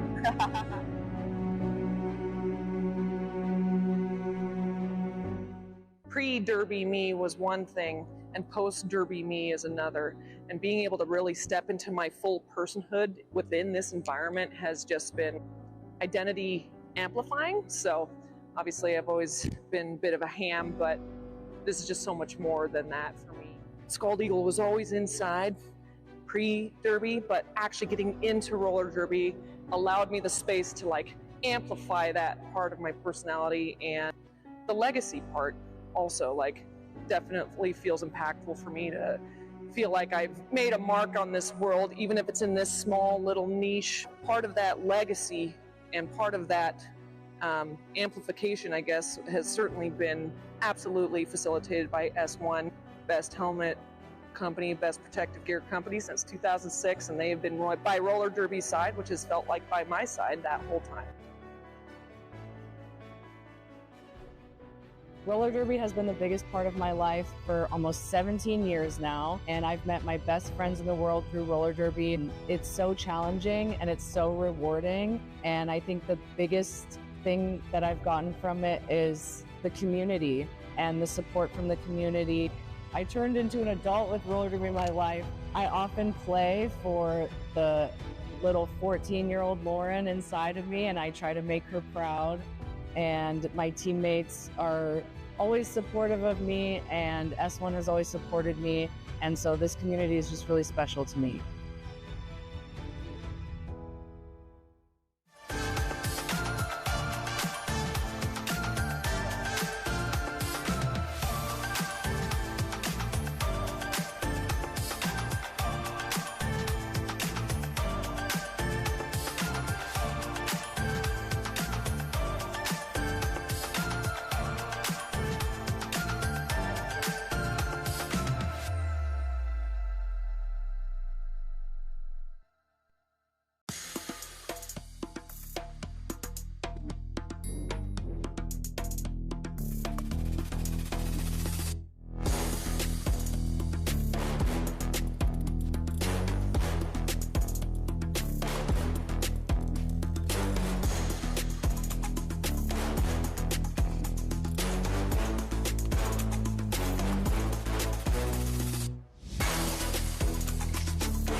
Hey, I'm Lauren Much, and I wear the S1 Lifer helmet with medium rad liners. I've always felt supported by S1. I always appreciate how they've adapted along as the sport has evolved. I trust the gear, and I love wearing S1 gear.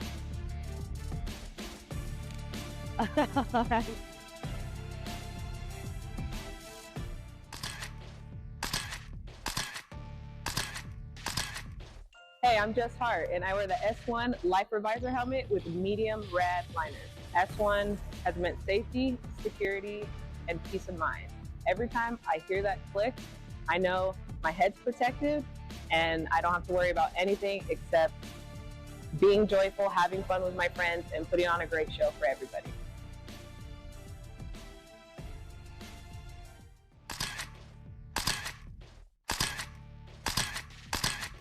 Hey, I'm Scald Eagle, and I wear the S1 Lifer helmet with medium terry liners. When I'm hitting the track, the last thing I want to be thinking about is how my gear is fitting. My S1 derby gear is just set to jet. I can't live without it. S1, protecting roller derby since 2006.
They call it a sport, but we know better.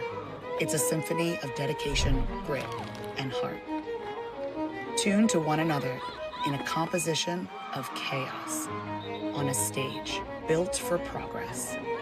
Athlete-driven innovation from the first whistle to the final score.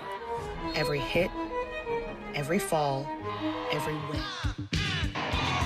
All right, welcome back, everybody, to Tinseltown Showdown 2026, hosted by Angel City Roller Derby. We are so excited to have you here and part of our lives. That's right. I am Cakes, and I am joined on the mic with Party Poison, who's been here all weekend, and my voice is a little raspy, so I apologize. Or if you like it, you're welcome. She does take donations. Yes. So coming up next, we have arch rival Roller Derby All-Stars taking on Denver Roller Derby Mile High Club.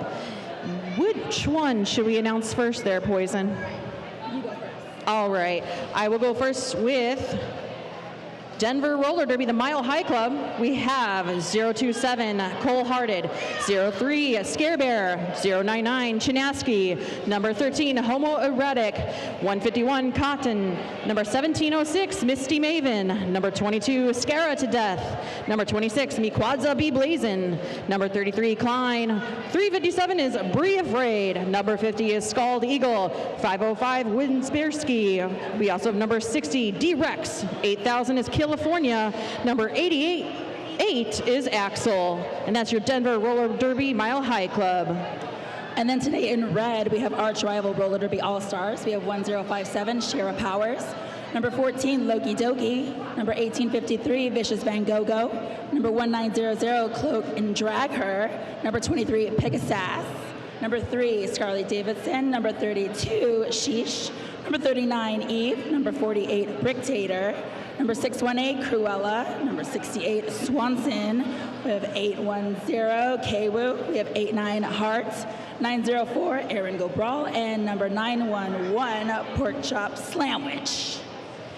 And introducing our officials, Hellbilly, 9-Inch Wheels, Barry, Rachel Scarson, Spunky Brewster, Mick Winkle, Sweet and Sour Candy, Gin Scrummy, Judgmental, Toxic Narcotic, RDFM, Kira Duncan, Adam Splitter, Elemental, Umpire Strikes Back, Rhodes Warrior, Bacon the Question, and happy birthday, Don Scorleone. Happy birthday. Your birthday. Whoop, whoop. All right, happening right now. Jam 1 is underway. Misty Maven on the jam line for the Mile High Club against Swanson for arch rival Roller Derby. Our first penalties of the game already being handled out. We're going to go ahead and give that to Denver. Going to pick up the penalty, head to the box for direction of gameplay for California. Pack just simmering in the straightaway, just barely breaking that plane from the pivot line. More penalties are being handed out this time on arch rival side. If you're wondering who's skating in which jerseys, arch rival is skating in a lovely vintage design, maroon color red, and Mile High Club in a lovely white. I'm a fan, very stylish. Everyone's a fan. But I think the scarlet color really brings it out. Yes. Swanson picking up that lead jammer position for arch rival, puts up 4 on that last pass. Misty Maven still stuck behind a very strong wall from arch rival. Kwoo taking that front position in the tripod, rotating. Nice breakup here by Bree Afraid of Denver. Challenges Kwoo as the front wall from arch starts to trickle into turn number 2. Misty Maven, unfortunately, just pushed right back to the infield. Oh, big hit, big hit. A pirouette, and Misty Maven is out, eligible to score. Coming around the bend, Swanson now pushing the pace of the pack, and Denver is content to take that front wall. Swanson's just going to call off the jam after scoring another 3, brings the total to 15 points, and arch rival scoring hot and heavy. First jam. That was quite a jam to start the game. Almost 2 minutes already. It's making me sweat. Those in the chat, good afternoon. We'd love to hear from you. We also have a vote for our tournament MVPs. There's a link in our chat. Feel free to select who your favorites are and let them know who you're thinking. Who's in Jam 2 there, Party Poison? Ooh, we got Brick Tater versus Klein for Jam 2. And action is happening.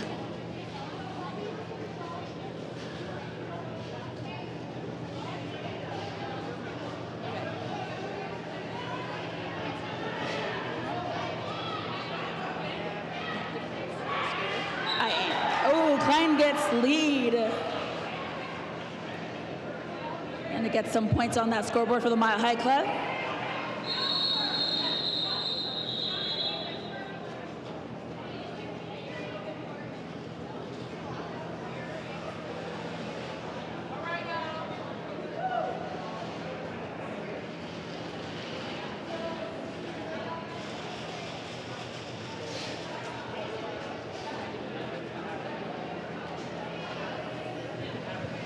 Thank you for being part of our chat there. Ishiro, I'm pretty sure I butchered your name. Please tell me how to correct that. Let's Go says Ariella, number 96. Ursa has been in our chat all weekend long, so thank you, Ursa, for enjoying Derby with us. We appreciate you. All right, coming up, Jam 3, Scald Eagle from Mile High Club, Evie from Arch Rival. Both teams at full strength now, Poison, and Evie picks up the lead jammer position for Arch Rival. I actually think it's just Hart.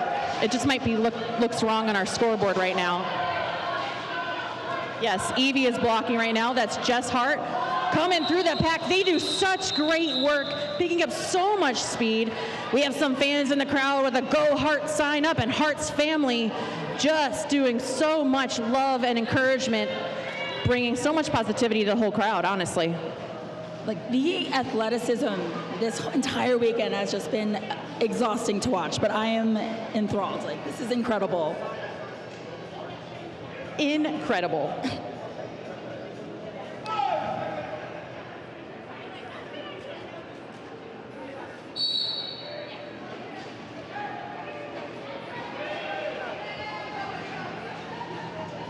Jam 4 is underway. We got Denver, the Denver pack is in the front, taking on Loki Doki. And Loki Doki is lead.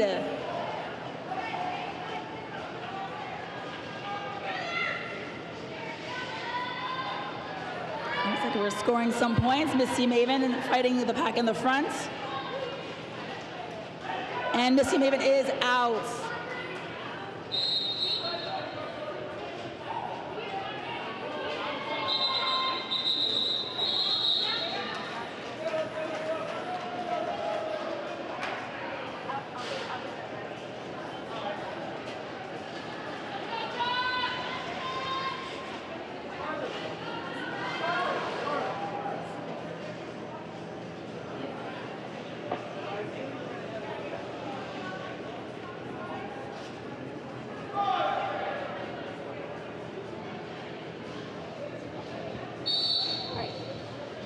Lining up on that jam lane, Klein for Mile High Club. Pork chop sandwich for Arch Rival. Nice pack advantage for Mile High Club as K-Woo is stuck in the box with teammate 904. Aaron Go Brawl. Too much brawl. Much more Aaron to be had. Klein picks up the lead jammer position, coming around the bend, does a great apex hop, and picks up 4. What great work by Klein, and a fast-moving pack to boot. Brings a score now for Mile High Club to 21 for Arch. We have 24 minutes and 8 seconds remaining.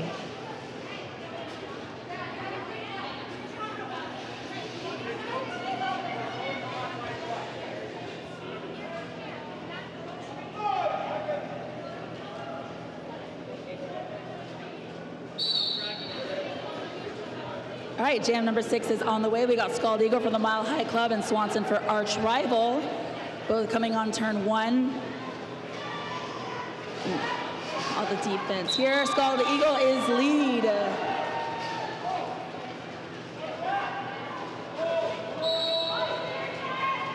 We have such strong defense from both teams right now. Jammers are out here defying gravity.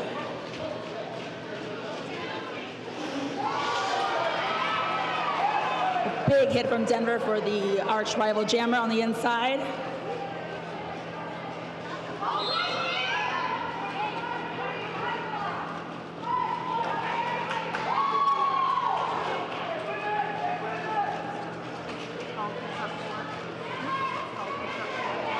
Skull picks up 4 points. He's coming back for more. Looks like we've got one blocker from each team in the penalty box as of right now.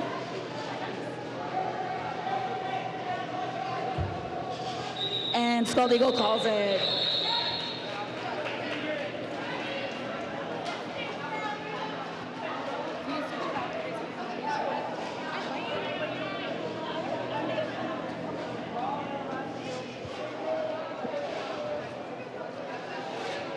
I want to give a shout out to our amazing sponsors. Thank you so much, 888 and 187, for keeping Angel City protected year round. We're so happy to have you as our sponsor. If you get a moment in between these jams, check out our vendor village. Still much to have. We'll give you more information as the day goes through. Misty Maven on the jam line for Mile High Club against Bricktator for arch rival. Misty finds some room on the inside line, picks up the lead jammer position. Both teams just about full strength. Unfortunately, I do hear a penalty being called on Denver. It looks like we're going to see number 8,000. You know them as California, picking up a forearm. Jam comes to a really quick close. 4 on the board for Mile High Club. Arch rival has not scored in the last few jams, so Mile High Club doing a really good job here, feeling the flow in game 17 million thousand of this weekend. I love me a neck-and-neck game. Score now 21-20. Denver getting dangerously close to taking that lead change away from arch rival. All right, Jam 8 underway, and it is to a quick start. Hart is lead jammer. We have Klein in the pack for Mile High Club, and Klein is out. Looks like we got a little bit of a jammer race.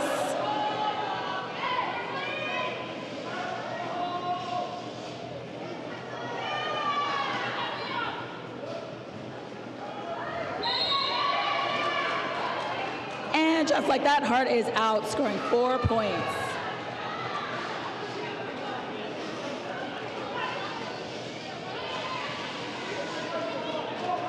It's like arch rival and Mile High Club doing everything they can to play some offense, play some defense, switch it back, do all the things all at once. Multifaceted playing. Can't relate.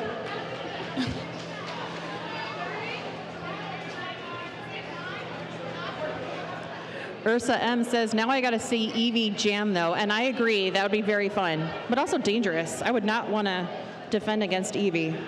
Thank you, chat, for making it sound very fun. They also said Hart and making it look so easy, which is so true. I've been saying that all weekend. Just Hart just has so much heart. Scald Eagle picking up the lead jammer position for Denver. Coming around the bend, we have Loki Doki picking up speed. Arch pushing their points. And it does look like they're trying to protect against the Scald Eagle. But the Eagle flies on the inside lane, picks up 4 points, closes that score gap. We have a 2-point game here, Party Poison. I don't know how y'all feel, but this is about to get hella crazy. I know the chat is kind of nervous about it. They've been talking about how they've been expecting this game to be super amazing, and they're giving you what you want here. Score 30-28 in favor of arch rival. 19 minutes, 10 seconds remaining. All right, jam number 10 is just getting started. And we have Pork Chop Sandwich for arch rival and Misty Maven, who just got lead. Mile High Club.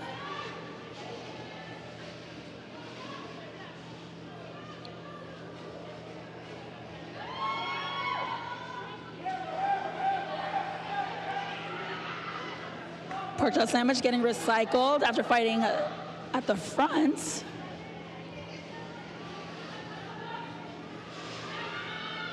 And Pork Chop Sandwich is out of the pack. And Misty Maven calls it. Bringing the score now to Mile High Club 32, Arch Rival 30. That's a lead change. Time to hydrate.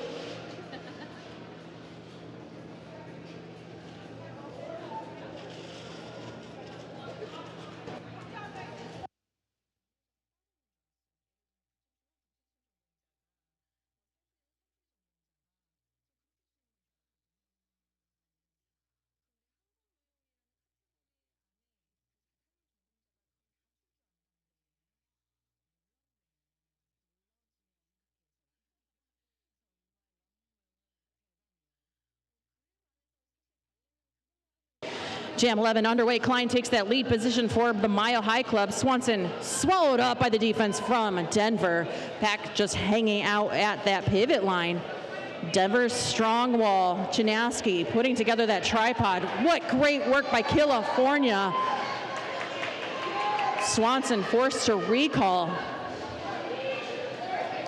Same thing going on the Arch side. Klein forced to be recalled all the way behind the jammer line. Swanson is finally out, but not without some challenge there by California. And Denver showing their cards on their gameplay and strategy to just cut the jam short, protect those points, and call it a day. Keeping Arch Rival at bay, 30 points. Mile High Club putting up 4 more, extends their lead to 35. We have 16 minutes and 40 seconds remaining in the first half. Plenty of time for us to say thank you to our live stream and Tinseltown Showdown tournament sponsors, Riddell Skates, Riddell Wheels, and 888. What's going to happen here in Jam 12 there, Party Boysen? Only time will tell, as we've gotten started already. We've got Scald Eagle getting called lead jammer. Such a physical game. Oh my, big hit on the corner. But we do have the Denver pivot going to the box. And Scald Eagle calls it.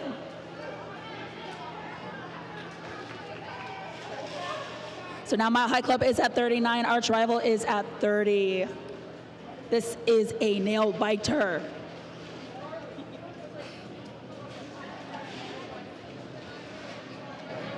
Also want to say thank you to 187 Killer Pads, Create and Skate Factory, Thread, Sweat, and Tears, Uber Lube Sport, and S1. Jam 13 sees Misty Maven for the Denver Mile High Club and Jess Hart for Arch Roller Derby. Misty Maven pulls a cup of tea, picks up the lead jammer position. Jess Hart hot on the trail to catch up to Misty Maven. But wow, that pack just hung out turn 1 and let the jammers do their thing. Quick call off from Denver, and they're going to continue the trend here, Party Boys, and just nickel and diming, keeping that score very tight. 13 points separating these two teams, and we're already done with the first quarter. I am in awe. The physicality that these skaters are able to do, I cannot comprehend. Definitely a game of endurance. Endurance, core, defying gravity. I love it. Endorphins give people happy chemicals. Did you know that? I do now. Learn something new every day. Just a quick check on the track to make sure everybody's safe. Decider always watching like a hawk as well.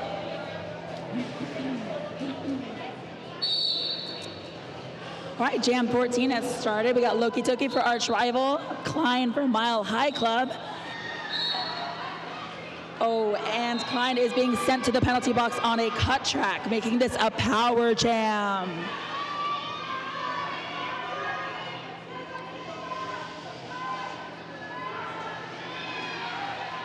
And Loki Toki is through, scoring 4 points for Arch Rival.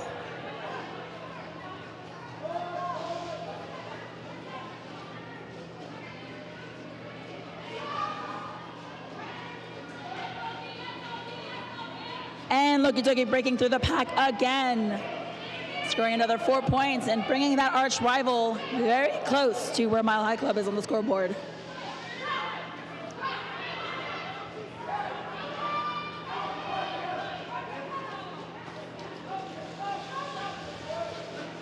All right, Klein's been back on the track now, fighting through the arch rival and is out.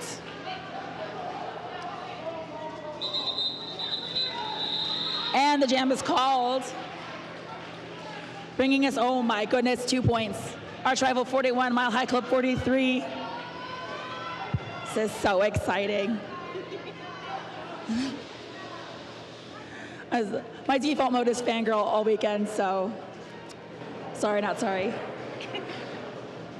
And that's why I really love Tinseltown Showdown, because we got so many treats this weekend with high-level play, amazing leagues. Thank you to Angel City Derby for making this happen. This is quite the treat. You're welcome. Jam 15 underway. Scald Eagle on the jam line for Mile High Club. Swanson for arch rival. Swanson seeing a little bit of wiggle room, but Scald Eagle sees it inside, picks up lead jammer position just moments before Swanson breaks that plane.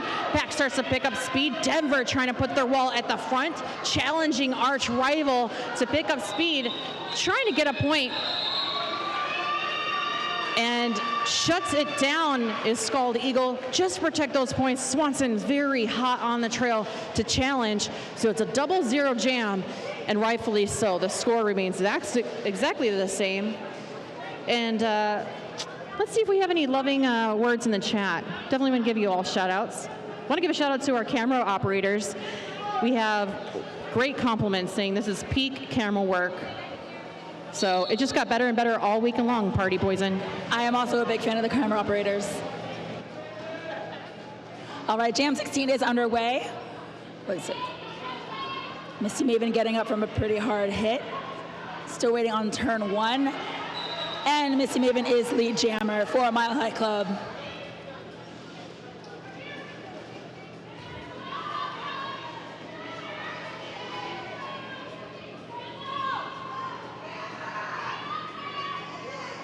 Pork Chop Sandwich is fighting at the very front of the pack, getting recycled. Actually, both jammers getting recycled to the back.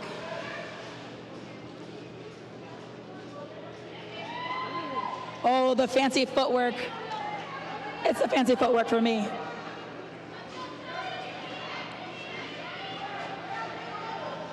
Pork Chop Sandwich got 2 Denver blockers to fight against at the very top, and they are out.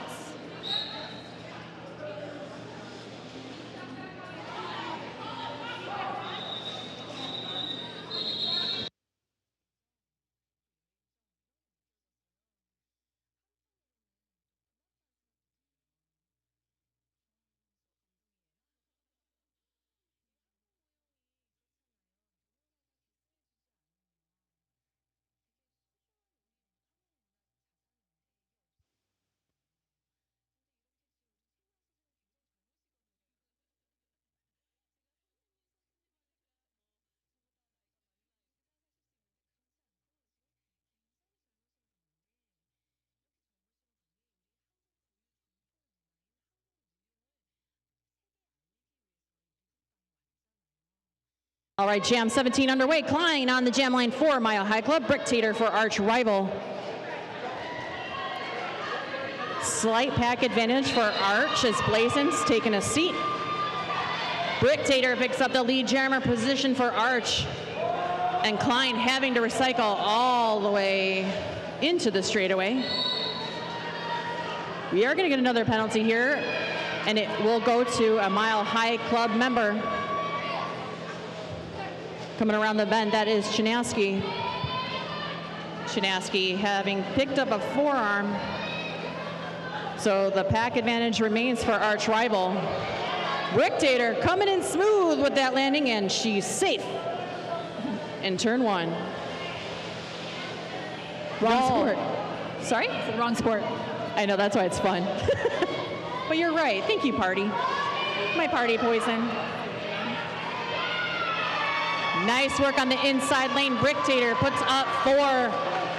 Klein stash the star Now has it out, back on the hat, back again, coming around the bend, just picking up one more, calls off the jam. Brictator doing an excellent job, doing yet another lead change in our game, but Arch now back on top with 1 point compared to Denver's 49, so it's 50-49 in favor of Arch. That was a 9-point jam. Great work by Arch challenging Denver here. 8 minutes and 40 seconds remaining in this first half. All right, and just a quick thank you to Ursa M. It said the best announcing always comes from folks who are just super nerdy and excited about Derby, in my humble opinion, and as I have to agree. Oh my goodness, there's a huge hit on the second turn here for both jammers. And Hart calls it.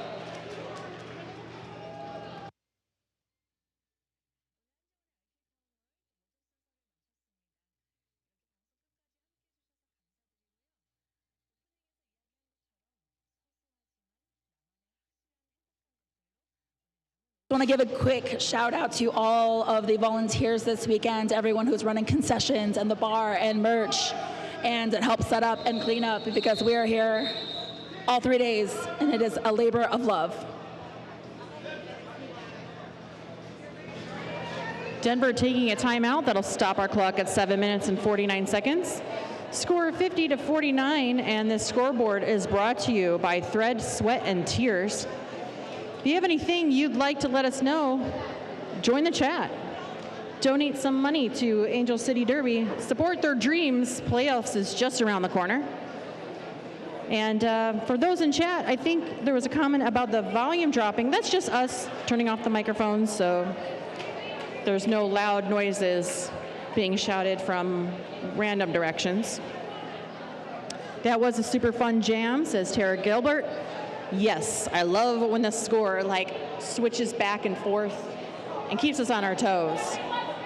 If you're wondering a little bit more about penalties, both teams doing really well.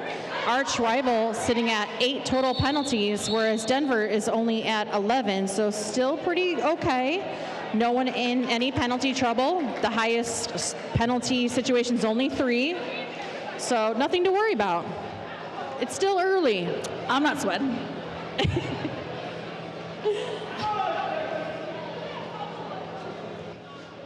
All right, timeout's coming to an end. We've got Jam 19 getting started. We have Loki Toki for Arch Rival, Missy Maven for Mile High Club.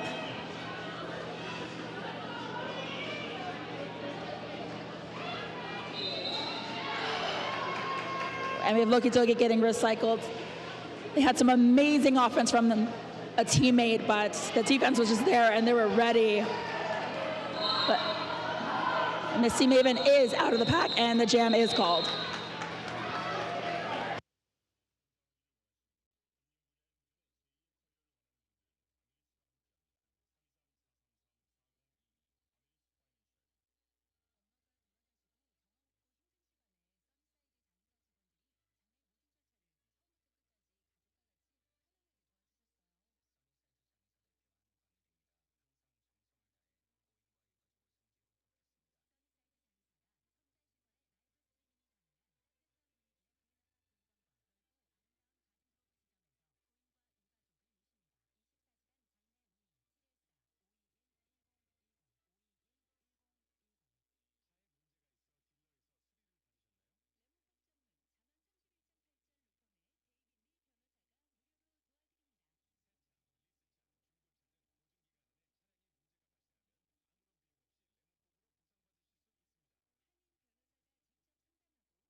Janet Jenkins asks, is the volume turned down between jams?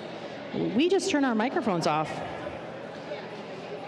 And that's just to make sure that there's no interference coming through the feed there. Just making sure your ears are good.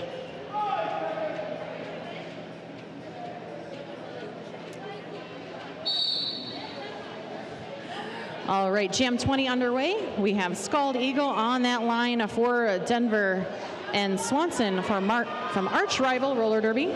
We have a slight pack advantage as Shira Powers is in the penalty box to think about her powerful choices. Breaking the plane, we have either a penalty or a lead, and it's lead. Scald Eagle picks up the lead jammer position. This could be a lead change situation. Cotton heads to the penalty box for Denver. That's for a forearm call. Going to join with the teammate, Scara, also with a forearm. Pack settles down in turn 2. The defensive wall is being pulled together by Kwu. Oh, excuse me, it looks like, yeah, that is Kwu. Just barely breaking into the second straightaway. Arch doing a good job trying to keep that score differential low, but it's a 4-7 jam in favor of Denver.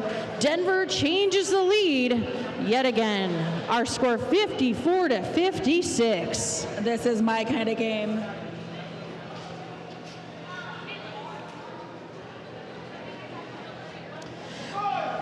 You might see our tournament MVPs later today. They are sponsored by Riddell Skates, Raider Wheels, 888-187 Killer Pads, Crate and Skate Factory, Thread, Sweat, and Tears. Party Poison, what's happening in Jam 21?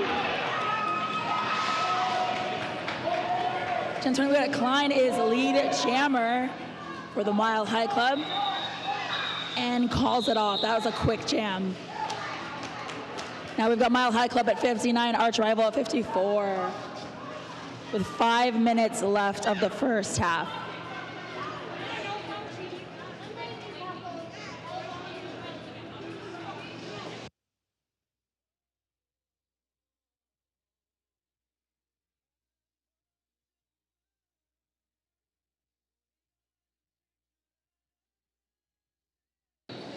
Jam 22, Misty Maven against Hart.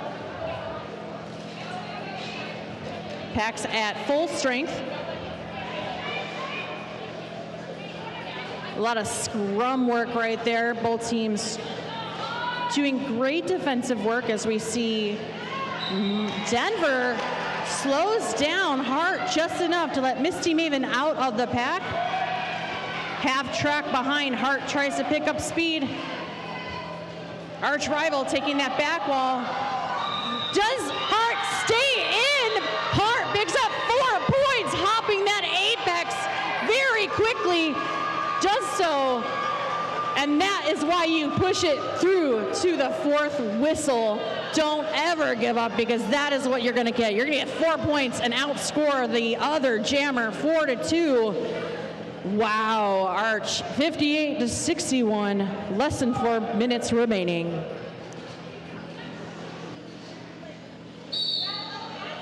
This is incredible. We have Mile High Club, we got Scald Eagle, and of course Loki Doki for arch rival.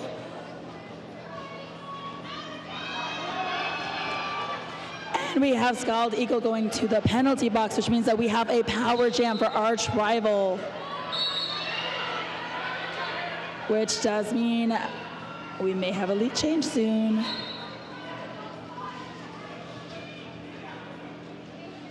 And Loki Doki is through yet again. Now they get 4 points on the board for arch rival, which is a lead change. We're at 62-61 right now.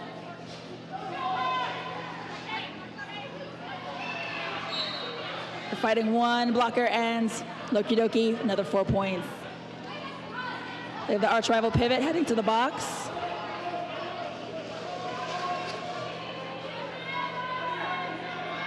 And Loki Doki through again like butter.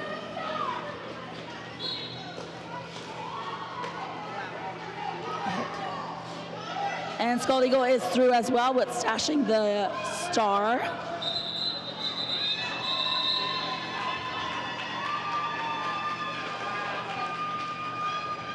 Wow, Party Poison. Is that another lead change? That is another lead change. Arch Rival is at 74. Mile High Club is at 61.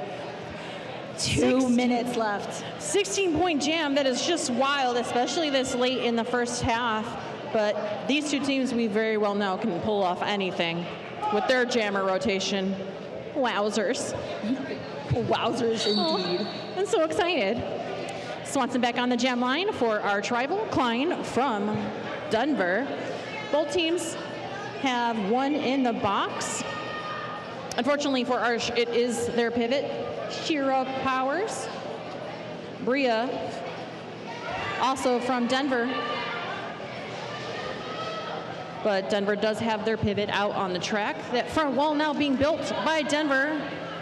Coming around the bend, we have Cotton also helping that pack stay together. No pack has been called a couple times and then recongealed. We have another power jam situation as we see Klein head to the penalty box. Swanson picks up the lead jammer position. Coming around the bend. Back wall from Arch. They hold. Here comes the offensive sweep. Nice work by Shira Powers. Pack breaks away. Bria and Gogo holding the bridge.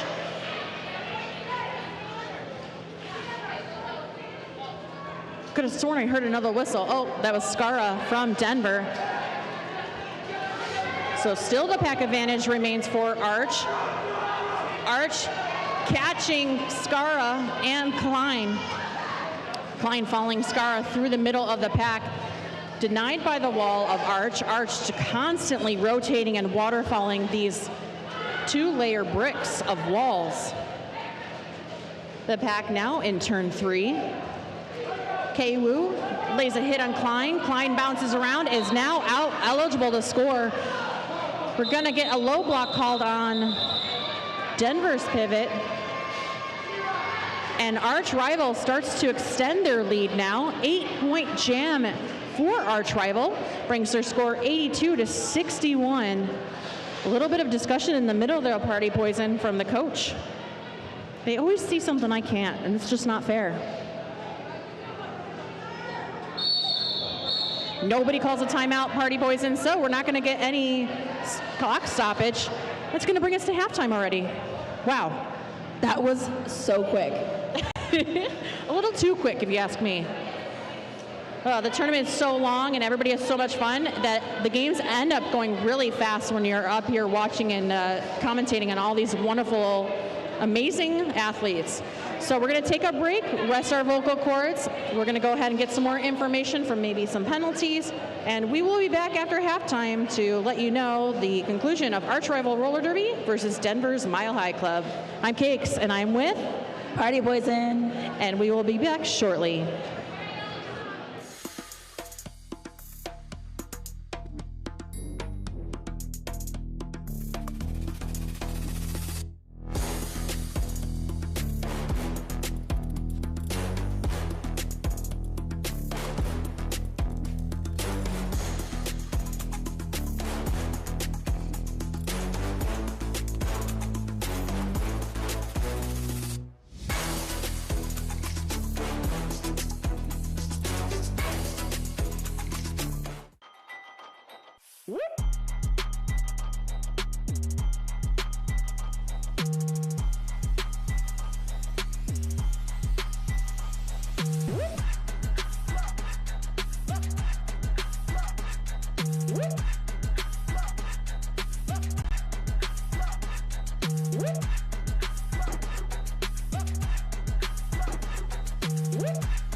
Hey, I'm Lauren Much, and I wear the S1 Lifer helmet with medium rad liners.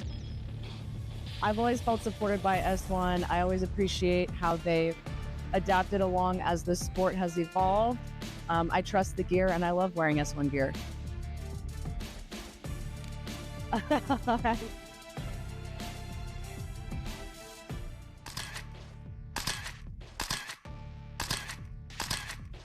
Hey, I'm Jess Hart, and I wear the S1 Lifer Visor helmet with medium rad liners.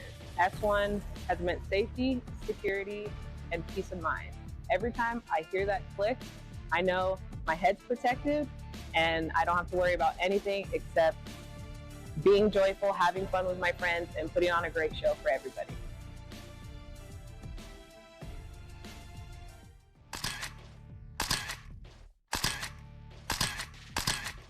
Hey, I'm Scald Eagle, and I wear the S1 Lifer helmet with medium Terry liners. When I'm hitting the track, the last thing I want to be thinking about is how my gear is fitting. My S1 derby gear is just set to jet. I can't live without it. S1, protecting roller derby since 2006.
They call it a sport, but we know better.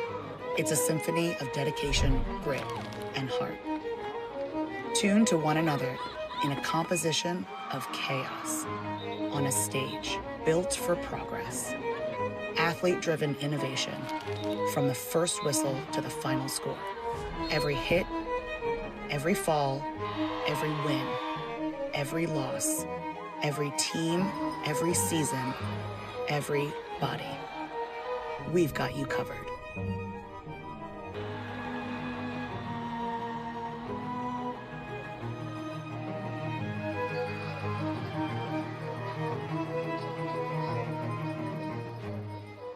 The right helmet is super important to me because I'm a big fan of my brain and I want to protect it.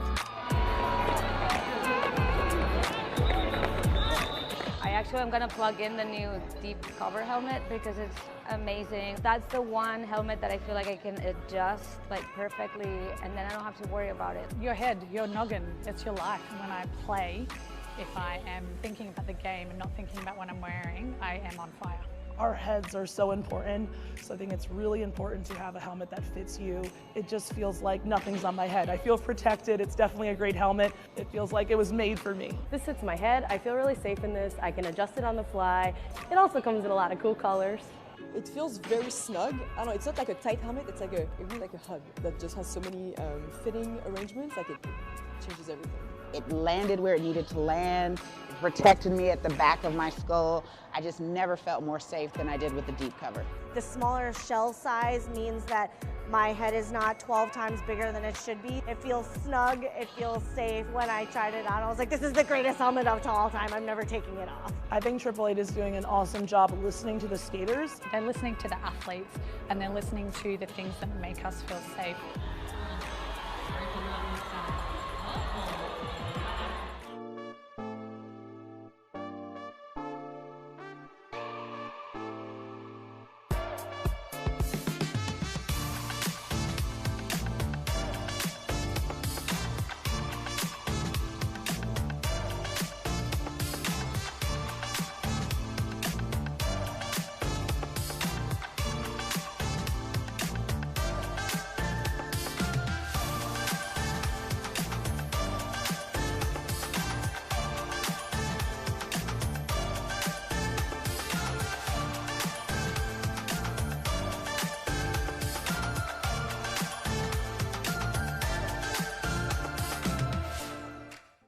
To me, roller derby means home. Since I was a kid, I've been skating with my father in skating rinks, empty parking lots, so it's just in my DNA. Haven't had a time in my life I haven't been on skates. Every time I strap up my skates, snap my helmet, strap my pads, and step onto the track, I know that I'm just gonna have a safe space to create art for all the people on the track, and I'm just filled with joy and just spill my joy onto the track for everybody to see. I love roller derby.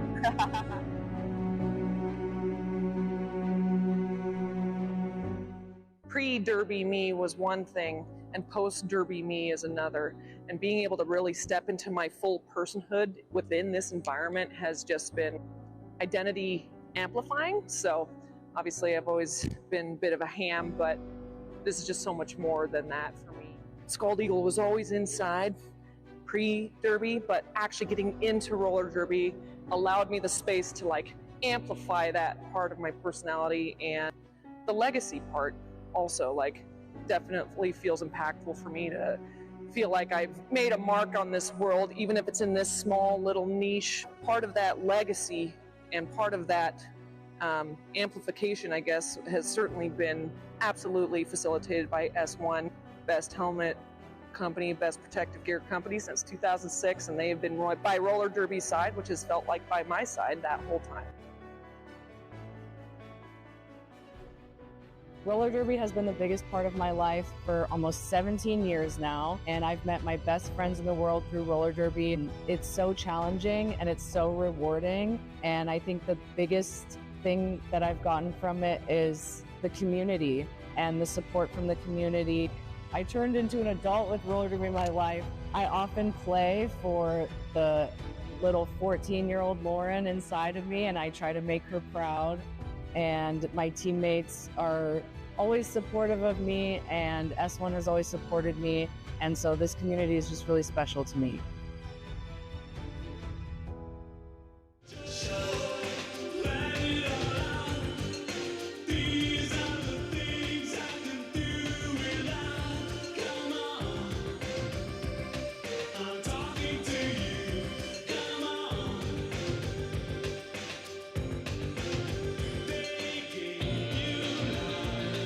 All right, welcome back. We are started now. Jam 1 already underway. We are live from Angel City Derby's beautiful Los Angeles home, watching Tinseltown Showdown 2026. Right now the score 82-61 in favor of arch rival. We see Swanson on the jam line with Scald Eagle. Swanson is out. Your lead jammer, Cotton, now leaving the penalty box for some first half penalty. 4 points pick on the board by Swanson. Scaldio, one more to beat, does so. Now eligible to score. Just the 1 point picked up by Swanson. What a heavy hit courtesy of the wall from Denver. So it brings a total of 5-0 in that jam. Arch extends their lead to 87. We have 28 minutes and 53 seconds remaining because that was just jam 1. I was just on Autobot. It is anybody's game. That's one thing that's really fun explaining to first-time derby watchers is, oh yes, it's a 20-some point difference that could change in minutes. Timeout was called and everybody got super excited, which I do often. I just want to play derby too, but alas, I'm up here with the microphone instead. You found your calling. The calling, get it? Dad joke Sunday. Stop it. Let us know in the chat, where are you watching from? Who are you rooting for? We'd love to know. I'm Cakes and I'm joined with Party Poison from Angel City Derby, bringing you a lovely Sunday call. Who's in Jam 2 there, Party Poison? Oh my goodness, in Jam 2 we have Misty Maven for Mile High Club and Brick Tater for Arch Rival Roller Derby. So we do have a Denver blocker heading to the box. And they're just not moving from that turn. The defense is on points from both teams. All right, we have Brick Tater called as lead jammer. That was quite the fight through that pack of blockers. And to the inside line, Brictator is through again, getting 4 points for arch rival, bringing it currently to 92, Mile High Club 61. It's like Misty Maven getting rotated to the back by arch rival's pivot. And the jam is called by Brictator, bringing now the score is 96, Mile High Club 61. Clearwater, Florida, rooting today for the Hydra. There's Tara Gilbert, 757. Sorry, I'm getting old, my eyesight. It's not what it used to be. Now we have a link in the chat. You can vote for the tournament MVPs at any time. Just make sure you get it in before 5 o'clock because that's when the voting closes. Hart right off the bat picks up the lead jammer position. About a half track behind, Klein picks up speed. The pack settles down in turn one. Hart stuck in the crowd. And just returning the apex hop of points, Klein, courtesy of Klein, 4 points put on the board for Denver. And wow, I mean, I tried to take a sip of my water and I almost choked because this is so action-packed. I was like, oh, let me take a second. Never mind.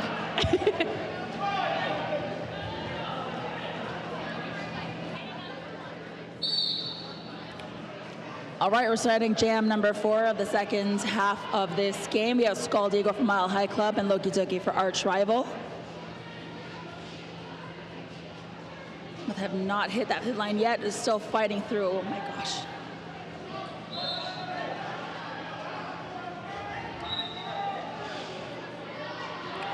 And it looks like we have a power jam from Mile High Club, which is much needed. And Scald Eagle is through with lead jammer. And this is what I was talking about. It just happens in minutes where there's a power jam, and this score is going to get a whole lot closer. And Scald Eagle through on the outside like nothing.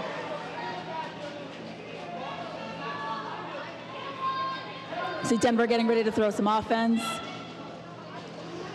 Arch Rival getting together to stop Scald at all costs. Scald Eagle at all costs. Through for another 4 points. And Loki Toki is hitting the Denver packet as hard as possible to get out, make this jam possibly come to an end.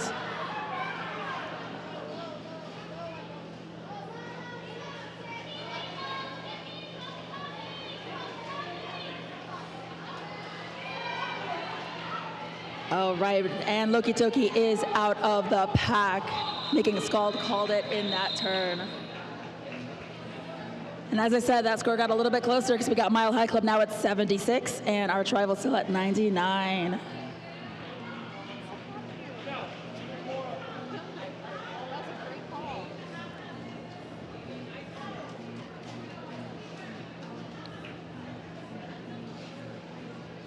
I know we have a lot of vendors still in that village. You should definitely take a trip over to Sweet Dreams Baking Co. And also while you're there, take a look at Daniel Wolf, Sapphire Fair, and Rude Chicks. Jam 5 underway. Swanson picks up the lead jammer position. Misty Maven not too far behind. Pack starts to trickle into turn number 1. Denver takes the front wall. But Misty Maven was just putting on the jets, forcing the call off from Swanson. So double zeros, the score 99 to 76. Still more time for you to go shopping at our vendor village. We also have great wares from Tui and Rachel's closet clean out. Have you seen all the stuff? I'm obsessed. They're literally 2 of the most fashionable people I've ever known. If I ever want to step up from your leggings and roller derby band t-shirt game, now's the time. All right, we got jam number 6 underway. Klein for Mile High Club and Brictator for Arch Rival, who just got lead.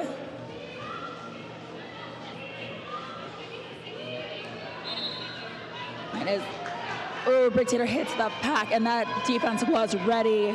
And it looks like we have a power jam as Klein goes to the box, and Arch Rival is now going to be the only one being able to score.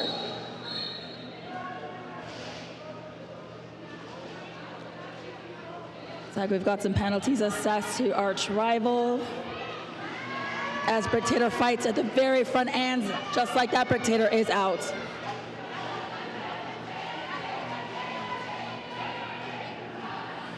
Denver has a tripod ready for defense right at the very top and hits out to the outside.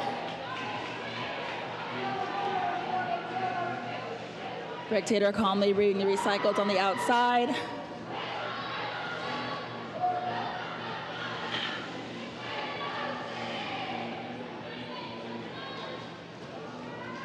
And Klein is out after stashing the star, and the jam is called.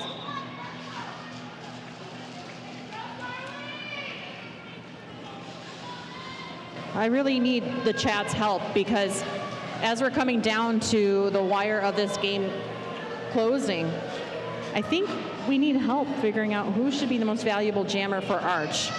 Do you feel it's more leaning towards Swanson or Bricktator? That's a tough one. Oh my goodness. Don't put that pressure on me, Ricky Bobby.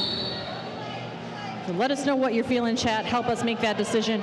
Jam 7 underway. Scald Eagle for Denver's Mile High Club against Hart. Just Hart for Arch Rival. And Just Hart takes the lead jammer position as the pack simmer downs now in the first straightaway. 2-wall. Nice work here overall. We got Scarlett Davidson hustling Skull Eagle. Oh, the Eagle loves this little egg. Chasing Just Hart around the track. Scald impressed. Has some nice sportspersonship in turn 1. Is so lovely to see. My jaw was on the floor. Oh my gosh, I got goose pimples. Goosebumps. Goosebumps. Love to see that. That's what makes Derby special, those moments like that. Jam timer, looking at jam timer. All right, let us know what's happening in Jam 8. All right, for Jam 8, we have Missy Maven for Mile High Club and Loki Toki for Arch Rival in red, which Loki Toki looks like got hit with a penalty and is heading to the box, making this a power jam for Mile High Club. Missy Maven fighting at the very front.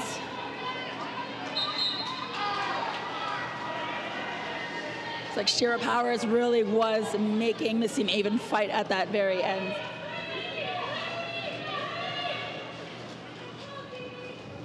It's like a little bit of a whip off their blocker, and Missy Maven is outscoring 4 points for Mile High Club.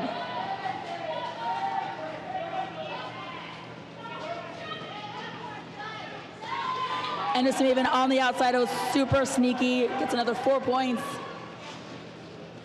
And Loki Toki is out on that inside line. Missy Maven hits the back again and calls it off. Now Mile High Club is at 85 points with Arch Rival at 115.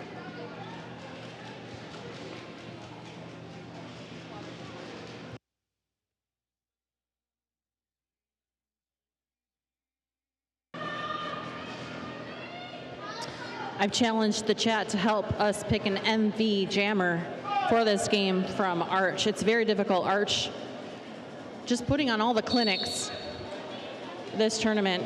They usually do. They're just so good at what they do. Their training is unrivaled. Jam 9 underway. Klein on the jam line for Mile High Club. Swanson for Arch Rival Roller Derby. Nice bridge work here by Blazin. We are going to lose Scara to the penalty box. So pack advantage now for Arch. Unfortunately, this is a forearm call on Swanson. This will be a power jam situation now for Denver. Klein, the only jammer on track. Heavy hitting courtesy of number 1853. Vicious Van Gogo. Gogo, such a contender and such a pivotal person on the track. Not a pivot joke, but a pivotal person. Lead is awarded to Klein. Klein already on a scoring run. Front wall built by Arch. Keiwoo pushing her teammates around to get some room and take out Klein. Klein declines that challenge. Back now between turns 1 and 2, front wall rotated. It is now Denver. Skara, last line of defense. Swanson now out on a scoring run. Wow, and Denver manages to shut out arch rival. Very, very physical that jam was for the both of them. 6 points on the board. Denver doing a great job getting the score differential to slowly accumulate and shut that gap down a little bit. So it's 115 to 92. We have 17 minutes and 18 seconds remaining in this contest. I kind of don't want it to end. I definitely don't want this to end, but I'm also very excited for the next game. It's a conundrum. All right, jam number 10 is underway. Scald Eagle jamming for Mile High Club. Brictator, of course, for Arch Rival. Scald Eagle's a little hop there and is out as lead. It's like Brictator got a big hit on turn 1. And Scald Eagle on the outside is through for 4 points. Brictator fighting against 1, 2, 1 blockers, and they're out. And the jam is called. Oh, now both teams are. Mile High Club is at 100, Arch Rival is at 115. A lot of high fives on the benches, well deserved. Makes me nervous. I'm so nervous.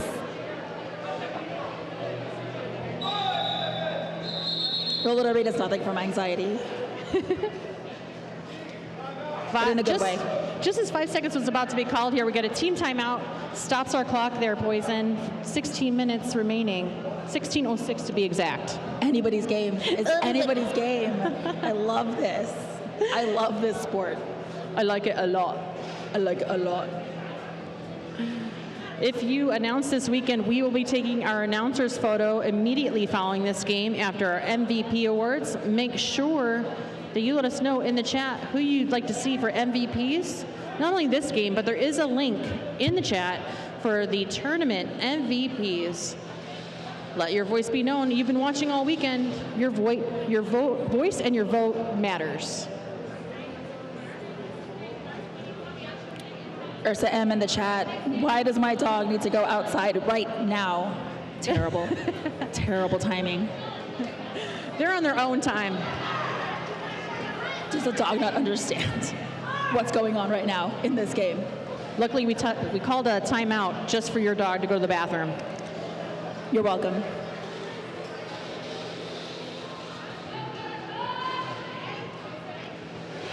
How are you feeling out there, crowd? Are you enjoying this game? You're a beautiful crowd. Thank you for being here. Love your voices as well. We're going to go ahead and get back to the game in 5 seconds, maybe? Just kidding. There we go. The anticipation. Jam 11 underway. Scald Eagle for Denver. Hart for Arch. This is now my new favorite matchup, and it's Hart, your lead jammer. Hart picking up so much speed. Eagle still cooped up in the nest that is the penalty box. Pack starting to make some moves into turn 1. Nice check from Denver's blocker. Apologies for my old lady eyes. I can't see sometimes, but I'll let you know that blocker as they come around the track here. Nice triple threat defensive wall here by Denver. Scald Eagle has left the nest, and Just Hart is not gonna let that damage happen on Hart's watch. Not on Hart's watch. 8 points picked up from Arch Rival in that last jam. Score 123 to 100. in favor of arch rival. 15 minutes remaining, which means we are in our final quarter of this contest. 5 seconds is called, and we are going to start on jam number 12.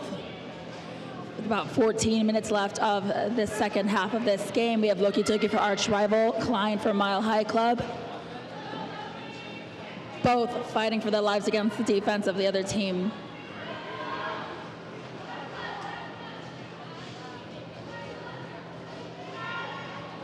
Got Loki Doki fighting at the very top, and just like that, they are called lead jammer.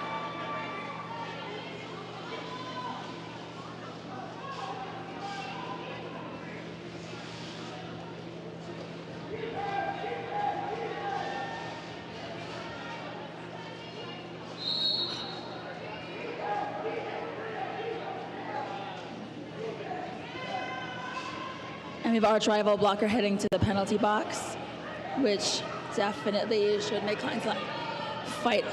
Hopefully it's had a bit easier. But it looks like the other three do have it locked down. And Loki Doki is recycled to the back.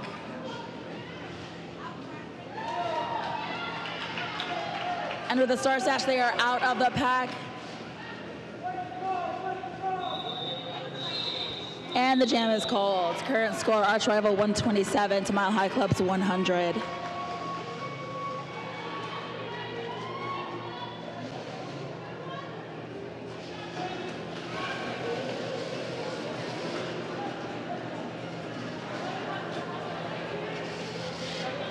How you feeling, Party Poison? I am feeling thrilled.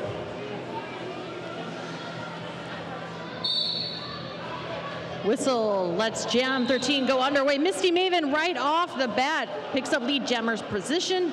The pack now passing that pivot line. Swanson is swallowed up again by the defensive wall of Denver.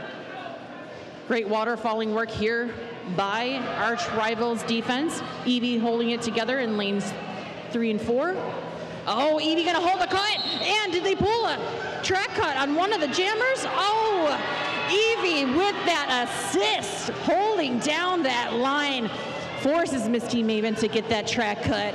Unbelievable. Swanson now, jammer on the track, having tried to get past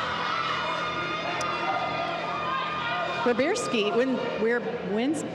wow, I need to take a break. Words are hard. It's just happening so fast. Wierzbinski doing all the damage at that front wall, holding down Swanson, keeping that tripod together, catching Swanson, and Swanson's very difficult to manage sometimes, but Denver doing a great job in that delay of Swanson's progress. Blazin trying to hold that inside line, but Swanson now breaking apart and forcing the bridge from Denver in the front wall. Yet again, nice work. 4 more points on the board. Already a 12-point jam for arch rival. Misty Maven brewing something up for this cup of tea. 4 more points on the board for Swanson. We're in a 16-point jam for Arch. This jam will go the full 2 minutes as lead was lost. Love this defensive work from Arch. That back wall is completely protected. None shall pass Aaron Goldbrawl. Aaron's lucky day on that blocker defense. What a fun jam that was. 18 points total. That brings the score 145 to 100. We're going to get a clock stoppage. Stops the clock at 10 minutes and 47 seconds. I'm checking to see if it's going to be an official review or a team timeout. I'm not sure just yet. It does look like they counted some points that were just waiting in the wings for Denver, so they extend their score to 104. And it is a team timeout from Denver.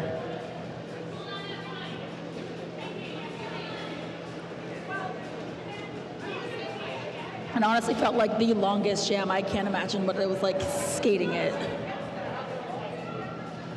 Me neither. And you know what? That's smart on Denver's side to call a timeout because Arch has been getting a really strong momentum push in these last few jams, especially after an 18-point jam. Great call to ice them out just a little bit. Cool down. Just cool it. Take a breather. Just cool it, okay? All right, that's going to conclude our team timeout, courtesy of Denver's Mile High Club. We're in our final 10 minutes here, Party Poison. I am excited to see this conclusion. Who do we see in that jam line in Jam 14? Oh, for Jam 14, we got Scald Eagle for Mile High Club and Brick Tater for Arch Rival Roller Derby. Hands down, some of the best jammers known to modern roller derby. Scald Eagle is fighting at the very top against a tripart of Arch Rival blockers.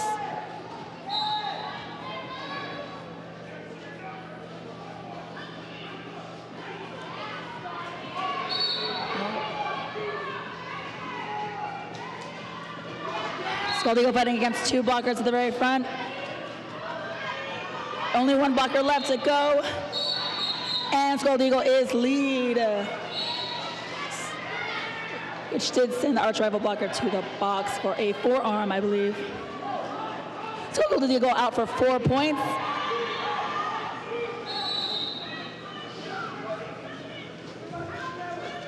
Ooh, looks like Denver's gonna run this one. Trying to rack up as many points as possible, and just like that, another 4 points.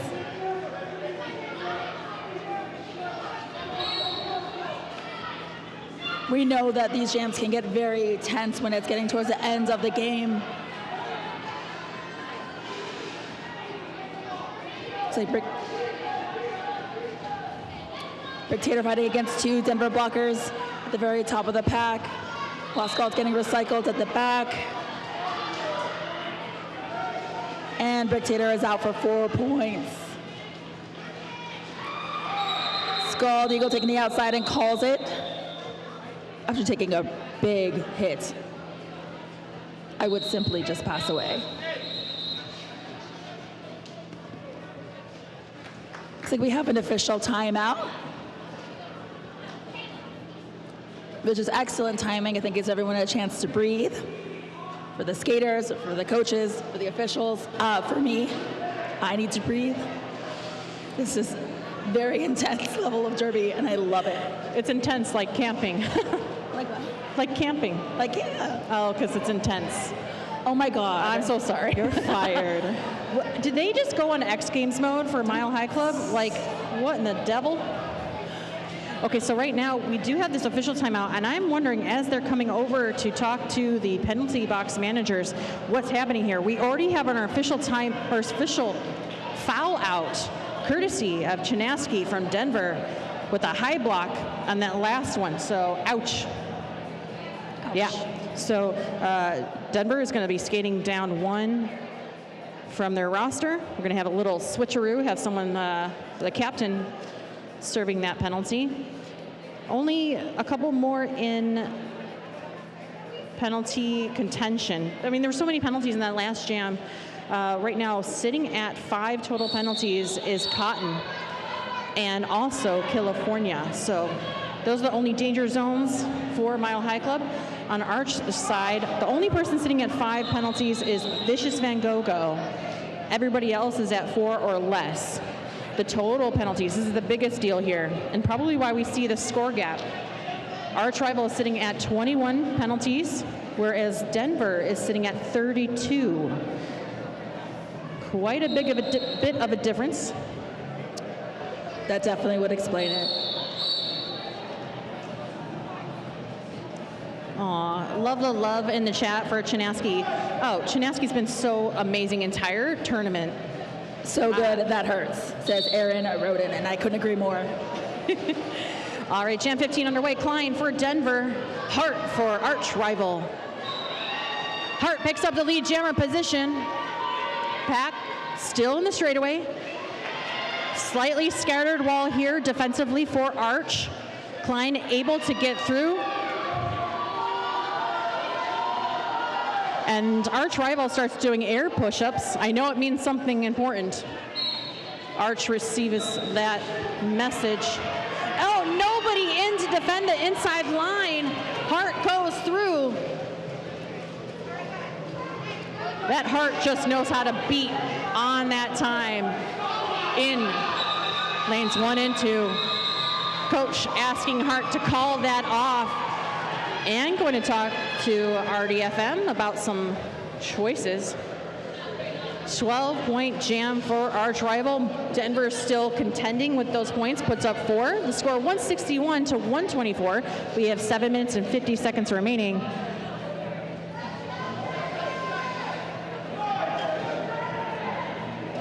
Yeah, and chat, you're doing amazing. Thank you for sending so much love. An official review requested from Arch Rival Roller Derby. We're going to think about some fun things, I'm sure, to say while they're going down.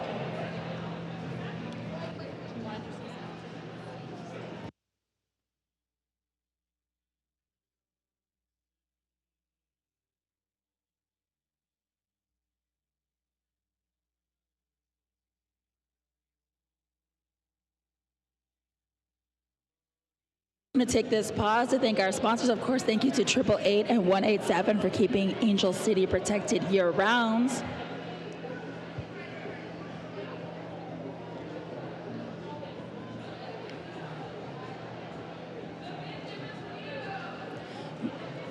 I know everyone in the crowd here is on the edge of their seat. Who is having a good time?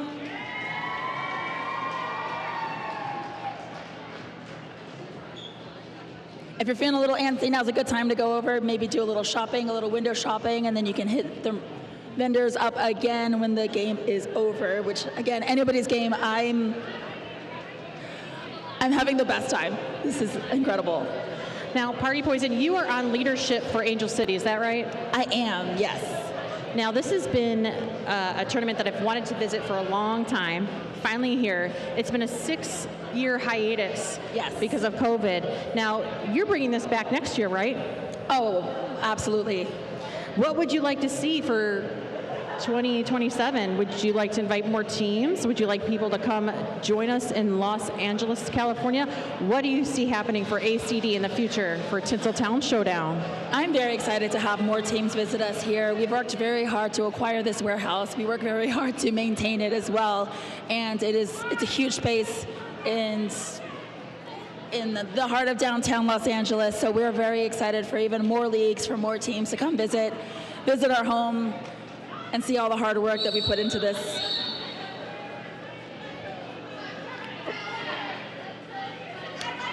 Looks like we're heading back into a derby mode. With only 7 minutes and 45 seconds left in this half. All right, jam number 16 is on. We have Misty Maven for Mile High Club and Loki Doki for Arch Rival. Loki Doki fighting at the very front, and Loki Doki is lead. Misty Maven being recycled at this moment. This one-on-one defense at the time. All right, Loki Doki is out for 4 points for Arch Rival.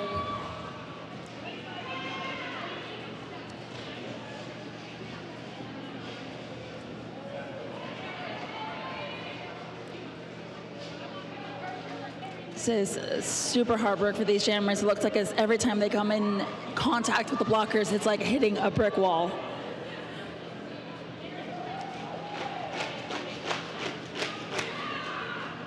All right, and Loki Doki being recycled to the back after getting hit on the outside.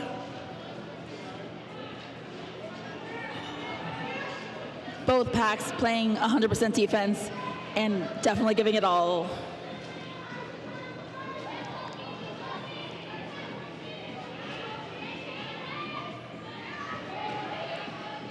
And Brictator makes it out, getting another, Loki Doki, my apologies. Loki Doki makes it out, getting another 4 points. A very hard-earned 4 points, if you ask me.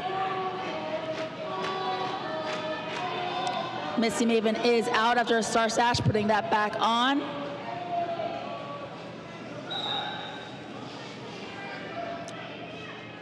It's like a no pack call, and both jammers are still in this. Oh, big offensive move big offensive move from Media, who is just amazing to watch. And that jam is over. That was tough. Now, I don't know what they pulled off in that official review, but Arch gets it back.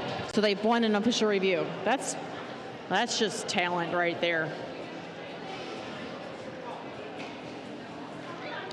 Score 173 to 127, 5 minutes and 20 seconds remaining in this contest. Swanson again on that jam line for Arch Rival against Scald Eagle for Denver Mile High Club. Both teams down one blocker.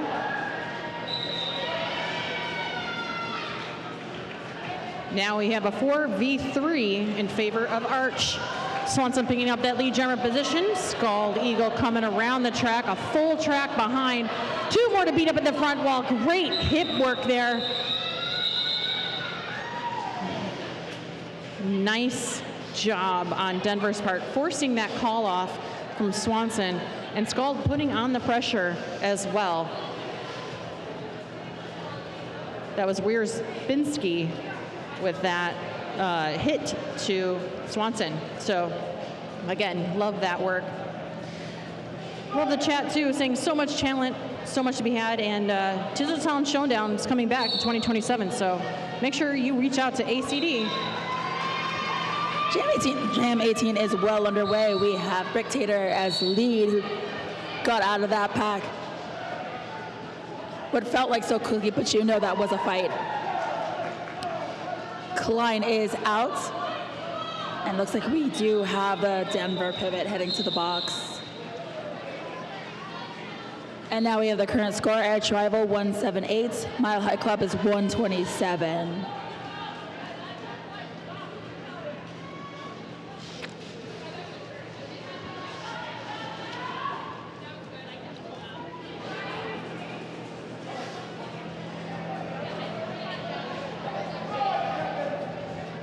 I just want to check the penalties again because they're starting to trickle into some dangerous territory for some of the skaters on Denver. So just keeping an eye on that.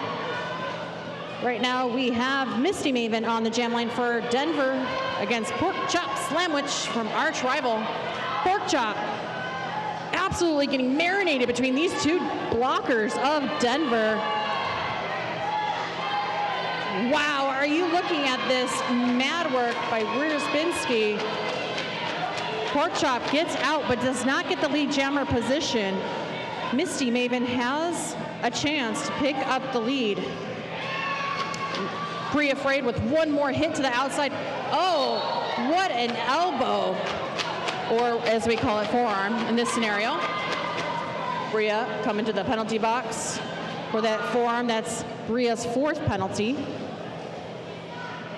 Pork Chop Slamwich just getting that bread in that back there. And you know it's a defensive game when that pack does not move in that straightaway. 4 points on the board for Pork Chop. Now at an 8-point scoring jam for Arch.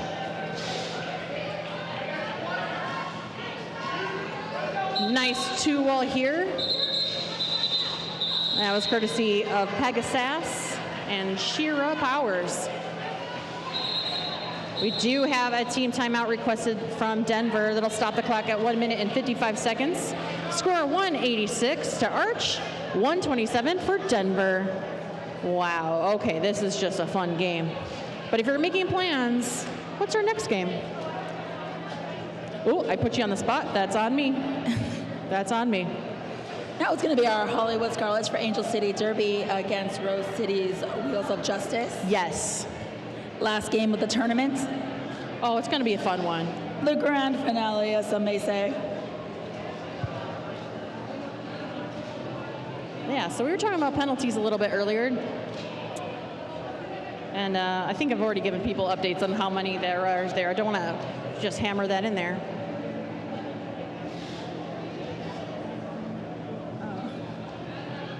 Don't worry, DQ 901. I don't realize where I'm at half the time, so it's fine. all these games, Party, will they be on your YouTube or something later, like after the tournament ends? Yes, yes. If you give us a little time, the games will be uploaded to our YouTube channel so they can be revisited. And when it's my games, feel free to watch them on mute. Just kidding. Half kidding. Yeah, because I know there's some wonderful things going down on the other side of the earth. Well, not the other side, across the pond, if you will. I think it was called Euroclash. I'm probably getting that completely wrong. Let me double check that. Probably should have looked that up before I did anything crazy.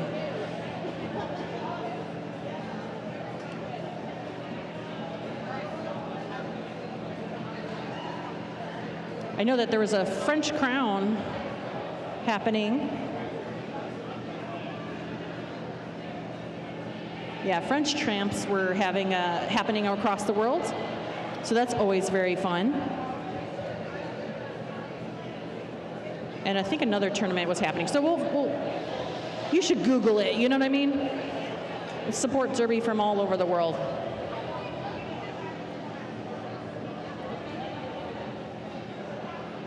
Have you ever watched 2 tournaments at the same time? Yeah. I mean, you might not be able to understand it all, but I've definitely had one tournament streaming on the TV, the other on a laptop, and then I'm on the chat on my phone. My poor family. Oh, DQ, I love that. You're over 9,000. That's amazing. Oh, I get it. Wow, whatever this official review, it's important. They have like a serious face on for both of the coaches.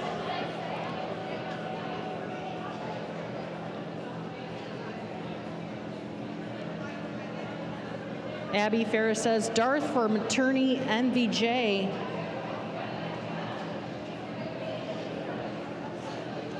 Whatever your choice is for most valuable, make sure you check the link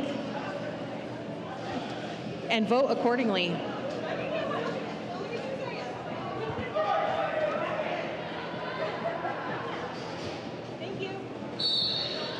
Jam 20 underway. Who's on that jam lane there, Party Poison? Oh, thank you so much for asking, because we have Scald Eagle for Mile High Club on the... Oh, and then it's Swanson for Arch Rival, as I was about to say that. Swanson gets a lead. Scald Eagle using incredible athleticism to get out of the pack. And Swanson is out as well, putting 4 points on the board for Arch Rival. Looks like we're going to keep going as Scald Eagle has hit the pack. Both jammers fighting against pretty intense defense, and it looks like Scald Eagle is going to the penalty box, making this a power jam for Arch Rival. All right, and Swanson is out, putting another 4 on the board. So we've got both benches standing up, as this very well could be the last jam. Swanson gets another 4 on the board for Arch Rival during this power jam situation.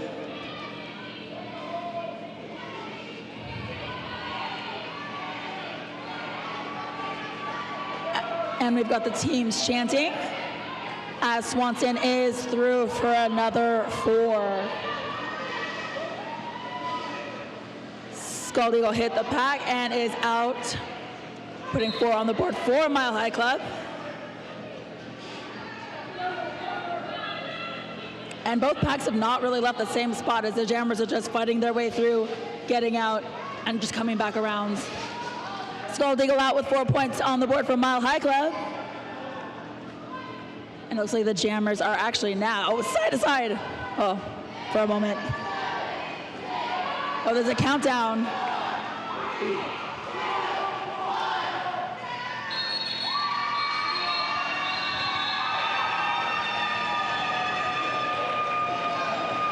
It's a final countdown. And the game is done.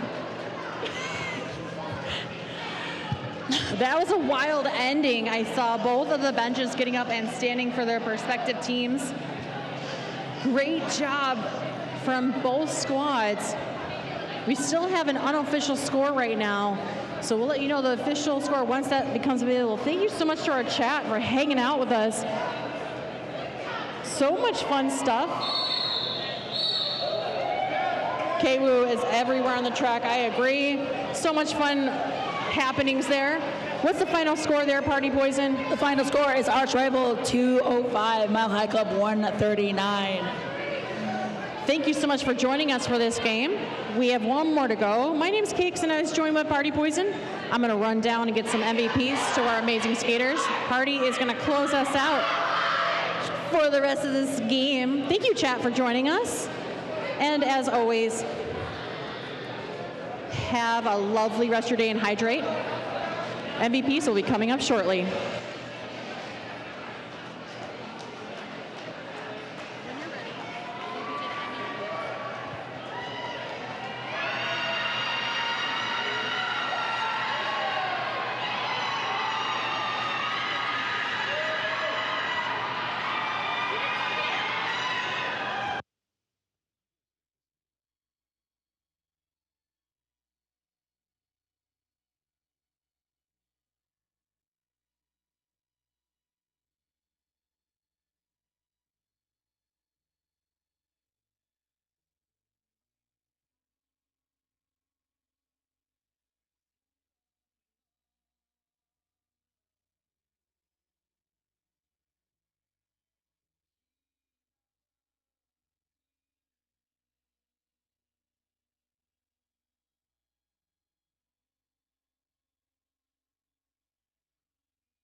I won't hurt you.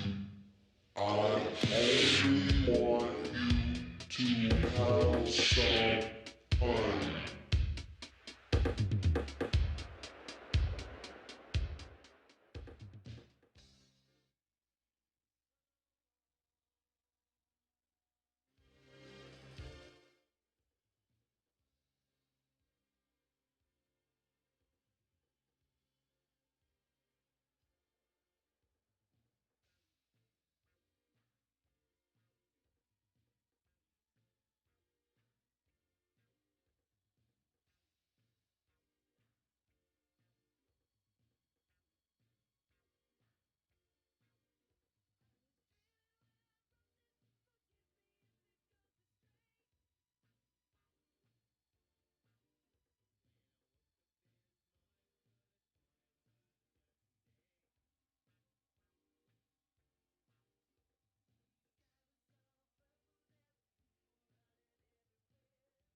All right, we got MVPs for the game. So we've got MVPs for blockers. For Denver, we have Bria being announced.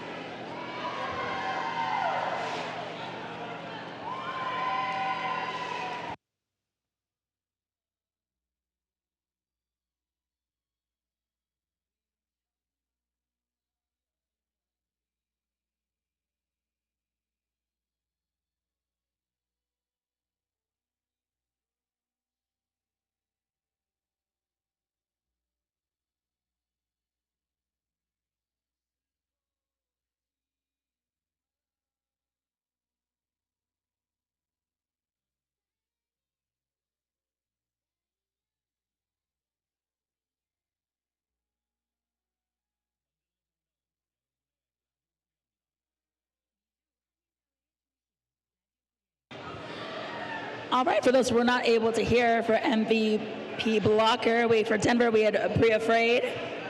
MVP blocker for Arch Rival was Cruella. MVP jammer, for Denver, Scald Eagle. MVP jammer for Arch was Bricktator. MVP overall for Denver, California. And MVP overall for Arch Rival was Shira. Congratulations, well deserved.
Hey, I'm Lauren Much, and I wear the S1 Lifer helmet with medium rad liners. I've always felt supported by S1. I always appreciate how they've adapted along as the sport has evolved.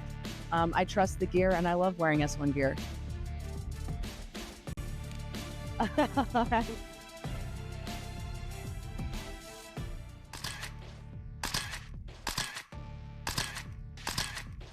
Hey, I'm Just Hart, and I wear the S1 Life Revisor helmet with medium rad liners.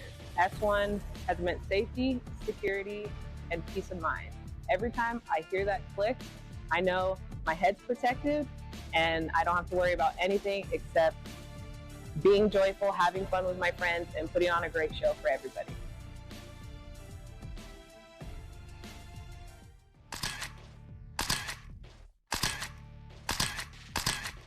Hey, I'm Scald Eagle, and I wear the S1 Lifer helmet with medium terry liners. When I'm hitting the track, the last thing I want to be thinking about is how my gear is fitting. My S1 derby gear is just set to jet. I can't live without it. S1, protecting roller derby since 2006.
They call it a sport, but we know better.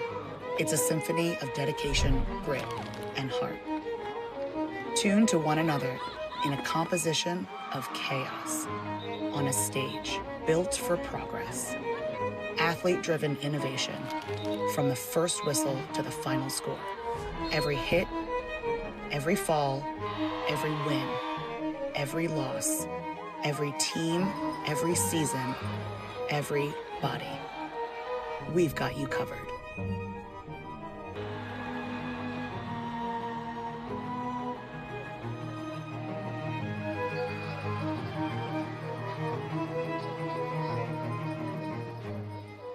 The right helmet is super important to me because I'm a big fan of my brain and I want to protect it.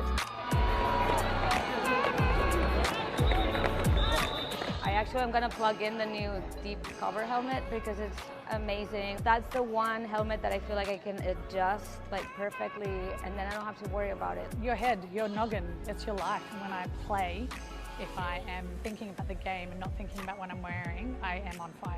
Our heads are so important, so I think it's really important to have a helmet that fits you. It just feels like nothing's on my head. I feel protected. It's definitely a great helmet. It feels like it was made for me. This fits my head. I feel really safe in this. I can adjust it on the fly. It also comes in a lot of cool colors. It feels very snug. I don't know, it's not like a tight helmet, it's like really like a hug that just has so many fitting arrangements, like it changes everything.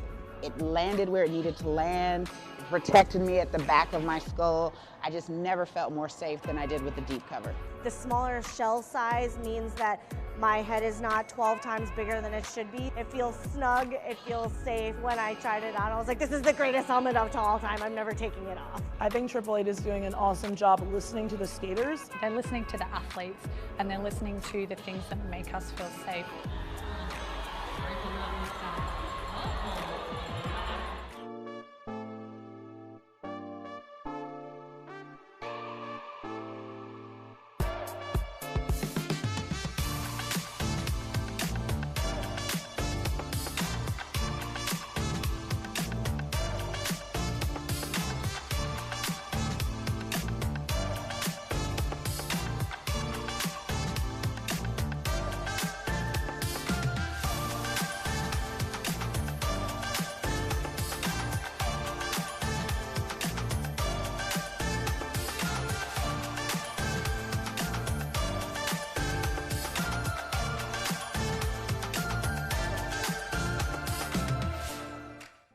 To me, roller derby means home. Since I was a kid, I've been skating with my father in skating rinks, empty parking lots, so it's just in my DNA. Haven't had a time in my life I haven't been on skates. Every time I strap up my skates, snap my helmet, strap my pads, and step onto the track, I know that I'm just gonna have a safe space to create art for all the people on the track, and I'm just filled with joy and just spill my joy onto the track for everybody to see. I love roller derby.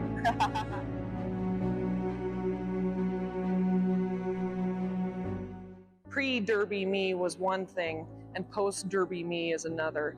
And being able to really step into my full personhood within this environment has just been identity amplifying. So obviously I've always been a bit of a ham, but this is just so much more than that for me. Scald Eagle was always inside pre-derby, but actually getting into roller derby allowed me the space to like amplify that part of my personality, and the legacy part also like definitely feels impactful for me to feel like I've made a mark on this world, even if it's in this small little niche. Part of that legacy and part of that amplification, I guess, has certainly been absolutely facilitated by S1. Best helmet company, best protective gear company since 2006, and they have been by roller derby's side, which has felt like by my side that whole time. Roller derby has been the biggest part of my life for almost 17 years now, and I've met my best friends in the world through roller derby. And it's so challenging and it's so rewarding, and I think the biggest thing that I've gotten from it is the community and the support from the community. I turned into an adult with roller derby in my life. I often play for the little 14-year-old Lauren inside of me, and I try to make her proud. And my teammates are always supportive of me, and S1 has always supported me. And so this community is just really special to me.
Hey, I'm Lauren Much, and I wear the S1 Lifer helmet with medium rad liners. I've always felt supported by S1. I always appreciate how they've adapted along as the sport has evolved. I trust the gear, and I love wearing S1 gear.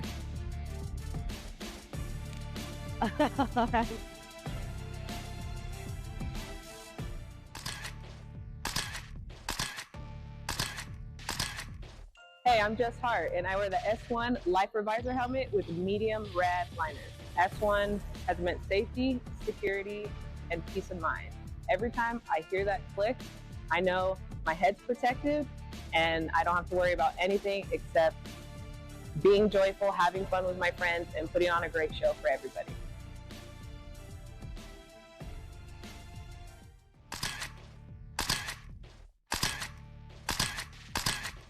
Hey, I'm Scald Eagle, and I wear the S1 Lifer helmet with medium terry liners. When I'm hitting the track, the last thing I want to be thinking about is how my gear is fitting. My S1 derby gear is just set to jet. I can't live without it. S1, protecting roller derby since 2006.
They call it a sport, but we know better. It's a symphony of dedication, grit, and heart. Tuned to one another in a composition of chaos on a stage built for progress. Athlete-driven innovation from the first whistle to the final score. Every hit, every fall, every win, every loss, every team, every season, every body. We've got you covered.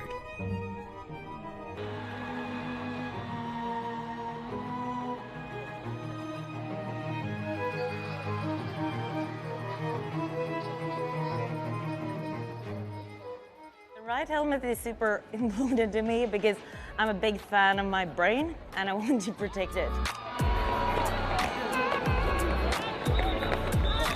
Actually, I'm gonna plug in the new deep cover helmet because it's amazing. That's the one helmet that I feel like I can adjust like perfectly, and then I don't have to worry about it. Your head, your noggin, it's your life. When I play, if I am thinking about the game and not thinking about what I'm wearing, I am on fire. Our heads are so important, so I think it's really important to have a helmet that fits you. It just feels like nothing's on my head. I feel protected. It's definitely a great helmet. It feels like it was made for me. This fits my head. I feel really safe in this. I can adjust it on the fly. It also comes in a lot of cool colors. It feels very snug. I don't know, it's not like a tight helmet, it's like it really like a hug that just has so many fitting arrangements, like it changes everything. It landed where it needed to land. It protected me at the back of my skull. I just never felt more safe than I did with the deep cover. The smaller shell size means that my head is not 12 times bigger than it should be. It feels snug, it feels safe. When I tried it on, I was like, this is the greatest helmet of all time. I'm never taking it off. I think Triple Eight is doing an awesome job listening to the skaters. They're listening to the athletes and they're listening to the things that make us feel safe.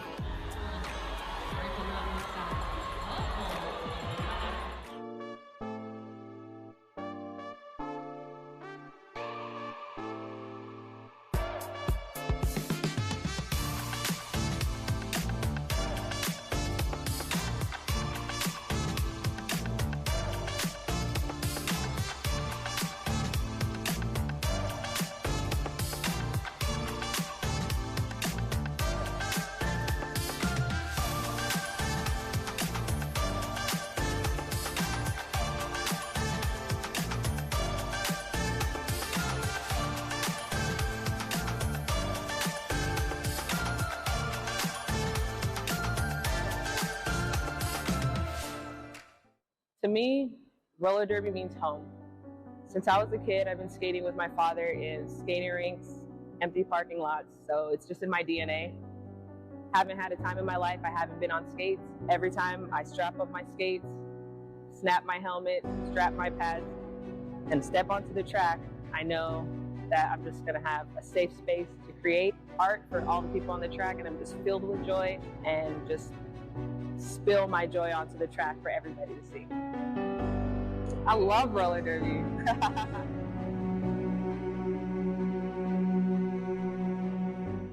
Pre-derby me was one thing, and post-derby me is another. And being able to really step into my full personhood within this environment has just been identity amplifying. So obviously I've always been a bit of a ham, but this is just so much more than that for me.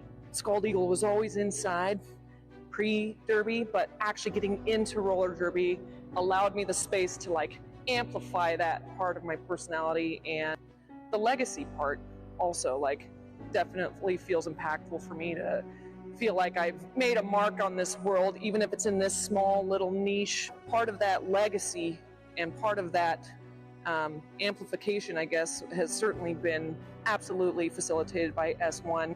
Best helmet company, best protective gear company since 2006, and they have been by roller derby's side, which has felt like by my side that whole time. Roller derby has been the biggest part of my life for almost 17 years now, and I've met my best friends in the world through roller derby. It's so challenging and it's so rewarding, and I think the biggest thing that I've gotten from it is the community and the support from the community. I turned into an adult with roller derby in my life. I often play for the little 14-year-old Lauren inside of me, and I try to make her proud. And my teammates are always supportive of me, and S1 has always supported me. And so this community is just really special to me.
Hey, I'm Lauren Much, and I wear the S1 Lifer helmet with medium radliners. I've always felt supported by S1. I always appreciate how they've adapted along as the sport has evolved. I trust the gear, and I love wearing S1 gear.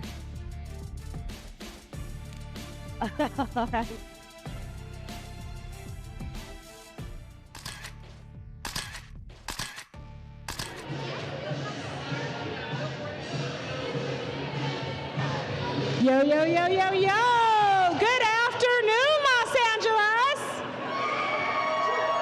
Good afternoon, Los Angeles! That means we can't hear you. Come on! Good afternoon, Los Angeles!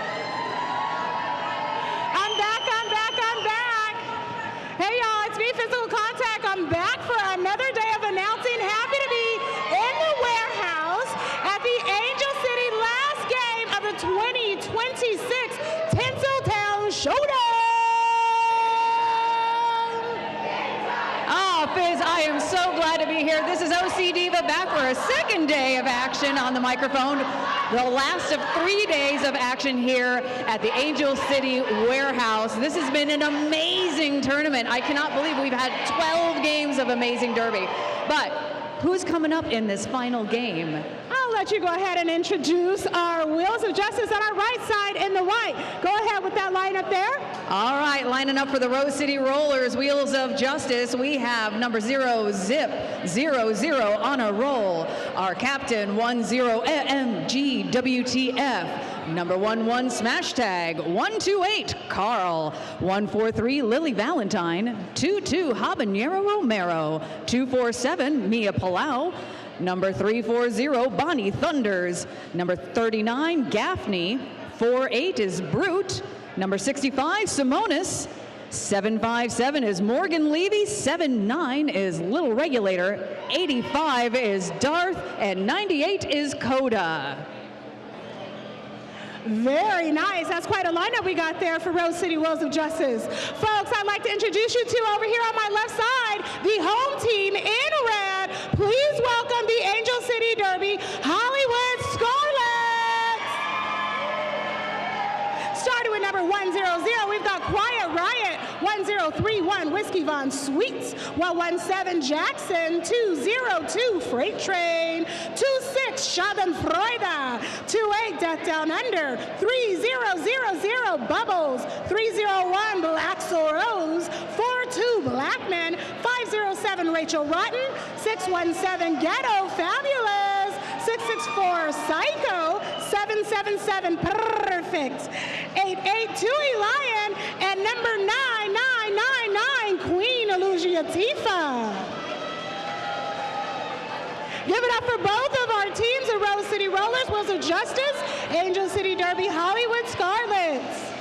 And right before we get started, I'm going to run down our officials for this final game of the Tinseltown Showdown. We have Derry Hare, Darth Bling, Toxic Macrotic, Rachel Scarson, 9 Inch Wheels, Terabyte, Sweet and Sour Candy, Cyber Demon, Barry, Judgmental, Ninja Sassum, Adam Splitter, Chew Back Offa, Category, Thomas the Tank Engine, Elemental, Artie FM, and Hate Bit.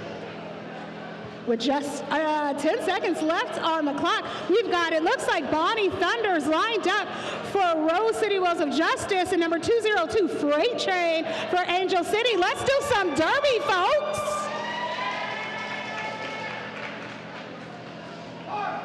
There's the 5 seconds.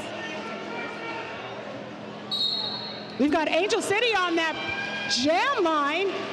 Freight Train pushing up straight on that inside line, coming up against number 00. Rose City's on a roll, but it looks like we got a little bit of stagnant congestion right at that pivot line. There's a pushing and a pulling, trying to get a little bit of work from 100, but we've got Freight Train, number 202, Angel City, coming out as the lead jammer. We've got Bonnie Thunders coming right back in behind Freight, about half a lap. We've got 1, we've got 2, 3, and 4. There's the call-off, folks. Now that is how you start a game. That's right, Fizz. 4 points on the board already for Angel City Derby. There is 1 blocker in the box, Coda, from the Wheels of Justice, who is sitting down for a penalty. And we are about to start our second jam of this game. I see number 26, Schadenfreude, lining up with the star for Angel City and facing off against Little Regulator for the Wheels of Justice. Both of these jammers have been in heavy rotation all weekend long and now trying their best to get off of that jam line. And it is Little Regulator picking up lead jammer for Rose City, their first lead of the game, only the second jam of the game. Lots of energy on this track, lots of whistles coming around. We have another blocker about to sit down for Rose City. And that is Lily Valentine sitting down for 30 seconds, joined by Simonis. So a little light on blockers. Meanwhile, Schadenfreude picks up 4 points for Angel City. Little Regulator stuck at the back of the pack. Decides to call off the jam, but not after Schadenfreude did some damage. 8 points now for Angel City to the Wheels of Justice 2. Lots of energy on this track already, Fizz. I guarantee it. We're just coming into that third jam, y'all. And it looks like we've got this pair showing up once again. Bonnie Thunders for Rose City, Freight Train for Angel City. I wonder if this is going to be the dynamic duo that we're going to be looking at for the rest of this afternoon. I am here for it. We've got Rose City on that jam line. Freight Train is pushing up against the wall. We've got number 247 for Rose City, Mia Palau, waiting for that catch, doing the work, but Freight Train, like they do, comes up and through, taking that lead jam, releasing number 6-5, Simonis from Rose City from the box. Lily Valentine doing that work at the front line, pressing up against Queen Lujatifa, getting that offense, but in comes Freight, taking that inside line, making it look like light work. Number 340, Bonnie Thunder coming up, probably about a quarter track behind. There's a lot of commotion, hustle, and bustle coming around this, and there is the call. I already know I'm about to be sweating up in here. The energy is palpable. Woo! A 4-point pass followed by a 1 point at the end there for Freight Train, extending Angel City Derby's lead to 13 to the Wheels of Justice's 2. With the star for the first time in this game.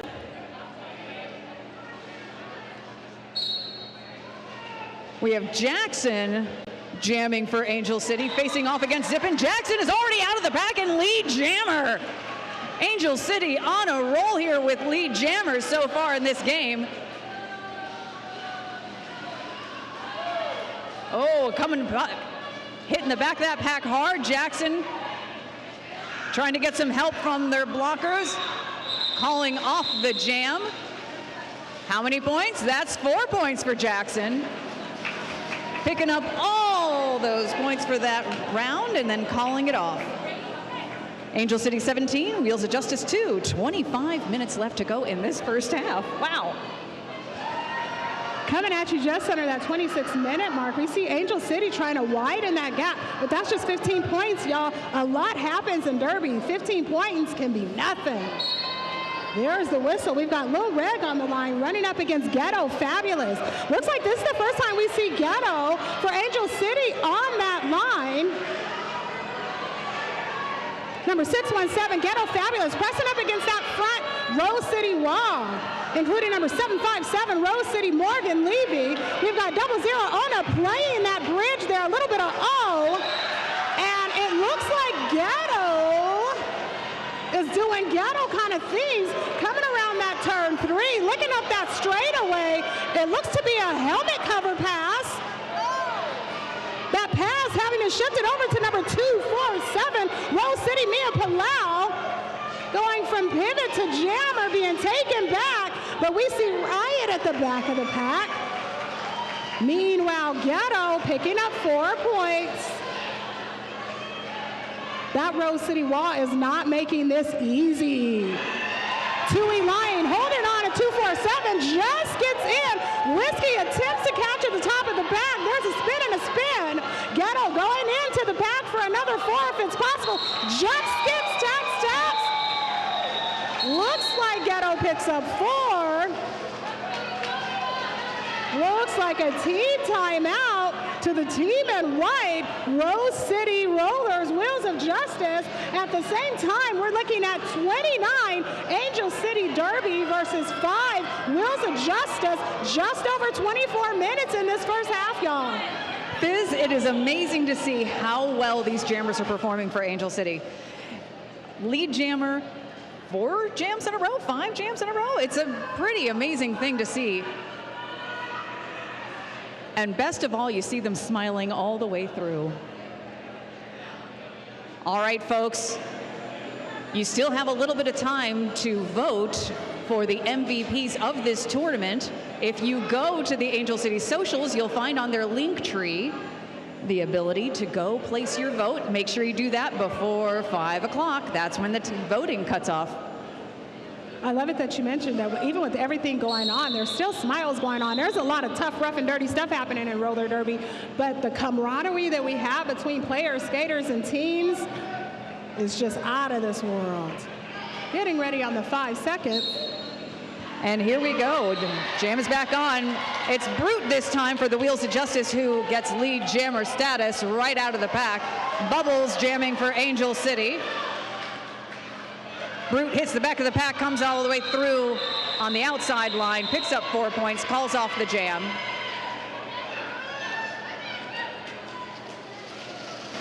So a fairly fast jam there, Fizz. As skaters take the lineup, we'd like to give a special shout out and a thank you to our sponsors. Rydell Skates, Radar Wheels, AAA, 187 Killer Pads, Create and Skate Factory, Thread, Sweat, and Tears, who's also doubling as our scoreboard sponsor, Uberloop Sport and S1.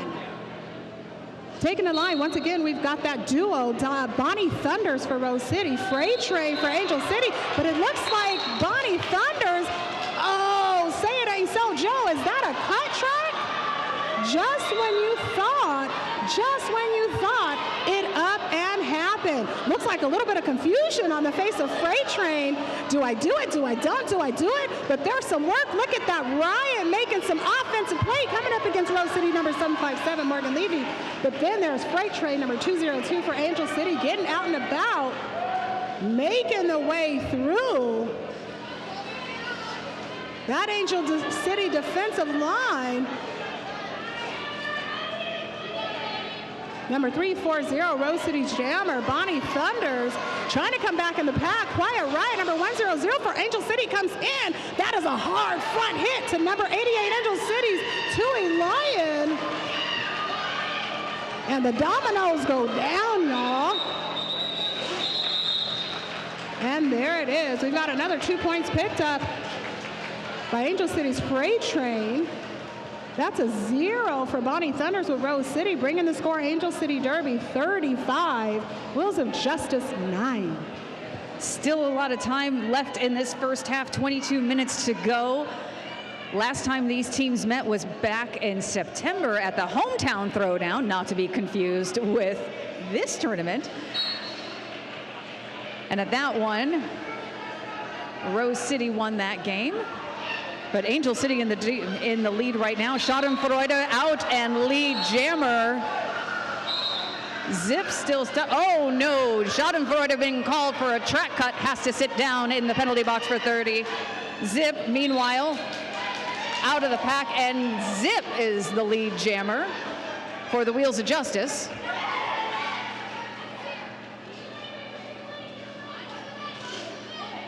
Zip coming up to the back of the pack, now eligible to score. Looking for some assistance, gets some from Gaffney to pick up 4 points for the Wheels of Justice.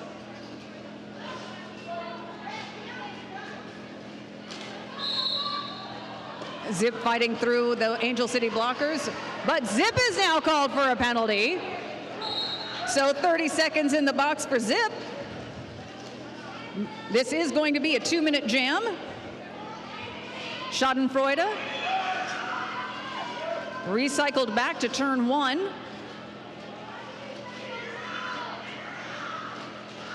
Knocked to the inside, recycled back onto the track.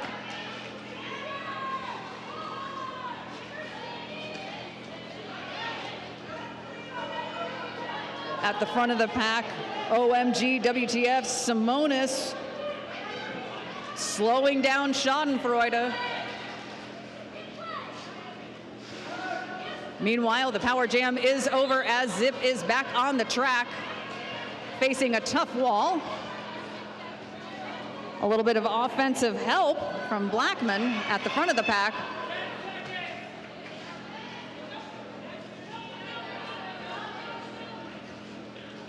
Zip still trying to get through, and the jam comes to a conclusion.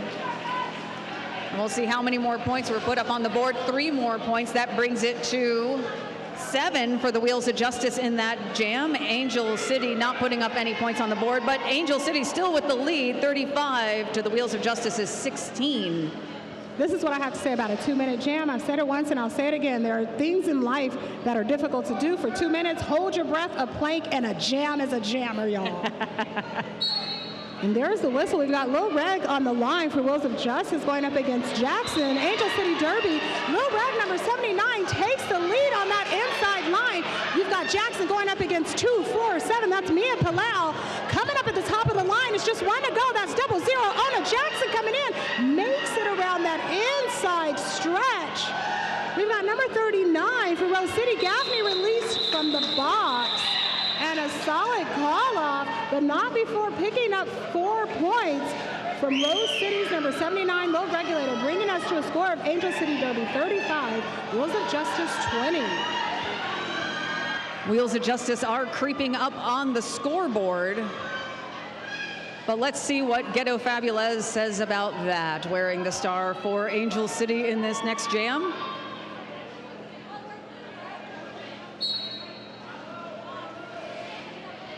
Darth jamming for the Wheels of Justice. And it is Darth now who makes it out of the pack first and picks up lead jammer.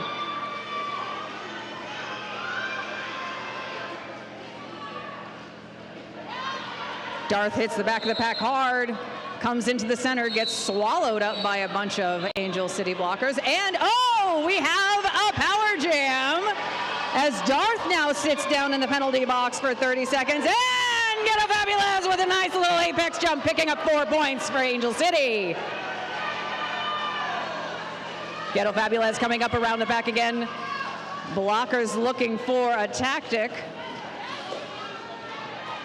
Blockers go down, jammers go down. And a penalty call on Death Down Under, sitting down for 30. And now we have a switch of a power jam as Ghetto Fabulez is sitting down in the box for 30 seconds. So the tides have turned in this jam. Darth now back on the track and picking up 4 points.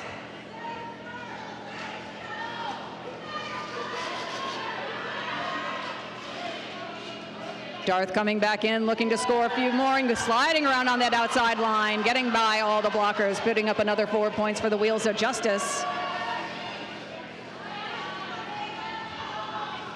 Ghetto Fabulez out of the box and once again back on the track. Another penalties are being called. Ghetto Fabulez putting another 4 points on the board as Simonis comes back over to the penalty box, and Ghetto Fabulez with another 4 points. Sliding through, jam comes to its natural conclusion of 2 full minutes. And there we go, Angel City putting up 12 points on the board. Wheels of Justice putting up 11 points. So a whole lot of action on that jam. Angel City coming out 1 point ahead in it. Whew. They've gone and done it again, folks. We've got Angel City's Freight Train on the line going up against Bonnie Thunders with Rose City. We've got a little bit of congestion on that jammer line, which is an absolute and utter testament of the defensive players, but we've got advantage, pack advantage going to Rose City, which allows Bonnie Thunders to get out with that lead. Freight Train coming around the bend, and there is the call-off. Bonnie Thunders makes it just in time to allow for the pack advantage to remain with Rose City. Going into this next jam, we've still got 2 Angel City blockers in the box, 1 Rose City blocker in the box. Everyone standing over here as this next jam is just about to begin.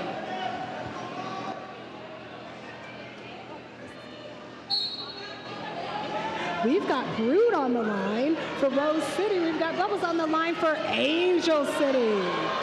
There's a fight to the finish as Blackman and Death Down Under for Angel City are released. Number 48, Brute with Rose City takes the lead, coming up against Death Down Under, and Blackman gets knocked out to the out. Blackman takes Brute back. At the same time, we've got Bubbles, the Angel City Jammer, pressing up against that front tripod of Rose City, the wall that shall not be broken, including Lily Valentine. That's a 2-person wall, y'all. Simonis, number 65, one to beat. Lily Valentine is not making this light work, and there is the release. Bubbles gets released. Looks like Brute makes the call from the floor. Rose City picks up 3 in that jam to Angel City's unanswered 0. Closing up that gap, leaving the score, Angel City Derby 47, Wheels of Justice 38.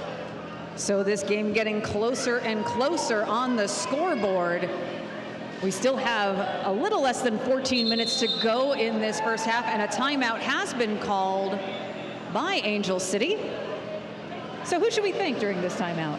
We would definitely like to thank our sponsors, Rydell Skates, Radar Reels, 888-187 Killer Pads, Create and Skate Factory, Thread, Sweat and Tears, Uber Loop Sport, and S1. But folks, please do not miss out on our vendor marketplace that we've got just behind the stands. We've got Sweet Dreams Baking Company for that sweet tooth, Daniel Luck, Sapphire Fair, Rude Chicks, Gotta Look Good, Rocky's Boutique, Bakla Bays, and Tui and Rachel's Closet Cleanout.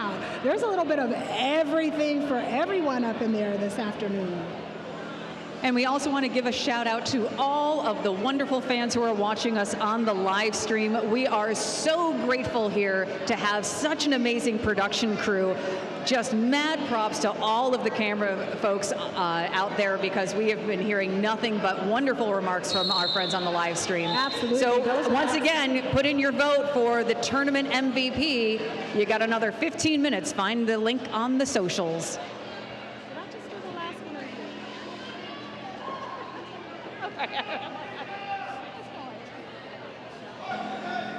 Schadenfreude on the line for Angel City's Hollywood Scarlet, going up against Low Regulator number 79 for Rose City, who takes the assist off of number 247, Mia Palau, for the lead. Red coming around turn 1, looking at turn 4. Eye on that pack, comes up against number 507, Rachel Rotten, trying to take that in, but is met with deniability being number 28, Death Down Under. At the same time, we still got Schadenfreude trying to make their way out of the pack, just as number 42, Angel City's Blackman, is released from the box. Looks like there is a multiplayer on one of the Rose City blockers. That's number 00 on a roll. Low Regulator just barely escapes that outside line, going up against number 42, but no, not so much. Makes the way out, picks up that 4 points, and there is the helmet cover pass to number 507. Pivot now jammer, Rachel Rotten, as Low Reg comes up again, makes the call, picks up a handful of points, but makes the call from the floor.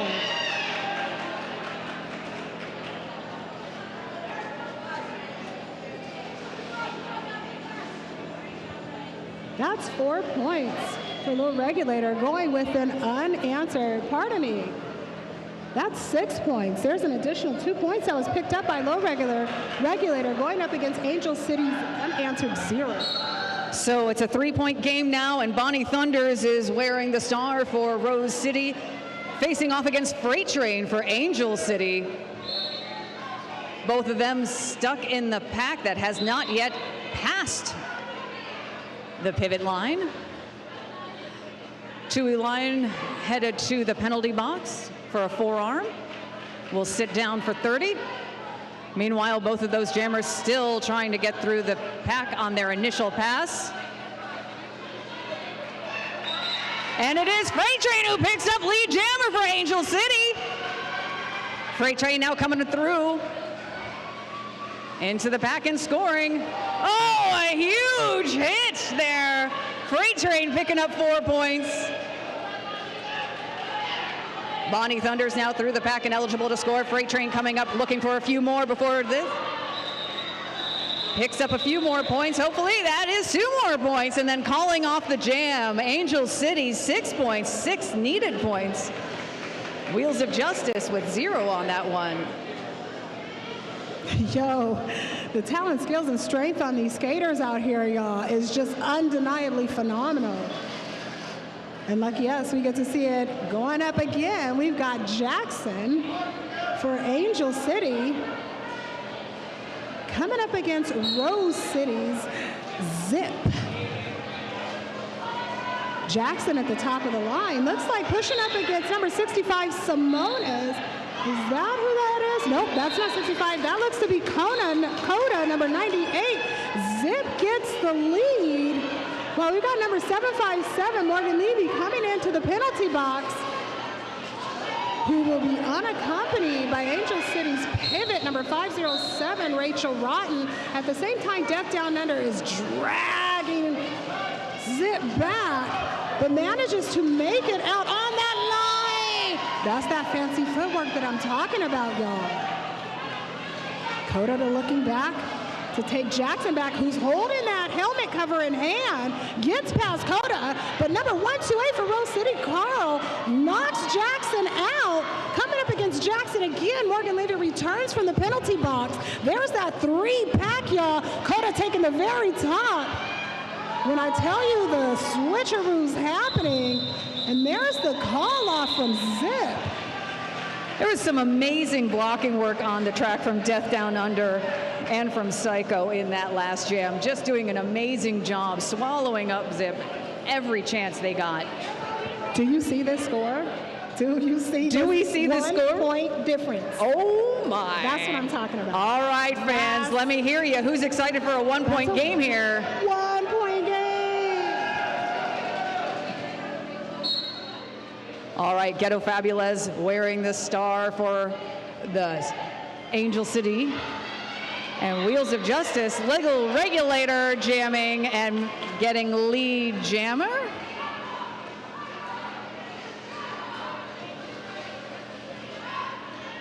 Little Regulator in the pack now, eligible to score.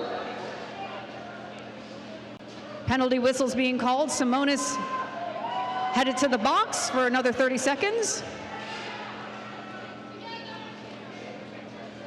Little Regulator trying to get through that intense wall from Angel City. Being pulled back by Quiet.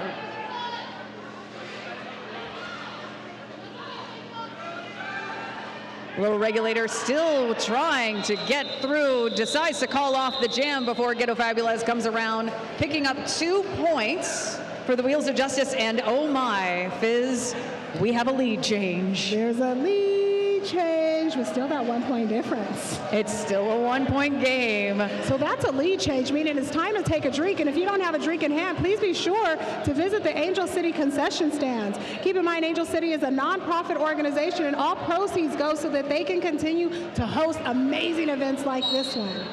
Right now, we've got Freight Train on the line. Once again, going up against Bonnie Thunders. That pack is moving like collectively. The family that shifts together, drifts together. And there we've got Freight Train taking the lead, just smoothly moving on out. Well, Bonnie Thunder picks up that outside line, just escaping Psycho. Freight Train hits and quits, picking up the 4 points, leaving Rose City with Donut. These jams are coming at us fast and furious here. We're 17 jams into this first half, 7 minutes left to go in this first half.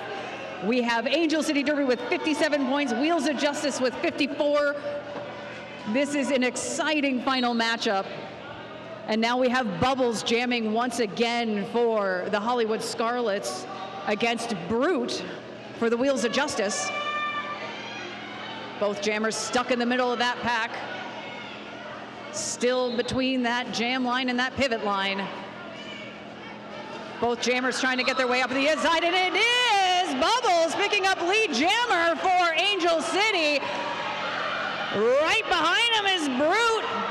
That picking up a lot of speed, an apex jump, any points scored? Officials are conferring. I felt that. Any points? I felt that. 1 point! There we go! I felt that win. I felt that air from that jump. I felt that hit. I felt that land. I felt that energy. Woo! Yo! And it looks like we've got Schadenfreude on the line for Angel City. Continue to bring that energy with Rose City's zip.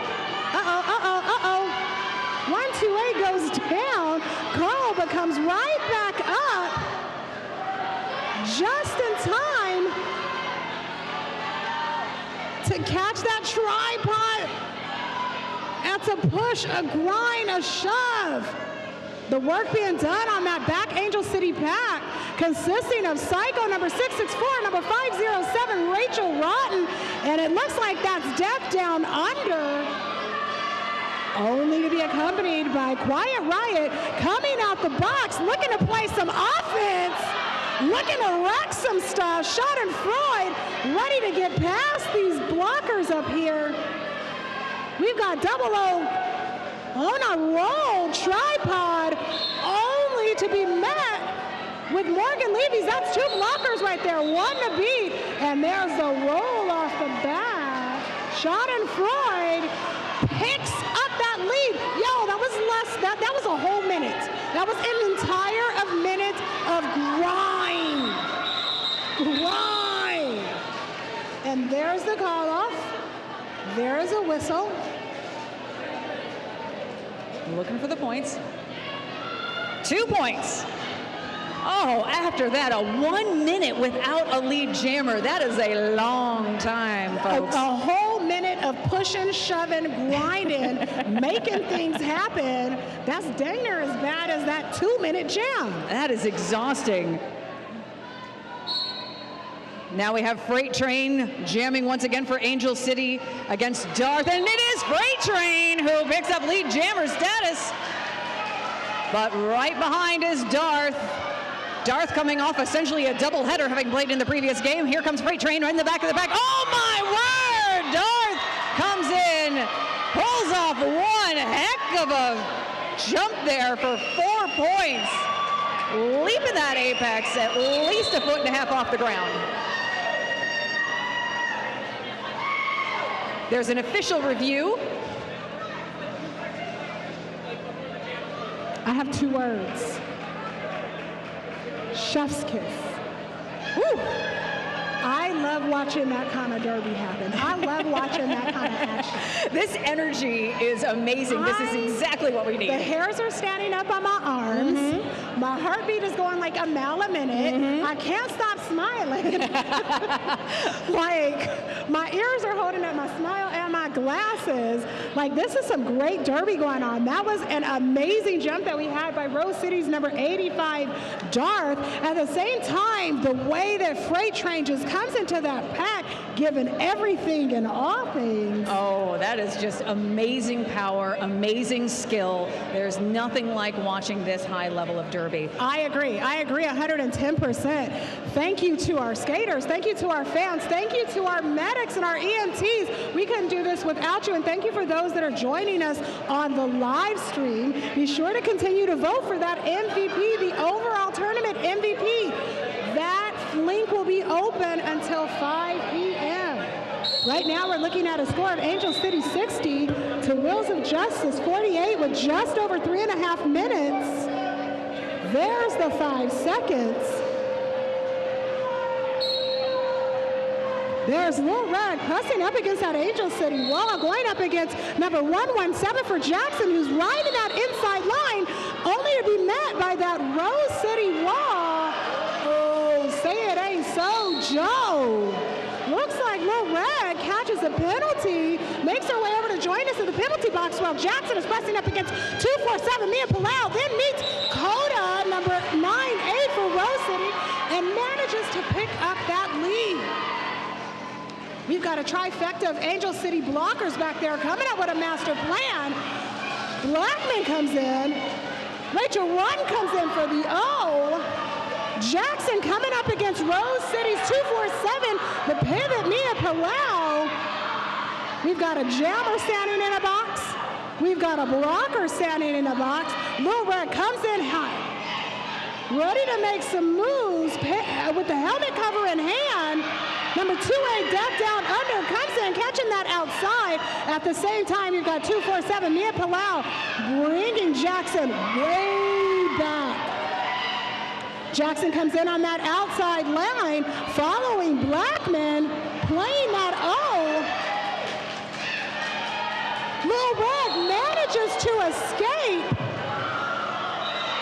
You hear the cheers, you hear the shouts.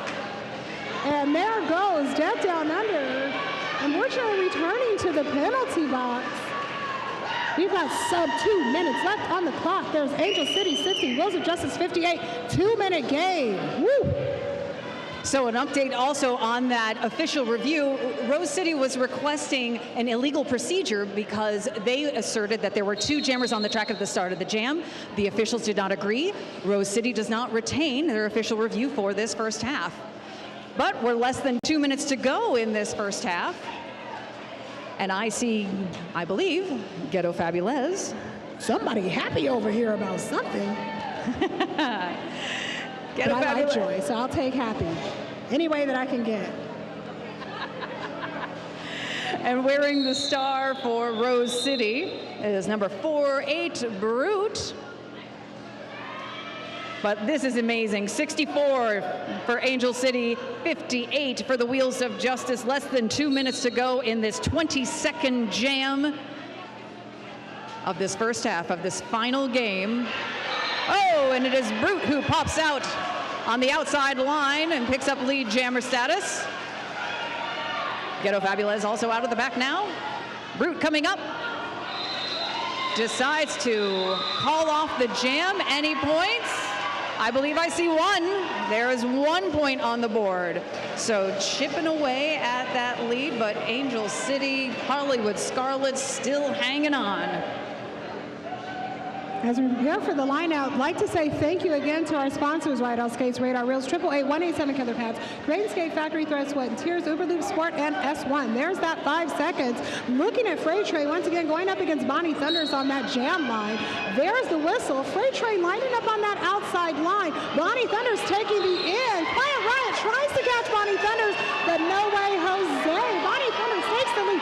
Freight Train coming up like a bat out of HE double hockey stick. This is a fast racing track, y'all. Fighting for the front, fighting for the back, listening to whistles. Queen Latifah tries to take Bonnie Thunders.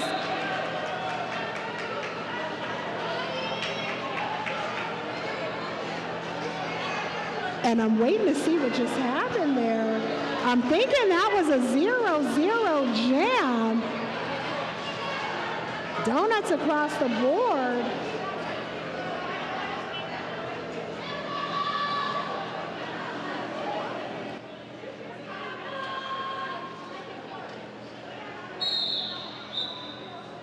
And we are at halftime, apparently. Here we go. Nobody called a timeout. Nobody called an official review. So we are at halftime, folks. How about that first half of roller derby? That was amazing. Yeah, that definitely had my heart racing. It's a good thing that I have my fan on over here, because that's what I like to see. I could be sweating for like 15 different reasons right now, but this roller derby is the best reason to be sweating right now. I love that. I love that. 110,000% over.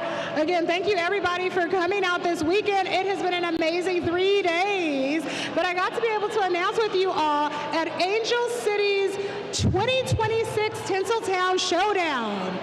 Welcome to our halftime, also sponsored by S1, keeping our skaters protected. Thank you again. I'm Physical Contact. And I'm OC Diva. We'll see you back in a few.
Hey, I'm Lauren Much, and I wear the S1 Lifer helmet with medium rad liners.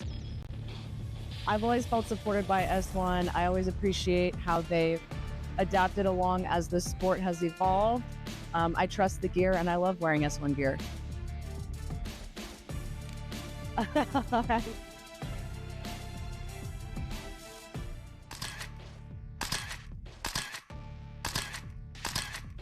Hey, I'm Jess Hart, and I wear the S1 Lifer Visor helmet with medium rad liners. S1 has meant safety, security, and peace of mind. Every time I hear that click, I know my head's protected, and I don't have to worry about anything except being joyful, having fun with my friends, and putting on a great show for everybody.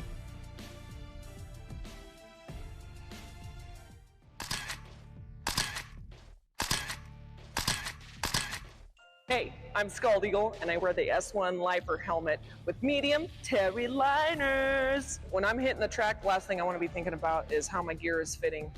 My S1 derby gear is just set to jet.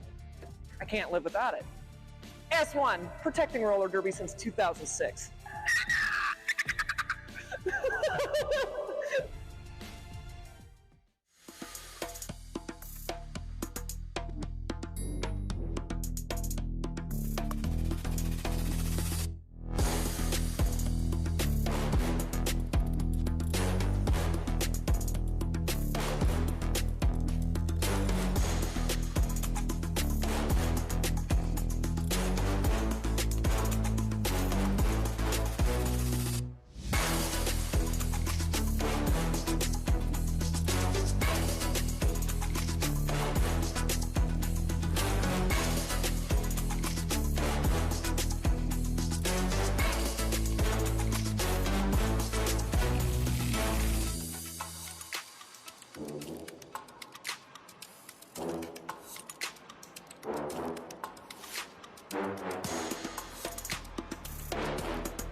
They call it a sport, but we know better.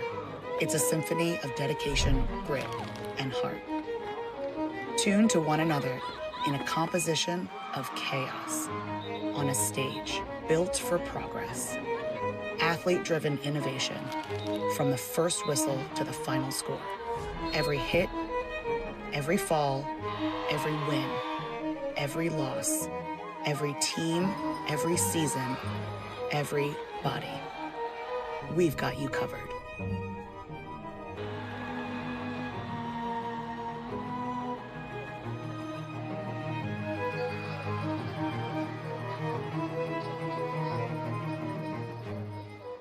The right helmet is super important to me because I'm a big fan of my brain and I want to protect it.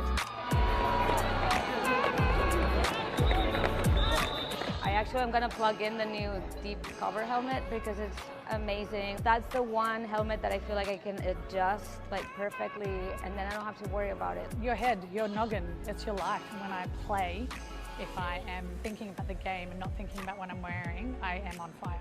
Our heads are so important, so I think it's really important to have a helmet that fits you. It just feels like nothing's on my head. I feel protected. It's definitely a great helmet. It feels like it was made for me. This fits my head. I feel really safe in this. I can adjust it on the fly. It also comes in a lot of cool colors. It feels very snug. I don't know, it's not like a tight helmet, it's like it really like a hug that just has so many fitting arrangements, like it changes everything. It landed where it needed to land. It protected me at the back of my skull. I just never felt more safe than I did with the deep cover. The smaller shell size means that my head is not 12 times bigger than it should be. It feels snug, it feels safe. When I tried it on, I was like, this is the greatest helmet of all time. I'm never taking it off. I think Triple Eight is doing an awesome job listening to the skaters. They're listening to the athletes and they're listening to the things that make us feel safe.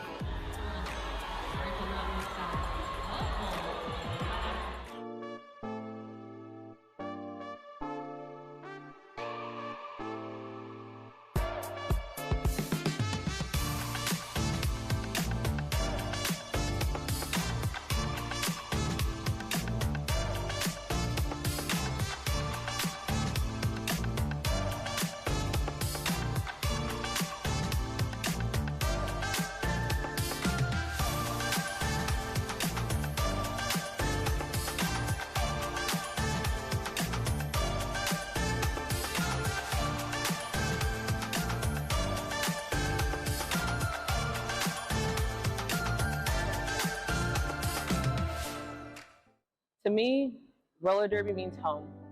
Since I was a kid, I've been skating with my father in skating rinks, empty parking lots, so it's just in my DNA.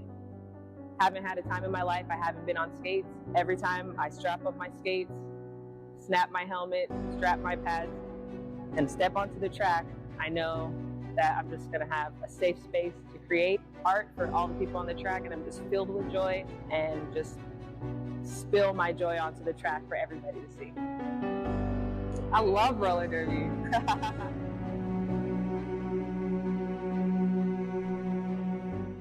Pre-derby me was one thing, and post-derby me is another. And being able to really step into my full personhood within this environment has just been identity amplifying. So obviously I've always been a bit of a ham, but this is just so much more than that for me. Scald Eagle was always inside pre-derby, but actually getting into roller derby allowed me the space to like amplify that part of my personality, and the legacy part also like definitely feels impactful for me to feel like I've made a mark on this world, even if it's in this small little niche. Part of that legacy and part of that amplification, I guess, has certainly been absolutely facilitated by S1. Best helmet company, best protective gear company. Closest score at the half that we've come back to at any game. It's amazing. 4 points, Angel City is leading. This is fantastic, and this is exactly the kind of conclusion to this amazing tournament that we've been hoping for. This is the derby we paid to see. So yeah, in that first half, it was an amazingly tight game of derby. Angel City still maintaining that lead, but 4 points over the Wheels of Justice.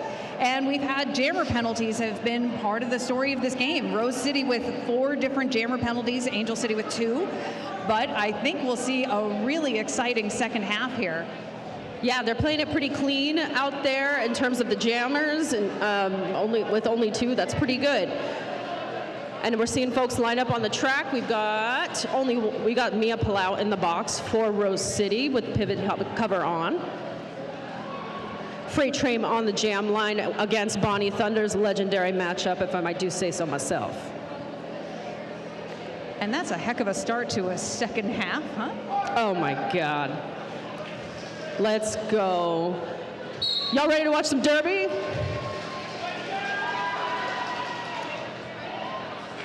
Here we go, scrum start to the pack.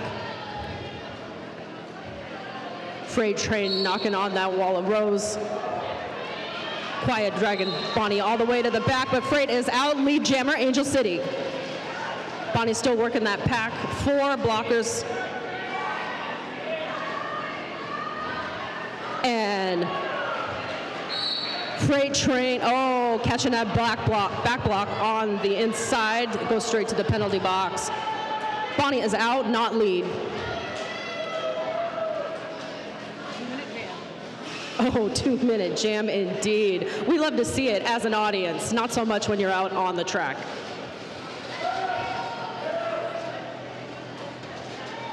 Bonnie knocking against that 2, 3, 4 wall now. Quiet Riot doing work in the front to keep that together. OMG offering some amazing offense. Gets Bonnie out even though she takes a tumble over Quiet Riot. Freight Train back in the pack and chasing Bonnie Thunders. And pack speeds up.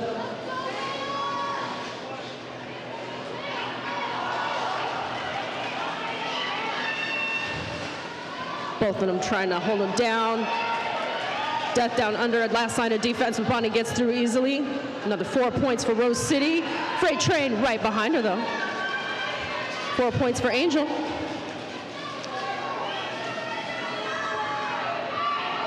Bonnie easily slipping through like butter around that Angel City pack, but Freight Train not to be outdone.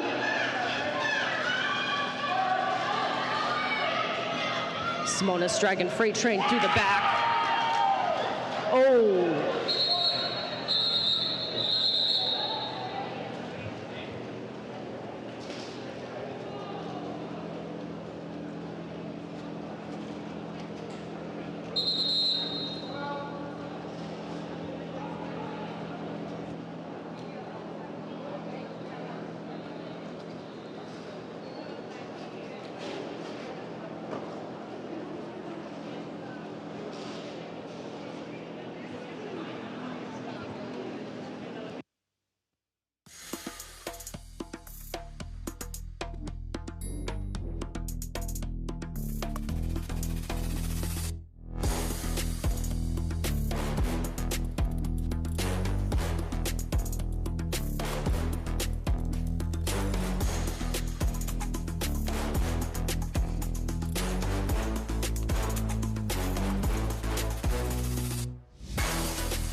Hey, I'm Lauren Much, and I wear the S1 Lifer helmet with medium rad liners.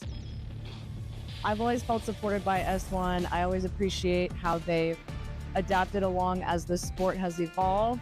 I trust the gear, and I love wearing it. All right, we are all thrilled to see Tui skating off on her own power. And at the end of that last jam, we now have a lead change. Oh, yes, we didn't even notice.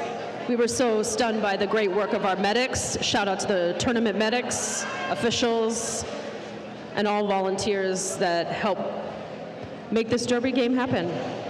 Wheels of Justice 75, Angel City Derby 74. And if that's the points from that last jam, that was a crazy high point jam, 15-10. So action about to get back underway here on the track. We have a 1-point game, everybody. This is some exciting Derby here. We still have a long way to go in this second half. Yep, 27 minutes and counting. And who's that we got on the line? I think I saw Schadenfreude up against the lead jammer from Rose City.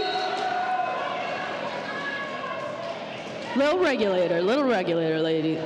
Ladies and gentlethems. Schadenfreude out of the pack.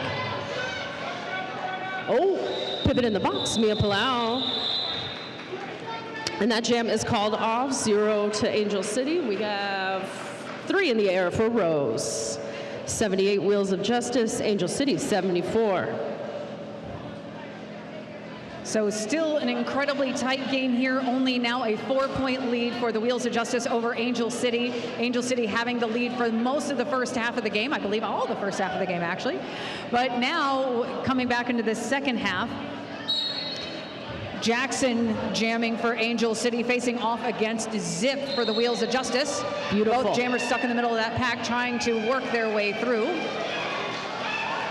Jackson working that front of the pack aggressively. And it is called lead jammer for Angel City. Whiskey Von Sweet sent to the penalty box for Angel City.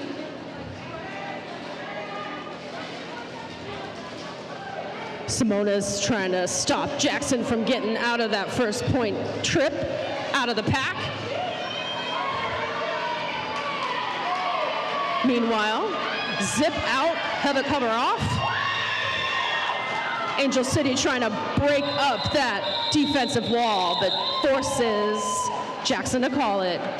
Looks like 3 in the air for Angel City, 0 for Rose. So it's still, now it is once again a 1-point game. The Hollywood Scarlets with 77 points, the Wheels of Justice with 78 points. Ghetto Fabulous wearing the star for the Hollywood Scarlets in this next jam, going up against Brute. Classic matchup. So many classic jammers on the line today. I love it. Ghetto Fabulous fighting up at the top of the pack, is able to get through and is now your lead jammer. Oh, right behind Ghetto Fabulous is Brute. Oh, but not if Death has something to say about it. Death knocking a Brute to the outside. Blackman trying to catch them, and then they go, all come tumbling down on the straightaway there. All right, Brute is brought back in the back of the pack, re-enters, is still trying to fight against, trying to get through Ghetto Fabulous toward the front of the pack, fighting up against that wall of Rose City blockers.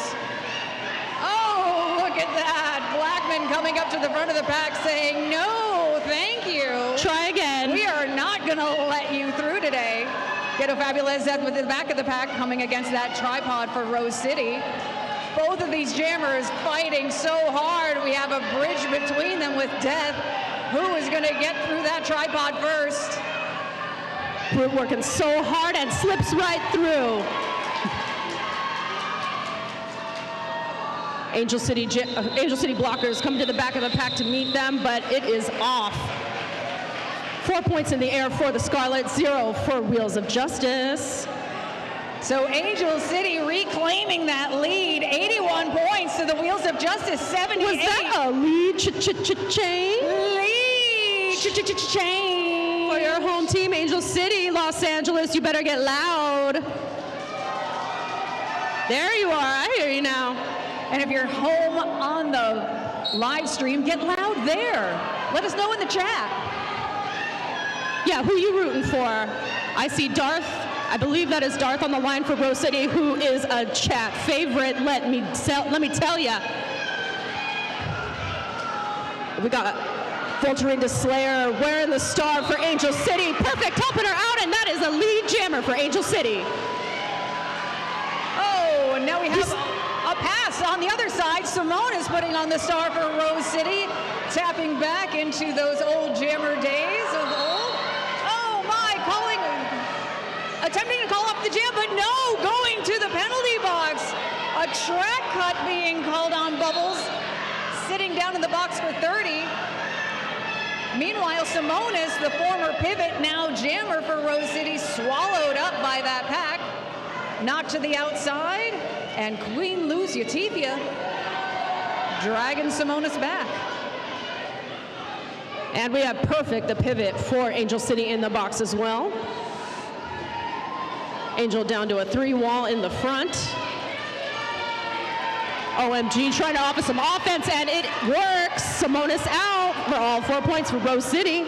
And that is another lead change, my friends. But we'll see. Now Bubbles is back out on the track and is in that pack once again, having to re-earn those points from before. I apologize. That is Bubbles jamming for Angel City. I think I called them by a different name. Bubbles working super hard in the front against those unbelievable 2 Rose City blockers, just holding it down like molasses. Darth doing everything possible. Darth, oh wow, getting past Habanero Romero, putting another 4 5 points seconds on to the make something board happen for Angel City. That was the jam. For all that work, 4 points. Well, no, folks, we have a tie game. 85 points for Angel City, 85 points for the Wheels of Justice, 21 and a half minutes left to go in this game. I'm seeing smiles on both benches right now, y'all. This is the best derby I think I might have seen all weekend. I don't know.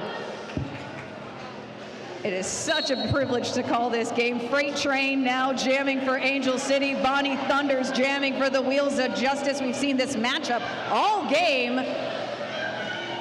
You just can't miss it. It looks like all of Los Angeles is right up at the front trying to hold Bonnie Thunders from getting out of the pack. Hearing a lot of whistles. I see Mia Palau headed back to the box again for Rose City. Blackman sent to the box for Angel, and we have both jammers out at literally the same time. Freight Train lead jammer for Angel City. Bonnie Thunders seeing if she can, they do not. Freight calls it off. With the Angel City pack in the back, it just made sense. You have a tie game, you're coming up. Makes sense. That's math. Yeah. Math is hard. Yeah, that's why I'm here. But this Not game, at the NSO table. Unbelievable action here at the Angel City Derby Warehouse. Who we got next? Who do we have next we see on the line here? Oh, little regulator on the line for Rose City. Schadenfreude, Angel City Derby Classic matchup, and we Schadenfreude out. Lead jammer, Angel City. Tui Lion, Dragon back, little regulator to the back of the pack. Schadenfreude up against only the last two, and out for Angel City. Mia Palau back on the track. And star pass, Rose City. Mia Palau, now your jammer of record. Schadenfreude calling it off. Getting 4, moving Angel City Derby and a couple points up the ladder. 3 additional points at the end of that jam means Angel City has now extended a lead. They are 92 points to the Wheels of Justice's 85. Still a long way to go in this game, folks. We got some chat love out there. Darth, your dad is really proud of you. Jackson on the line for Angel City Derby going up against Zip for Wheels of Justice. 2 Angel City blockers in the box. We got Rachel Rotten and Death Down Under out there. This Soul blockers up there for Angel City in the huge scrum that just will not get past the pivot line. Meanwhile, Blackman out. Lead jammer, Zip for Rose City.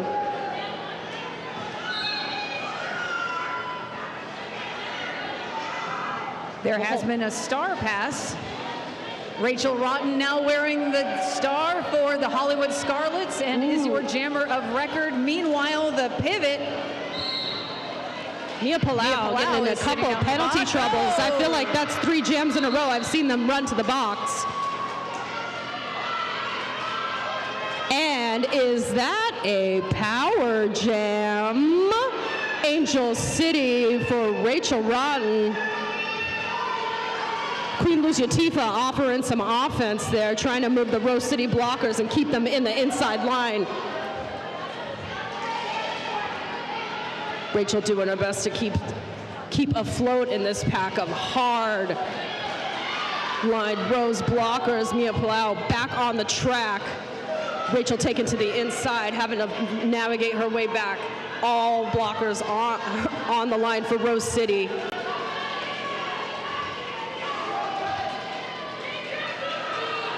And looks like they're willing to do a little defense.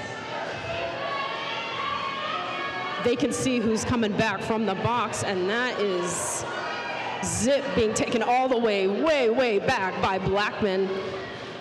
Meanwhile, Rachel's still fighting against that 3-wall.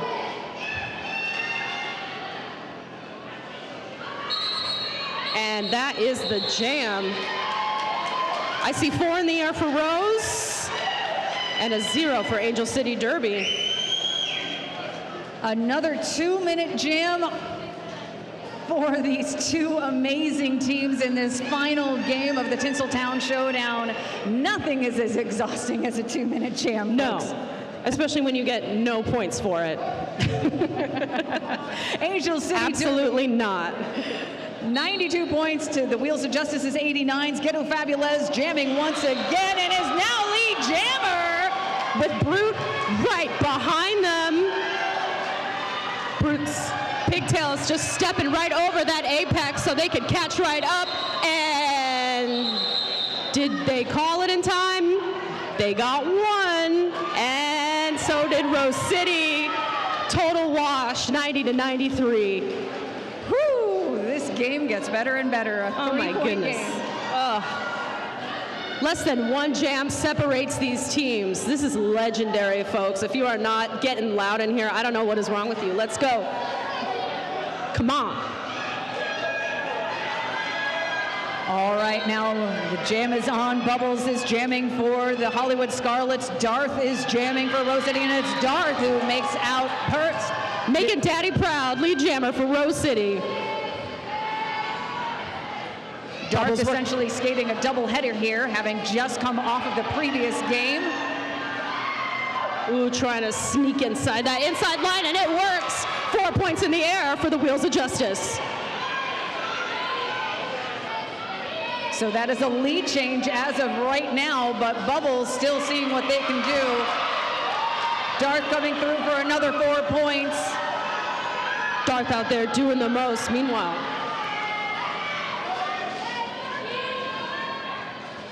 we're seeing Psycho put on the star for Angel City. And that is a power jam for Psycho. They still got 1 more minute left in this jam, folks. The bench of Angel City is getting loud for their pivot. This is an amazing opportunity for Psycho. Bubbles taken to that inside line. Angel City tries to take a shirt whip off of Blaxel Rose there. Rose City doing an amazing job keeping Psycho contained at the front of that pack. The lead jam is now over as Darth is out of the box, attempts an apex jump, doesn't quite pull it off, and is still at the back of that pack. Meanwhile, Bubble still up in front, trying to charge against 2-3 blockers left from Rose City. They successfully take Psycho to the inside line and all the way to the back. Meanwhile, Darth stuck up against Rachel Rotten, Blaxel Rose. The rest of the Angel City wall. Death Down Under is loving it. And it is yet another lead change here. Another? Yes. Oh. Wheels of Justice now leading. Anyone Angel keeping City track on the 102-97, another 2-minute jam. This is exhausting, folks. We still have another 13 minutes and 40 seconds left in this game, but a timeout taken to catch our breath. Literally anything can happen. All right, so make sure you stick around for the announcements of our MVP, blockers and jammers and overall players, not just for this game, but for the tournament overall. So make sure you stick around to hear that news. Timeout is coming to a close, and hoping to fight their way back, Angel City with Freight Train against Bonnie Thunders of the Wheels of Justice. Box is clear, and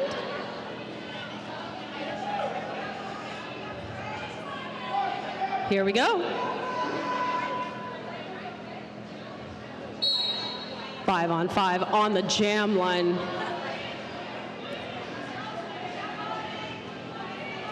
Bonnie and Freight both literally knocking on the same doors of this pack. Freight trying the inside, finds no purchase there, tries the middle again, pushing on OMG WTF, last line of defense for Rose. It was a little tripped up there, but his lead jammer, Angel City. Here we go, folks. What's next? Freight Train hitting the back of the pack now, eligible to score. 1 point for every opposing player passed. Meanwhile, the back of the pack, Bonnie Thunders. I'm hearing some hard hits over there on the other side of the track from where we are, folks. Meanwhile, Bonnie Thunders out, ready to score points. Freight Train getting hit around on the inside, goes ahead and calls it. Meanwhile, we have Quiet Riot for Angel City hitting the box at the end of that jam there, so Angel's gonna start down one. So Freight Train putting 3 points on the board for Angel City. They are now at that century mark. 100 points for the Hollywood Scarlets, 102 for the Wheels of Justice. This game is a thing of beauty. I'm just glad I've been here all weekend to see this incredible tournament, and you know, what a way to end it. What a way to end it, especially with the home teams, one of the strongest teams in the western region of the WFTDA. Yeah, they are actually ranked number 1 and number 3 in the North America West Division right now for the WFTDA. This is the 14th meeting of these two teams over the years. And the last time they met was back in September at the Hometown Throwdown, not to be confused with the Tinseltown Showdown. I guess we just really love rhymes and derby. Right? Just wordsmiths all around. But it has been an exciting weekend of Derby. We are so grateful here for everybody at Angel City for hosting such an amazing event. The first time since 2019. So that's a long roller time. derby fans, let me hear you. Have you enjoyed yourselves? Are you looking forward to next year? All right, make sure you tell your friends, your neighbors, and maybe not your friends. Whatever. Angel City is run by volunteers, for the skaters, by the skaters, and all the other volunteers. That's from the medics to the officials. They're officially officiating. Absolutely. Derby is DIY, always has been, always will be, from the ground up, and we are so proud of everything that we have done. Personally, as a member of Angel City, it's amazing that we are here after the year that we have had here in this warehouse, and this whole team has really come together to come out of adversity, literally rising from the ashes like a big red phoenix. And it really shows at this game, like how strong this team is and how far they've come. And not to be outdone, they're going against like the #1 team in the WFTDA. So this is the #1 team in this division. Oh, excusez-moi. Pardon my French. I mean, the chat would absolutely. Yes, I'm sorry. They get can. us on that You know one. what, chat? I love you guys. Go easy on me. I haven't announced in 7 years. Up until yesterday, it was 6 years for me. That's right. That's right. It might even be more than that. I have no idea. But I'm happy to be here, very, very glad, very privileged to be on the mic with y'all. And also, I've been a part of the stream team as well, so doing my best to bring this amazing tournament to everybody far and wide. 5 seconds called, action about to get back on the track here. Oh, and Freight Train in the but box. It's Little Regulator who winds up picking up lead jammer for Rose City. All right, let's go, Rose City. Come on, Wheels of Justice. Freight Train is sitting in the box still. Meanwhile, with 2 of the Angel City blockers, Rachel Rotten out there with Death Down Under on the outside.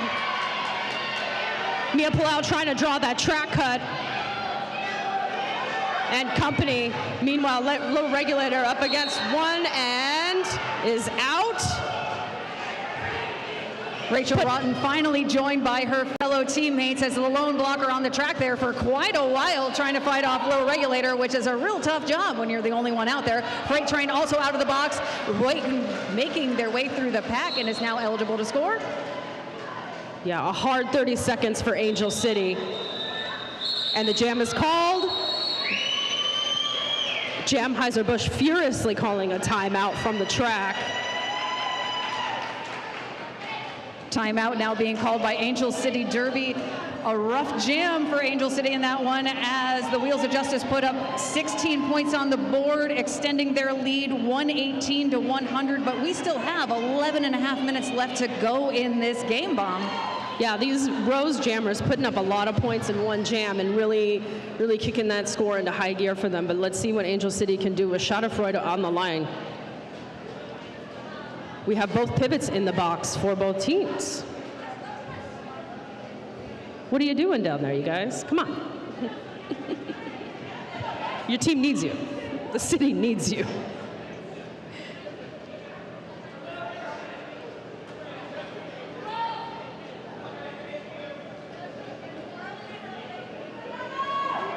team timeout is coming to an end. We hear the swoopy whistle, which tells us that Derby is about to get back in action. Lining up behind the jam line for this 13th jam is Schadenfreude for Angel City, facing off against Brute for the Wheels of Justice. Brute trying to work that inside line, gets taken back by Death Down Under, who really trying to draw that track cut, and finds it that time. Lead jammer, Wheels of Justice. Oh no, we have a track cut assessed to Brute. A huge opportunity here for Angel City with the power jam opportunity if Schadenfreude can get out of the pack. Oh, doesn't quite make it. That Falls to the inside line is poison for these jammers, clearly.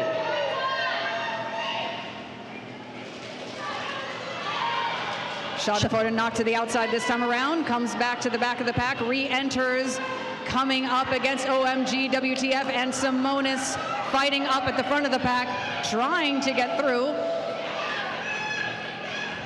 Meanwhile, jammer back in for Rose City. Quiet Riot trying to draw the track cut, drags Brute all the way to the back. Meanwhile, Schadenfreude one to beat up at the front. OMG and 143 Lily Valentine trying to be that last concrete wall of defense for Rose, but lead jammer assessed Schadenfreude, Angel City. A minute and a half into the jam before lead jammer is called. It is Schadenfreude.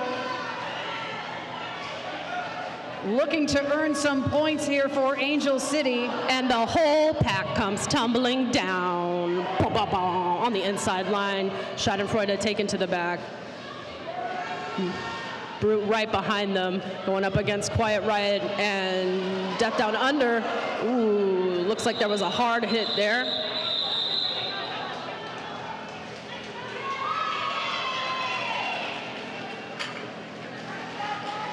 And we got a little interleague assist. We got a little Derby love.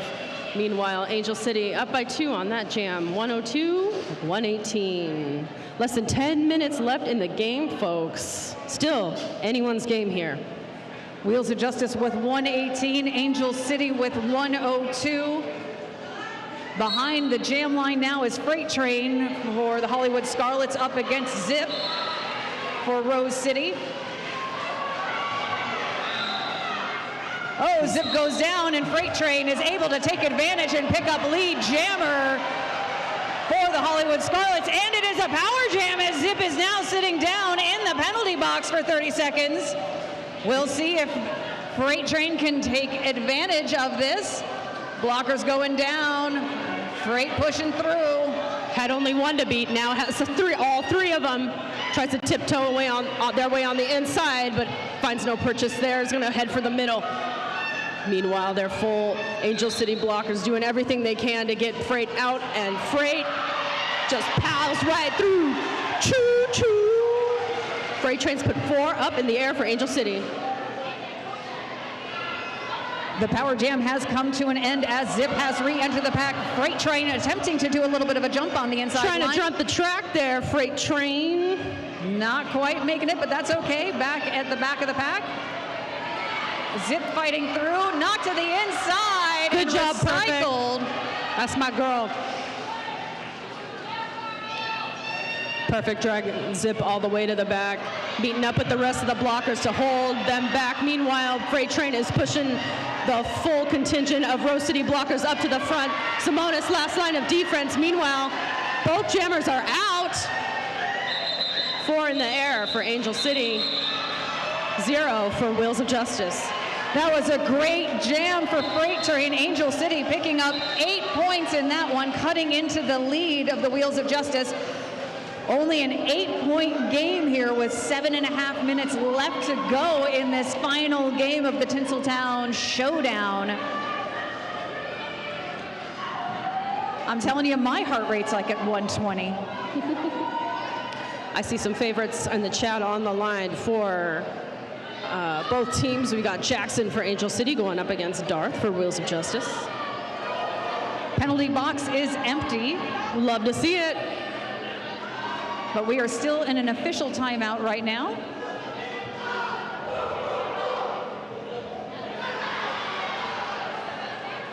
Whiskey Von Sweets now sitting down in the penalty box as the pivot. Is it because her hair is too beautiful?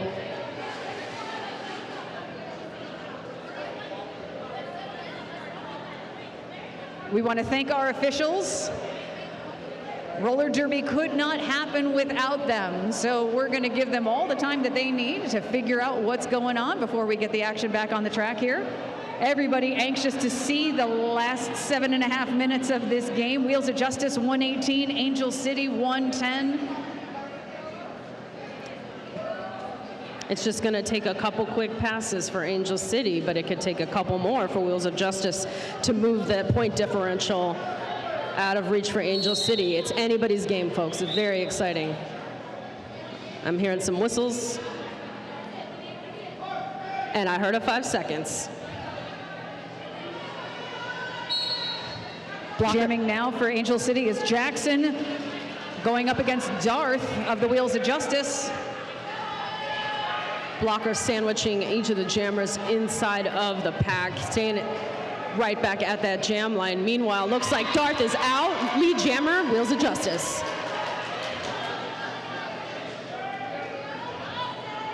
Jackson finishing up their initial with 3 to beat. Meanwhile, Darth is out.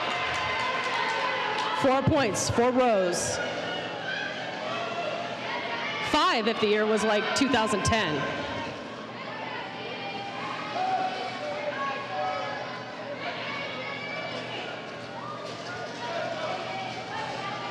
Jackson being held up immensely by OMG WTF and company. Meanwhile, Darth was trying to find that outside line. Death Down Under said no. Psycho dragging them to the back. Darth doing a little dip and is out. Another 4 in the air for Wheels of Justice. 8 points already here for Darth for the Wheels of Justice, trying a jump on the inside, not quite landing it, being recycled back by Death.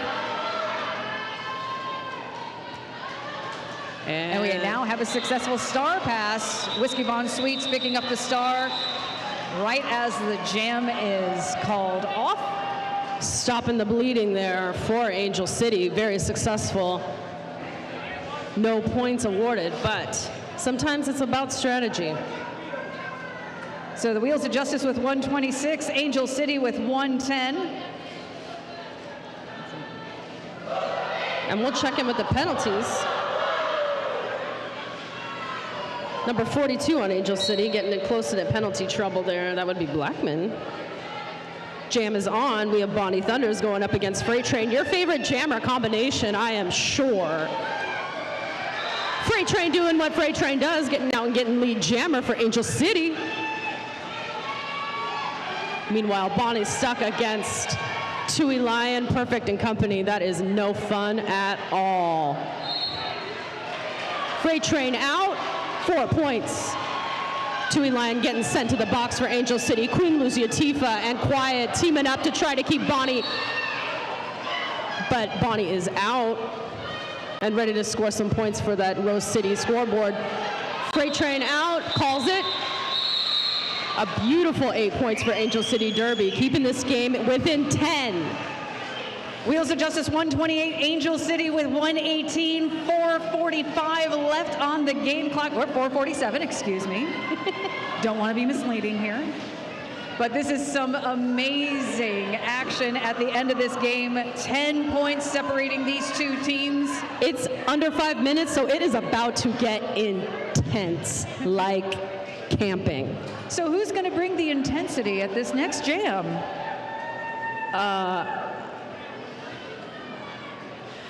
Well, I see Ghetto Fabulous wearing the star for Angel City, who's going to be the jammer this next time around. And jamming for the Wheels of Justice is going to be a little regulator. Timeout for Angel City happening, just to slow things down a minute. You could cut the tension in here with a knife. Swoopy swoop whistle means we're about to get back to Derby. 5-second call. Tui line still in the box for Angel City. So 5-on-3, Quiet Riot doing their darndest to keep Little Regulator back, but gets a penalty and has to meet Tui over here at the penalty box. Meanwhile, I'm hearing some more whistles up there. Who's going up? Who's coming out next? That looks like Queen Lucia Tifa. No lead jammer yet. Both of them fighting so hard. Up. Just kidding, y'all. You saw it. Little Regulator out of the pack. Lead jammer, Rose City. Not to be outdone, though. Ghetto Fabulous dancing on that inside line, able to get out of the pack. Little Regulator decides to call off that jam. After picking up 3 points for the Wheels of Justice. Wheels of Justice extending their lead, 131 to Angel City's 118. 3:45 left in this game. We just get a little excited for that scoreboard magic. We have Brute on the line for Wheels of Justice versus 202 Freight Train. And timeout being called by the officials here.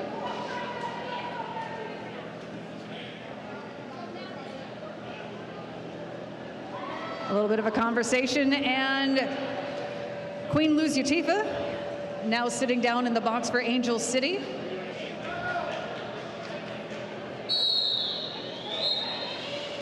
Tui Lions switching out for Blackman on the line.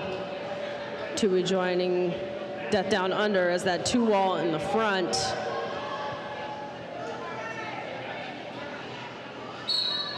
And here we go, folks. Ooh. Freight Train getting out from lead jammer. Meanwhile, Death Down Under doing the most to try to get Brute out, but is trailing Freight Train. Freight Train out, quick points. Gets one and done. Picking up 1 point and then deciding to call off the jam.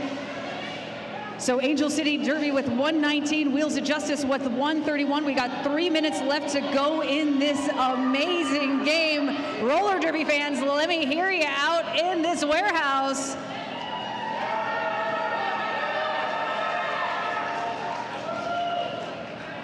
Blockers being switched out by Angel City, and now Schadenfreude wearing the star for the Hollywood Scarlets, going up against Zip for the Wheels of Justice.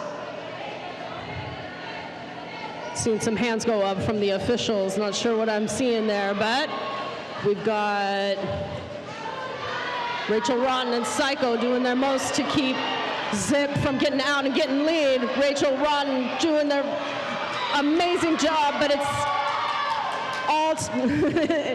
all for naught. Zit is out. Lead jammer, Rose City.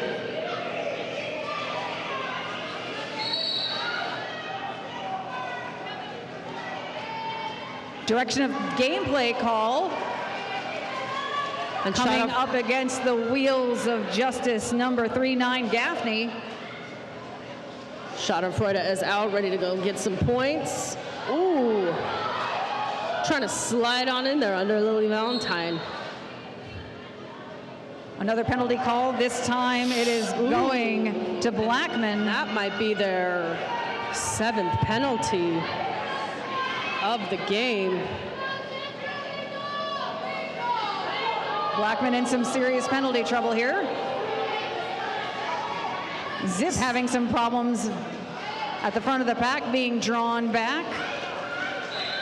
But never fear, that Rose Wall is here to move around those Angel City blockers. But Angel City coming out with the win on that jam, 4-0. But the score still stands. Wheels of Justice 130. Oh, just kidding. We had a little score update. 135 Wheels of Justice. Angel City Derby 123. 4-4. Wash jam for both jammers. I see coming up to the line, we've got Freight Train versus Darth. Wheels of Justice is calling an official review. We'll see if we can find out what that's about. But with 1 minute, 13 seconds left to go in this game,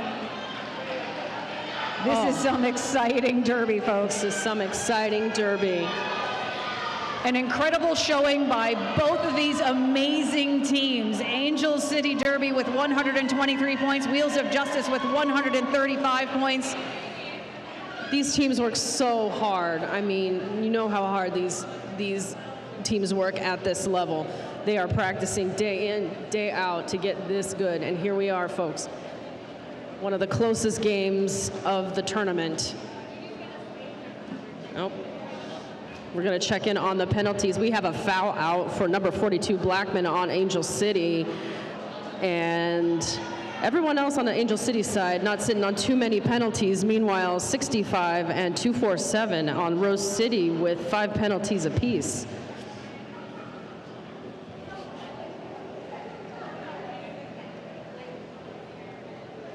Penalties certainly telling the story of this game here. Jammer penalties, 2-minute jams. This has been a fast and physical game. Yes, lots of those pesky 2-minute jams. If it wasn't for those 2-minute jams,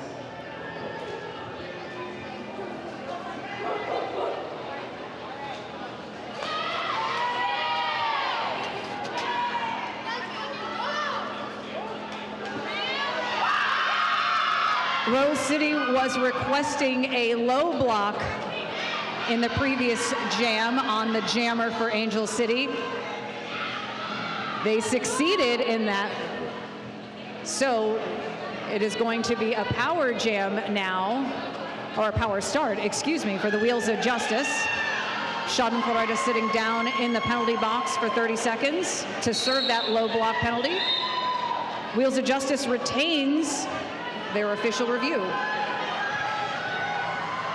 Smart move putting Freight Train out there on the line as a pivot against Queen Yuzatifa and Tui Lion. I would not touch that as a jammer, but Darth, no problem. Lead jammer, Rose City, Wheels of Justice. Oh, and a penalty drawn on Freight Train, sending them to the box. Darth is going to do a lot of work with this one. Let me tell you, 4 in the air for Rose City. Pack's starting to speed up a little bit and trying to get out of that, off that pivot line. Darth getting a forearm call at the last minute there, getting sent to the box. Releases Schadenfreude for Angel City, coming in hot. Working against that 3-wall up at the front. Rose City's doing their best to shut it down. Schadenfreude putting all they can into it, sending them out. Only one to beat in Mia Palau, driving it like a truck. Oh, staying inbound. Schadenfreude able to stay on the track with one hand. If you are in the crowd and you are still sitting down, get on your feet and cheer on your team, people. This is what it's all about. Schadenfreude knocked to the outside, coming back into the track. Oh, knocked to the inside, needing to recycle around. Power jam is over. Darth is back on the track. Both of these jammers trying to get through. Blocker's going to go sit down for Rose City.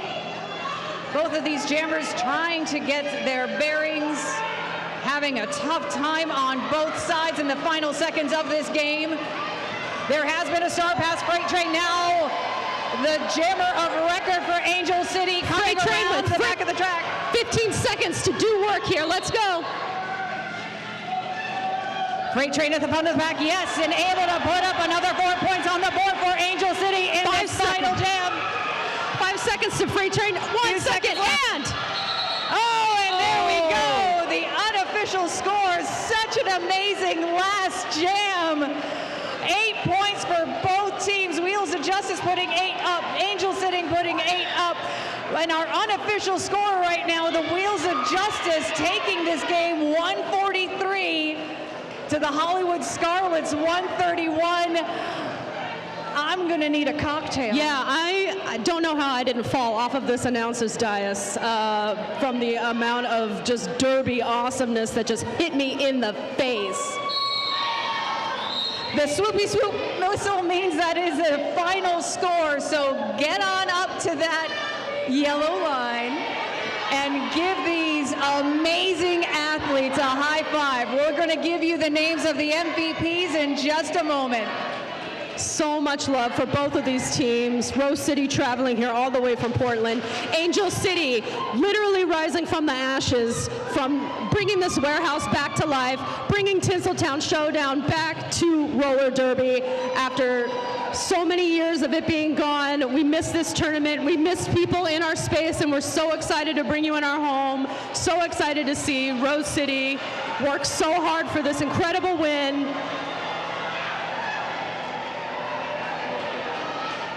And as they take their high fives, every one of you knows they deserve it. So show some love in the chat, show some love in the crowd for your Angel City Hollywood Scarlets.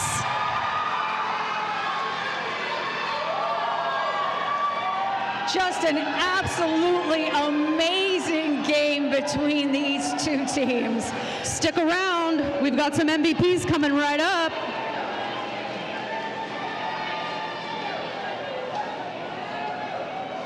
We have been handed the list. All right, we're going to announce our MVPs here. The MVP blockers for this game, for the Wheels of Justice, Carl. Carl is our MVP blocker for Wheels of Justice. And our MVP blocker for the Angel City Derby Hollywood Scarlets is Rachel Rotten. Rach! All right, Darth's going to tell us about our jammers. Oh, that's what I play. Yes, I put myself through that too. So much love for these jammers. Your MVP jammer for the Wheels of Justice, the one, the only Bonnie Thunders. And your MVP for your Hollywood Scarlets, the also one, the only Freight Train.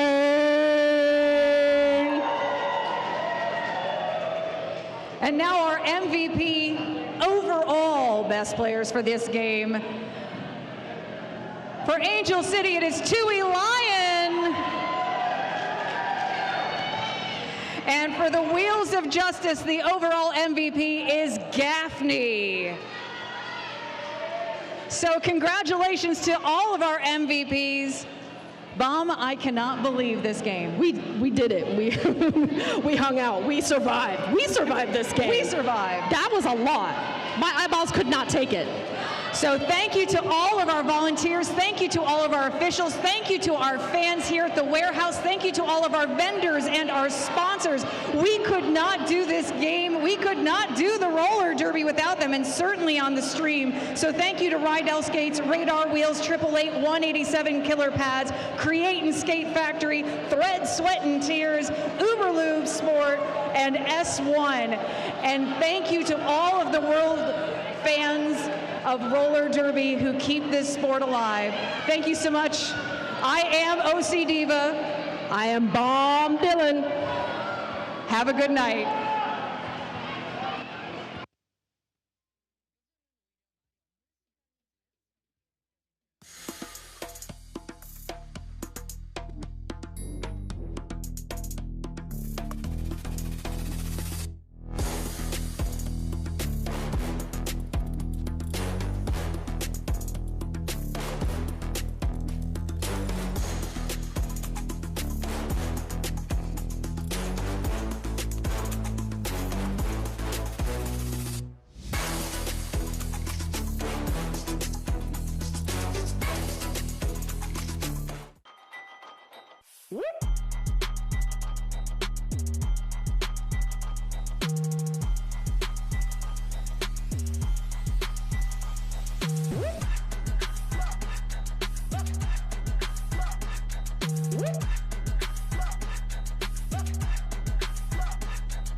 Hey, I'm Lauren Much, and I wear the S1 Lifer helmet with medium rad liners. I've always felt supported by S1. I always appreciate how they've adapted along as the sport has evolved. I trust the gear, and I love wearing S1 gear.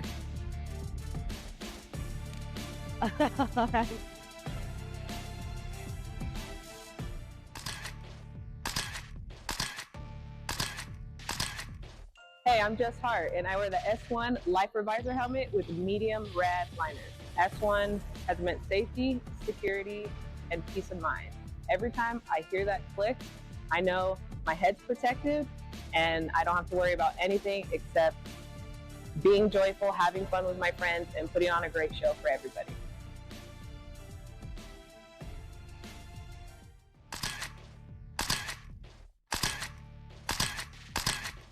Hey, I'm Scald Eagle, and I wear the S1 Lifer helmet with medium Terry liners. When I'm hitting the track, the last thing I want to be thinking about is how my gear is fitting. My S1 derby gear is just set to jet. I can't live without it. S1, protecting roller derby since 2006.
They call it a sport, but we know better.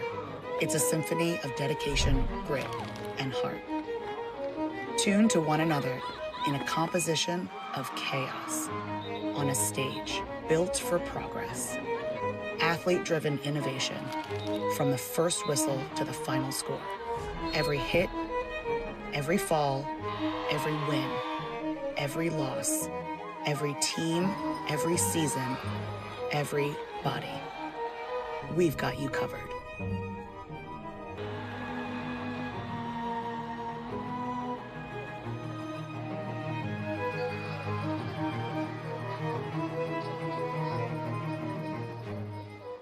The right helmet is super important to me because I'm a big fan of my brain and I want to protect it. Actually, I'm gonna plug in the new deep cover helmet because it's amazing. That's the one helmet that I feel like I can adjust like perfectly, and then I don't have to worry about it. Your head, your noggin, it's your life. When I play, if I am thinking about the game and not thinking about what I'm wearing, I am on fire. Our heads are so important, so I think it's really important to have a helmet that fits you. It just feels like nothing's on my head. I feel protected. It's definitely a great helmet. It feels like it was made for me. This fits my head. I feel really safe in this. I can adjust it on the fly. It also comes in a lot of cool colors. It feels very snug. I don't know, it's not like a tight helmet, it's like it really like a hug that just has so many fitting arrangements, like it changes everything. It landed where it needed to land. It protected me at the back of my skull. I just never felt more safe than I did with the deep cover. The smaller shell size means that my head is not 12 times bigger than it should be. It feels snug, it feels safe. When I tried it on, I was like, this is the greatest helmet of all time. I'm never taking it off. I think Triple Eight is doing an awesome job of listening to the skaters. They're listening to the athletes and they're listening to the things that make us feel safe.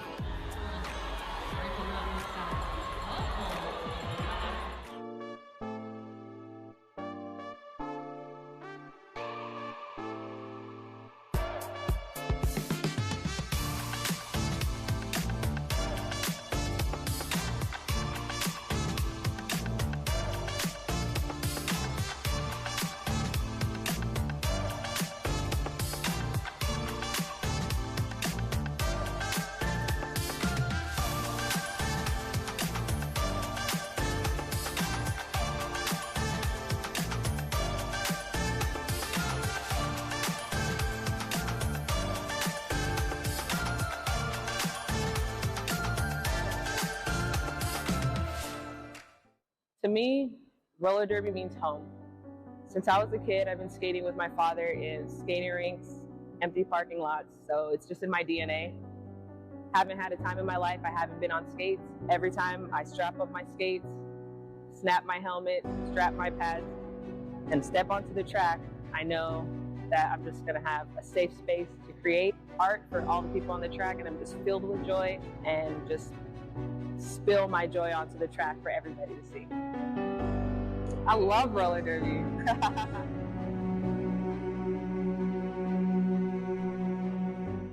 Pre-derby me was one thing, and post-derby me is another.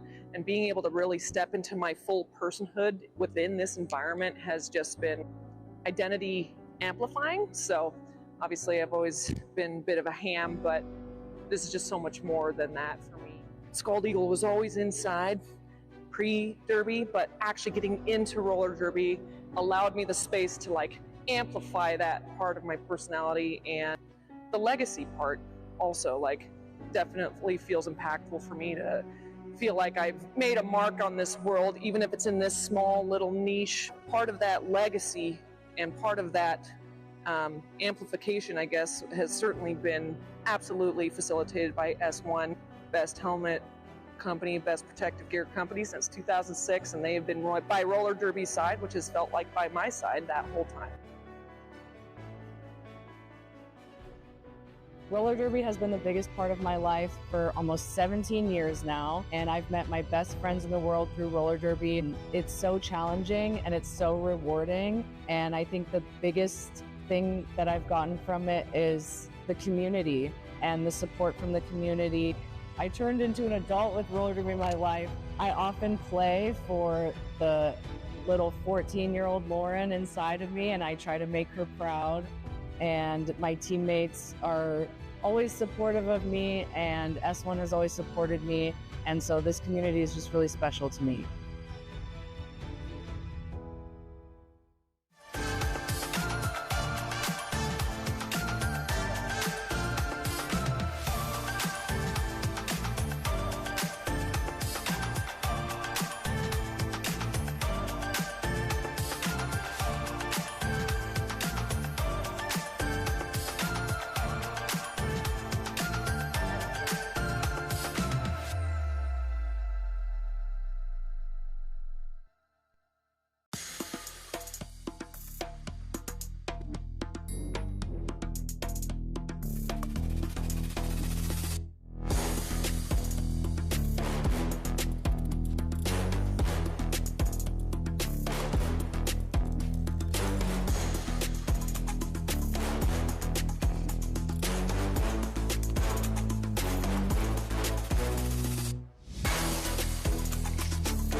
Hey, I'm Lauren Much, and I wear the S1 Lifer helmet with medium rad liners. I've always felt supported by S1. I always appreciate how they've adapted along as the sport has evolved. I trust the gear, and I love wearing S1 gear.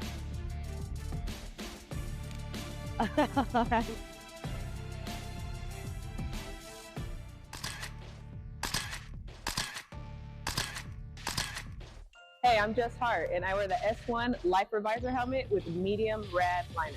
S1 has meant safety, security, and peace of mind.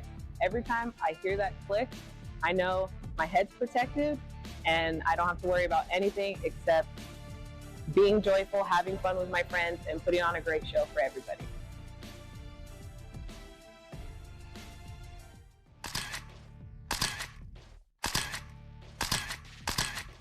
Hey, I'm Scald Eagle, and I wear the S1 Lifer helmet with medium terry liners. When I'm hitting the track, the last thing I want to be thinking about is how my gear is fitting. My S1 Derby gear is just set to jet. I can't live without it. S1, protecting roller derby since 2006.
They call it a sport, but we know better. It's a symphony of dedication, grit, and heart. Tuned to one another in a composition of chaos on a stage built for progress. Athlete-driven innovation from the first whistle to the final score. Every hit, every fall, every win, every loss, every team, every season, every body. We've got you covered.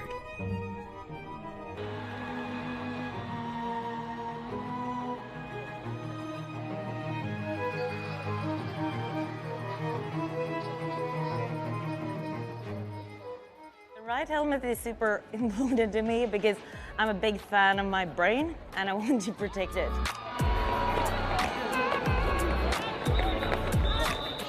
I'm gonna plug in the new deep cover helmet because it's amazing. That's the one helmet that I feel like I can adjust like perfectly and then I don't have to worry about it. Your head, your noggin, it's your life. When I play, if I am thinking about the game and not thinking about what I'm wearing, I am on fire. Our heads are so important, so I think it's really important to have a helmet that fits you.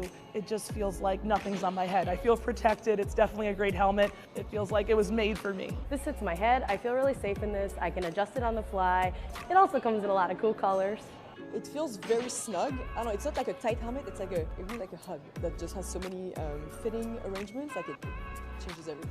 It landed where it needed to land. It protected me at the back of my skull. I just never felt more safe than I did with the deep cover. The smaller shell size means that my head is not 12 times bigger than it should be. It feels snug, it feels safe. When I tried it on, I was like, this is the greatest helmet of all time. I'm never taking it off. I think Triple Eight is doing an awesome job listening to the skaters. They're listening to the athletes and they're listening to the things that make us feel safe.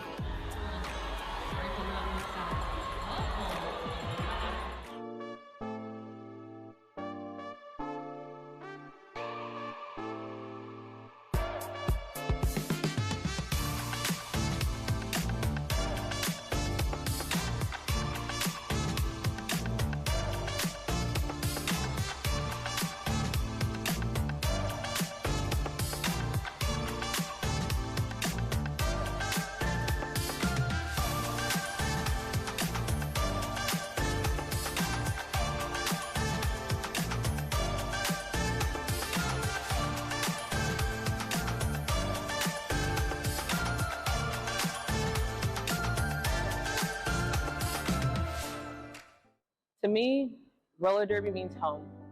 Since I was a kid, I've been skating with my father in skating rinks, empty parking lots, so it's just in my DNA. Haven't had a time in my life I haven't been on skates. Every time I strap up my skates, snap my helmet, strap my pads, and step onto the track, I know that I'm just gonna have a safe space to create art for all the people on the track, and I'm just filled with joy and just spill my joy onto the track for everybody to see.